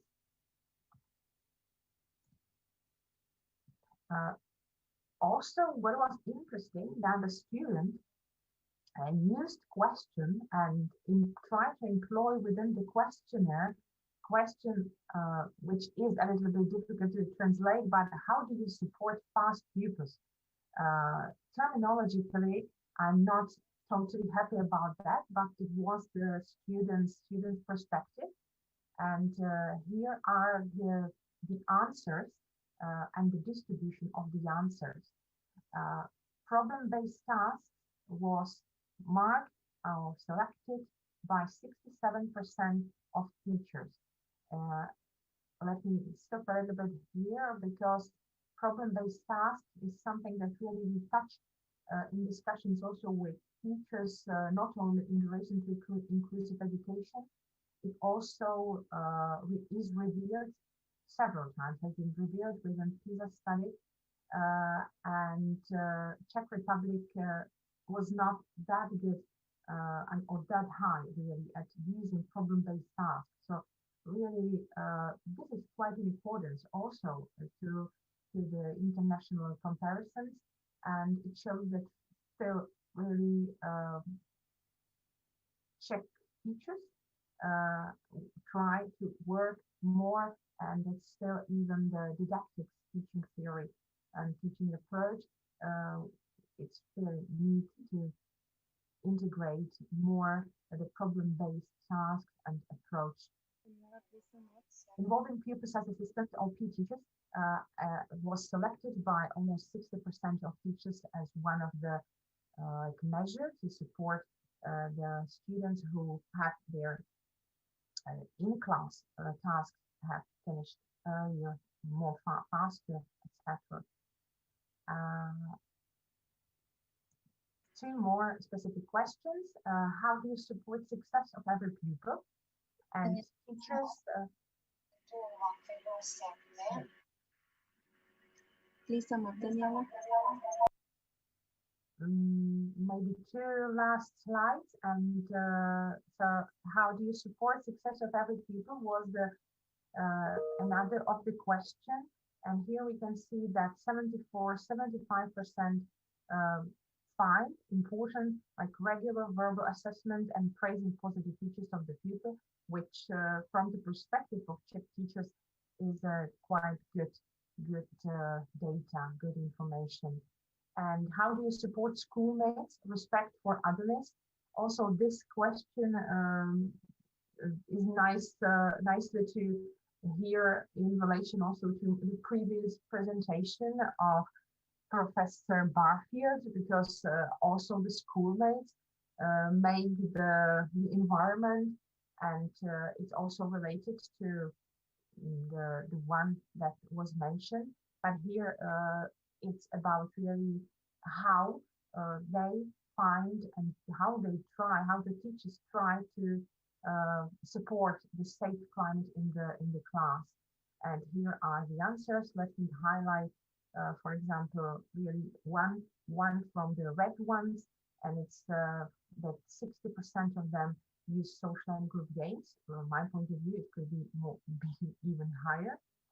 And respect the approach to children, staff, parents, like being the model for the child. So 70% use this. Here I wanted to summarize a little bit, but I think that I wanted to make reference to some of your some of the previous presentations that I heard also today and partly yesterday, but yesterday I wasn't able to participate 100%. So I think that I have highlighted it already in the course of the presentation, and I'm definitely ready for questions. If I really want, I will. Thank you for your attention. And 1st of December, and year 2021 is coming, so already now let me wish you a nice and hopefully healthy ending of the year 2020 and new year. Thank you, Daniela, for your comprehensive and detailed presentation. There were different interesting slides indicating the process of teachers' preparation for working with the children with special educational needs. And I believe that this percentage in Czech Republic and in Lithuania will be increasing. Thank you very much for your nice summarizing, thank you for your attention to our presentation, and thank you for cooperation. We had a wonderful opportunity again to meet you again remotely and to hear your insights and your experience. Thank you so much. I also would like to thank Daniela, and I would like to introduce one more lecturer, Margarita Molienė, who will talk about her experience as an elementary teacher and as a founder of a private school. She's really interested in educating gifted children. And a few weeks ago, together with Margarita, we had a conference about education of gifted children. So please, Margarita, the floor is yours. Good afternoon to all the attendees of the conference. I am very happy on this initiative to hold this conference where we talk about a school for all learners. When we talk about this inclusive education and about inclusive education of high quality, whether we need it or not, it's not a question anymore. One year, I had a class, and there were 24 children in that class, and this class looked like this. One child was from an immigrant family. Another child represented a multilingual family. Another child had dyslexia. 3 children were really gifted children. There were children from a very risky social background.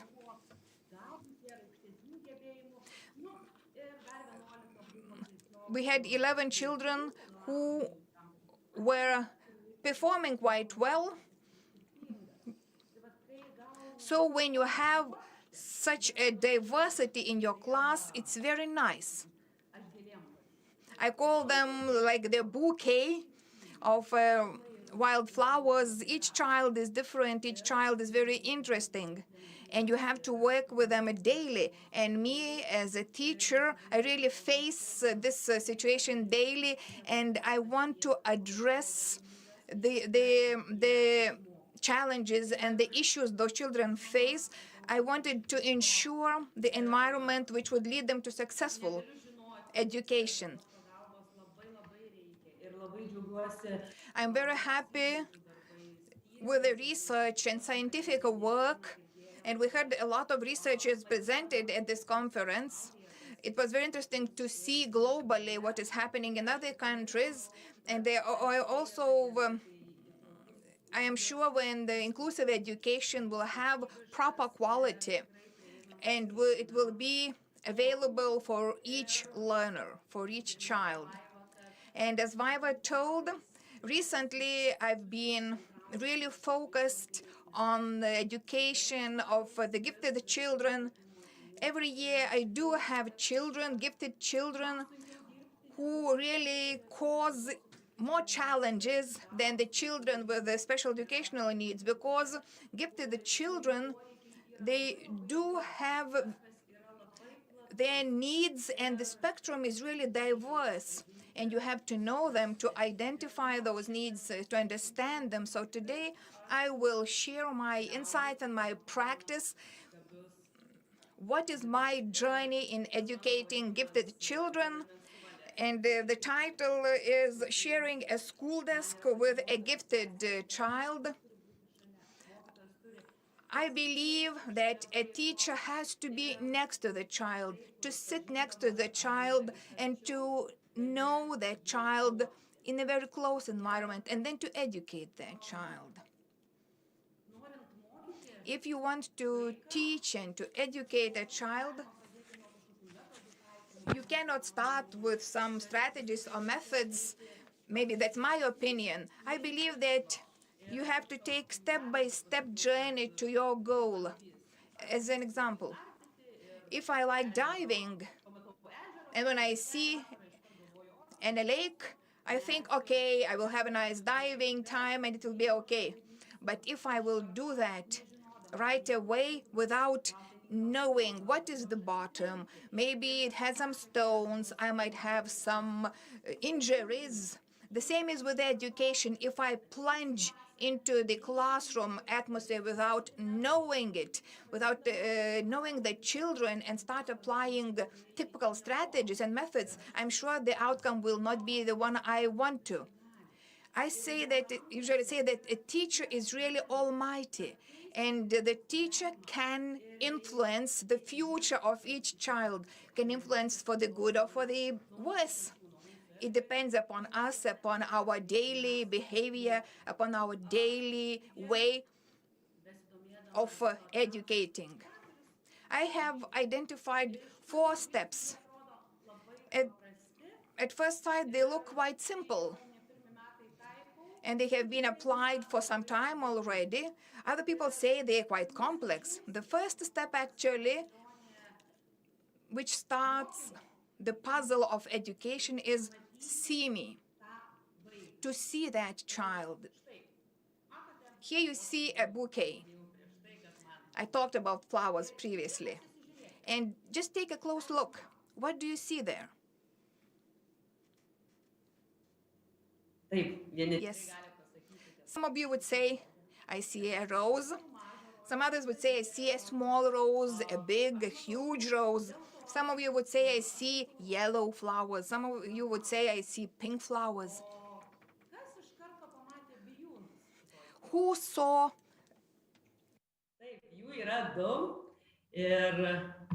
Who saw peonies at the very beginning? You see one is here on the left, the other is at the top. I saw those flowers from the very beginning. But sometimes it's quite complicated. You cannot see that gifted child from the very first moment you enter the class. You have to look closer for that.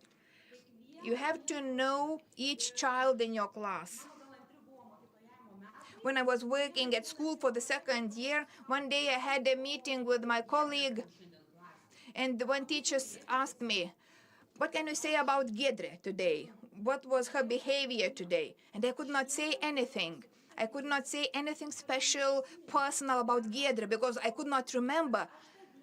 And then I understood that that day I did not notice that child. I did not notice what she did. She was a good, obedient child. She was well-performing. She had no emotional problems. She was on good terms with everybody. And it was a sign to me that I have to see each child, to pay attention to each child. And that conversation helped me to focus on each child. I even opened a diary observing each child. I'm an elementary, primary school teacher, and I have a list of my school children, and every day I write something about each child, sometimes just a word. Maybe he was naughty, or maybe gave a proper answer, just some observation. And when I work with this diary, I trained myself to notice and see each child. When a child comes into my classroom for the first time, I cannot say at first glance what needs he or she has, what are his abilities or disabilities. It takes time to notice that. But the first step is see me. Notice each child, his abilities, his moods, his responses and reactions in order to move forward. The second step, when I see, notice the child, my task is to understand what is happening with this child. It's quite complicated to understand a gifted child usually, because a gifted child, as Sigita mentioned previously in her presentation, a gifted child is reasoning, thinking, and he has fireworks in his brains. He solves deep insights in his life, and a teacher sometimes cannot understand that. And I cannot guess what are his thoughts as a teacher. Another example, when I had a child in my class, a gifted child, probably he had read more books than me, and we had a task to write a tale. When he was talking really smoothly. His vocabulary was rich. He could express his ideas very smoothly and expressly.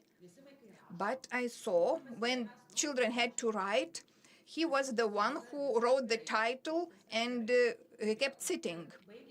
And when the class was over, the lesson was over, that child wrote only one sentence on his piece of paper. And I could not understand how could it be like this?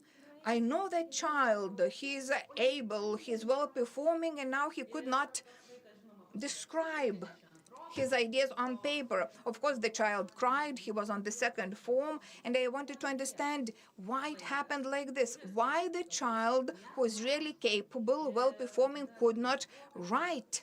And then we had a conversation, we talked it over, and finally I understood, I found out that he said that my thoughts are so fast that my hand cannot handle the space. So he was really concerned that his motorics and his movements of his hand are not so fast as his thoughts. The thoughts are coming and going, and the hand cannot cope with that pace. So it indicated to me that each child can experience different feelings during one lesson. At the beginning, when I was less experienced, I could be really confused. What should I do with this child? But then I really got the experience of understanding this child. And then choose different strategies for education, maybe ask him to make a shorter composition, or find other ways that would be really suitable to him so he can have proper education. Another example which I had was about a gifted girl, and she was hiding herself. She did not want to reveal that she is really gifted and she understands a lot. And during a mathematics lesson, we were solving some tasks, some assignments. We were making a task and everybody were giving some answers to this task. 10 plus 10 would be 20. And the girl said, and then we wanted to make this task more diverse, not just to add 10 and 10 and get 20. I asked what other ways would lead us to having 20 as a reply. And this girl said 2 by 10 would be 20. She used the multiplication. And then this girl sat down suddenly. She did not want to reveal again that she can think wider. And I understood when I saw her reaction that she doesn't want to open her potential. So I understood that I have to find the ways how to make her more sure of herself, so she wouldn't avoid showing her abilities. She did not want to show off. She did not want to be better than her peers. She wanted to be like her classmates. So in order to help her, to support her in opening her potential, I have to find proper strategy. You have to avoid situation that you keep pointing at that gifted girl, saying, "Now you can say, tell to your friends how you do that," and so on and so forth. When I understand that child, you see the slide. When I saw that illustration, I found it 3 years ago. This is the situation describing my classroom atmosphere. Sometimes we say, stop fooling around, stop showing off, because we gave similar tasks, similar assignments, and we expect the same outcome. Here you see 2 beavers. We have the result. Yeah, they both did what they are capable of. The way they see the situation, the way they can demonstrate their abilities. And when I meet gifted children, sometimes I've experienced myself that, yes, I chose the wrong strategy for that child. If I say, do this assignment, find this and that answer, and I did not specify how to do that, this is the situation we will see. When I have a gifted child next to me, I make the instructions more precise. I have to tell the child, please do it this and that. In this way, we will have this outcome. This way, the child will understand the task and I will reach my goal. Sometimes we're really giving instructions which are misleading for the gifted children. Sometimes I hear in school, in the shopping markets, shopping malls, when a child is said, stop fooling around.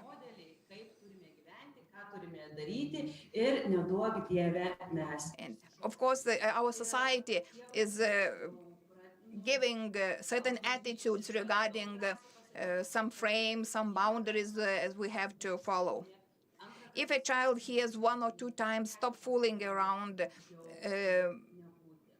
then maybe this child will stop being keen on different subjects or deeper interested. So when you know your student, when you know your pupils, sometimes we'll give a second thought whether the child is fooling around or he's manifesting his aptitude. Third step, teach me. How can we teach a child if we don't know the child, if we don't recognize his abilities? When you have to educate a gifted child, you can use different strategies and methods. And when Sigita Gdziauskienė was talking about gifted children and their ability to memorize information, they need less time for learning certain things. They need less repetition. And when you work with the gifted children, it's very important to pay attention to their emotional intelligence because they face problems because they feel that they have done something faster than their peers. Sometimes they feel lonely or isolated. The more diverse the strategies we use, the more interested the children will be, their motivation will be sustained and getting higher. It's very important to sustain the motivation to learn. When I worked with elementary grades and when I had gifted children, their pace of learning is really fast. It's important to teach them how to know themselves, how to react to certain responses. once we had an assignment working in pairs, and one child was a gifted child. He was selected as a gifted child, and I told him that now we'll be working in pairs, cooperating in pairs, but I did not give proper instructions. We had a Lithuanian text cut in parts, and they have to choose the proper sequence. That gifted child said, my classmate doesn't know how to do it. I can do it myself faster and better. And I kept coming to them and said, cooperate, work in pairs. But I did not manage to persuade them to work together. Then I talked to that child, what is happening? And that gifted child said that, what's the use of this task? Why should I do that task? Then I understood that I did not give proper instructions to him, what I expect from that child. And when I told him, this task, I know you can do it fast and it's easy for you, but your task was to learn to cooperate with your classmate. So this task was like a tool for you to learn to listen to your friend, to accept his opinion, and to express yourself in that way that your friend would understand you. So it means that this easy task has nothing to do with that. No, the task is just a tool. That child was in the third form, and he understood what he had to learn during that assignment. So next time when we had similar task, he did not pay attention to the content of the task. He did it, and he understood that he has a wider field of emotional acknowledgement of the situation and learning some cooperation and so on. So when we work with the gifted children, we have to shift between strategies and pay attention to their emotions, try to understand them and to recognize that. And the fourth step is challenge me. Challenge me. You have to challenge gifted children because they love challenges. We cannot base on our strategies on different opinions.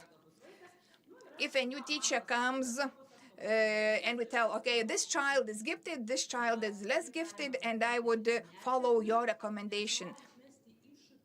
If you want to challenge, you have yourself to go through all those first 3 steps, to see, to understand, and to teach that child. And then we'll be able ourselves to challenge the child. In order to challenge the child, it's not enough to think of that challenge. Gifted children are really observing the teachers. They try to find inspiration in their teachers, and I know myself from my experience that we can inspire our children, our school children. How can we do that? I chose a picture where you see a woman on the stone. It's a challenge to myself. I'm trying to learn to stand on my hands. I'm over 40, maybe a little bit overweight, but I thought of this challenge that I need to cope with this. It has nothing to do with mathematics or some cognitive goals. In order to cope with this challenge, you have to work consistently and for some time. I know that a child in this education process will have to take step by step certain tasks and assignments in consistency, and maybe will be bored at some time. I do remember that I had once a very gifted child. He was well performing in all the subjects. even within 1 month in September, he could answer all my questions according to the curriculum. During the first month, he knows the whole content of the first year, for example, on a certain subject. But he couldn't perform well in arts. And the arts teacher said,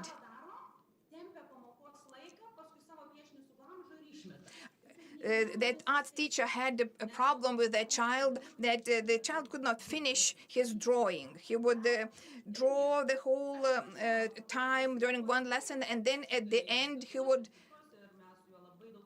tear apart his drawing. And then I had a conversation with that child. I asked him to stay after classes, and I said, I heard that you have some difficulties with arts and with drawing.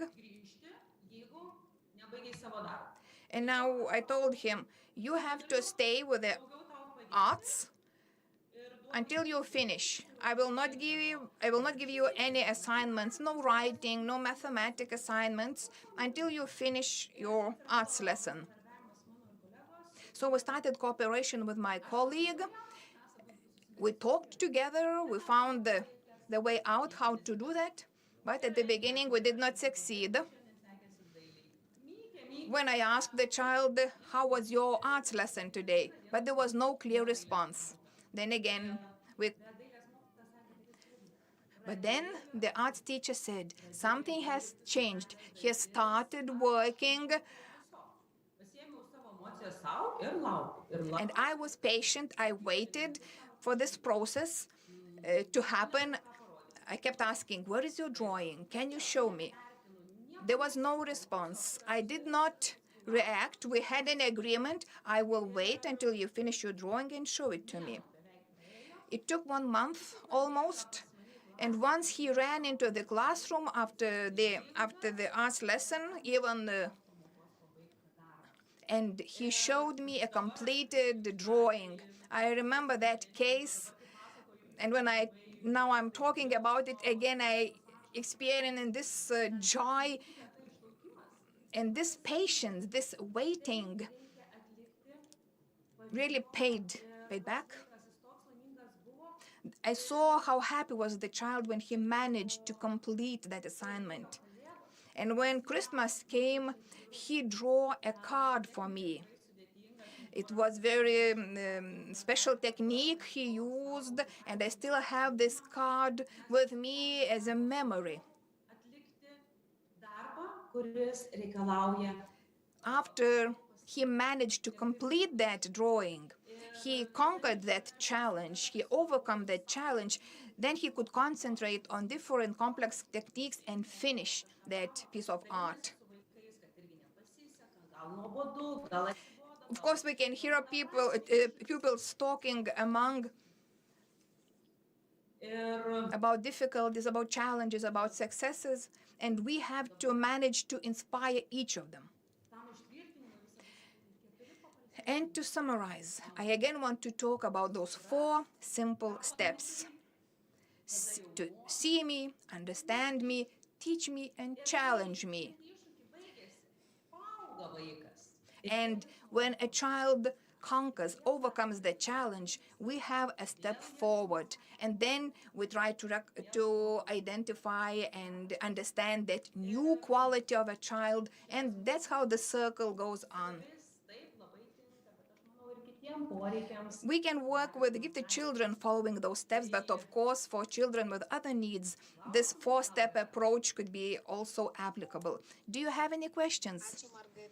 Thank you, Margarita. I don't see any questions, but I see that people are expressing their emotions, saying that you are amazing and you are truly inspiring. And for those who didn't have a chance to ask a question, you can still submit them after the conference, and we'll continue providing this possibility to pose your questions as explained before, and Margarita will be able to answer them later. And now, thank you very much, Margarita. And now we'll try and summarize the both days, and I can see that Victoria is connected. Victoria, are you ready to share your insights? Yes, both days were so intense, and a lot of things remained with me from the first presentation, and this last witness or testimonial, you could say, about the love for children and every child, which demonstrates that inclusive education will be high quality. So I'm very happy with all presentations, and I'm very glad that this discussion became longer and that actually it spilled over to a Facebook event, and hopefully our presenters will find their questions there and will probably build friendships. And I especially want to address Lithuanian speakers. You can ask for consultations from presenters and share your insights and comment.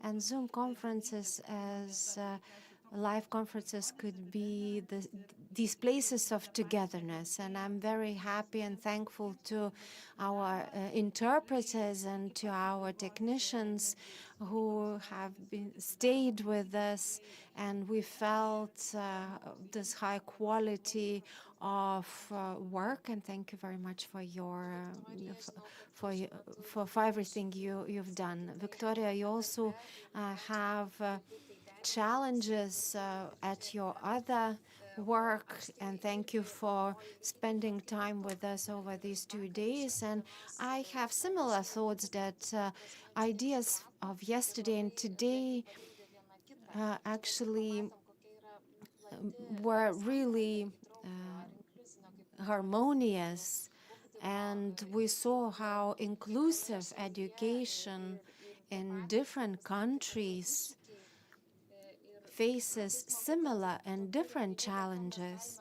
And it's truly great that events like that help us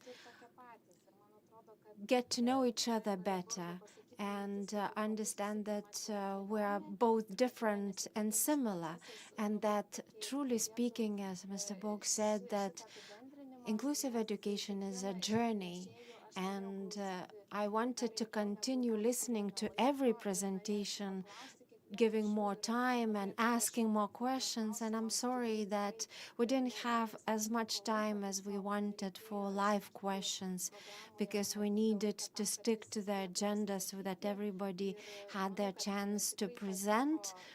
And I'm glad that we had a possibility to connect to everyone, and we'll continue waiting for questions. And now I'd like to give the floor to Vaiva Iškienė, the Dean of the Faculty. And thank you very much for staying with us, for helping us overcome technical issues. So please have the floor. Yes, I'm very happy about this successful conference in my understanding, and it's really fruitful, and I'm glad that over these 2 days we were able to share knowledge and to learn from each other and from each other's experiences. I believe this sharing is one of the most important things. You could have a lot of theory, be knowledgeable, but it's quite difficult sometimes to implement theories into practice. And although this was online conference, we managed to build friendships, and I do hope that they will not end with the conference of today. And as soon as we are freed from this COVID situation, maybe we'll have a chance to meet each other face to face, answer questions in live audiences. Thank you very much to the moderators, because you managed to withstand these 2 days, which were rather intense and technically challenging. to have your eye on everything and to make sure that everything connects everywhere and that everybody stays in the correct channel. So that was a challenge in itself. So thank you very much to Sister Victoria and to the department head Lena Pechuliene. And my words for the first day that I was hoping for success of the conference. I see that our solution to put these two knowledgeable leaders together was a good solution. Thank you very much to Kindergarten Mažutėliams as our partner. Thank you for letting us be with you and learn from you. I want to thank Kaišiadorys Kindergarten, Vaikystės baras, and from Žiežmariai, because thanks to them, we had a chance to hear our neighbors and close relatives from Ukraine, so to speak, about how they are managing to tackle challenges and overcome them. And the largest thank you to the Research Council of Lithuania. And despite these COVID challenges, they provided us with the possibility to spend these 2 days to have wonderful interpreting services and to help us to stay together despite the current challenges. I'd like to remind you that this conference was also aired on YouTube, and the recordings in Lithuanian and English will remain on those channels. So please share them around and go back to them, listen and reflect. Squeeze as much as you can for your inspiration and for your belief in the ability to overcome difficulties, so that inclusive education in Europe and Lithuania would become a very usual thing, and that traditional systems would become rather strange and no longer traditional. So I do hope for this paradigmic change, and I hope that we felt and heard that in outlandish, and it's a natural part of our life, which already exists.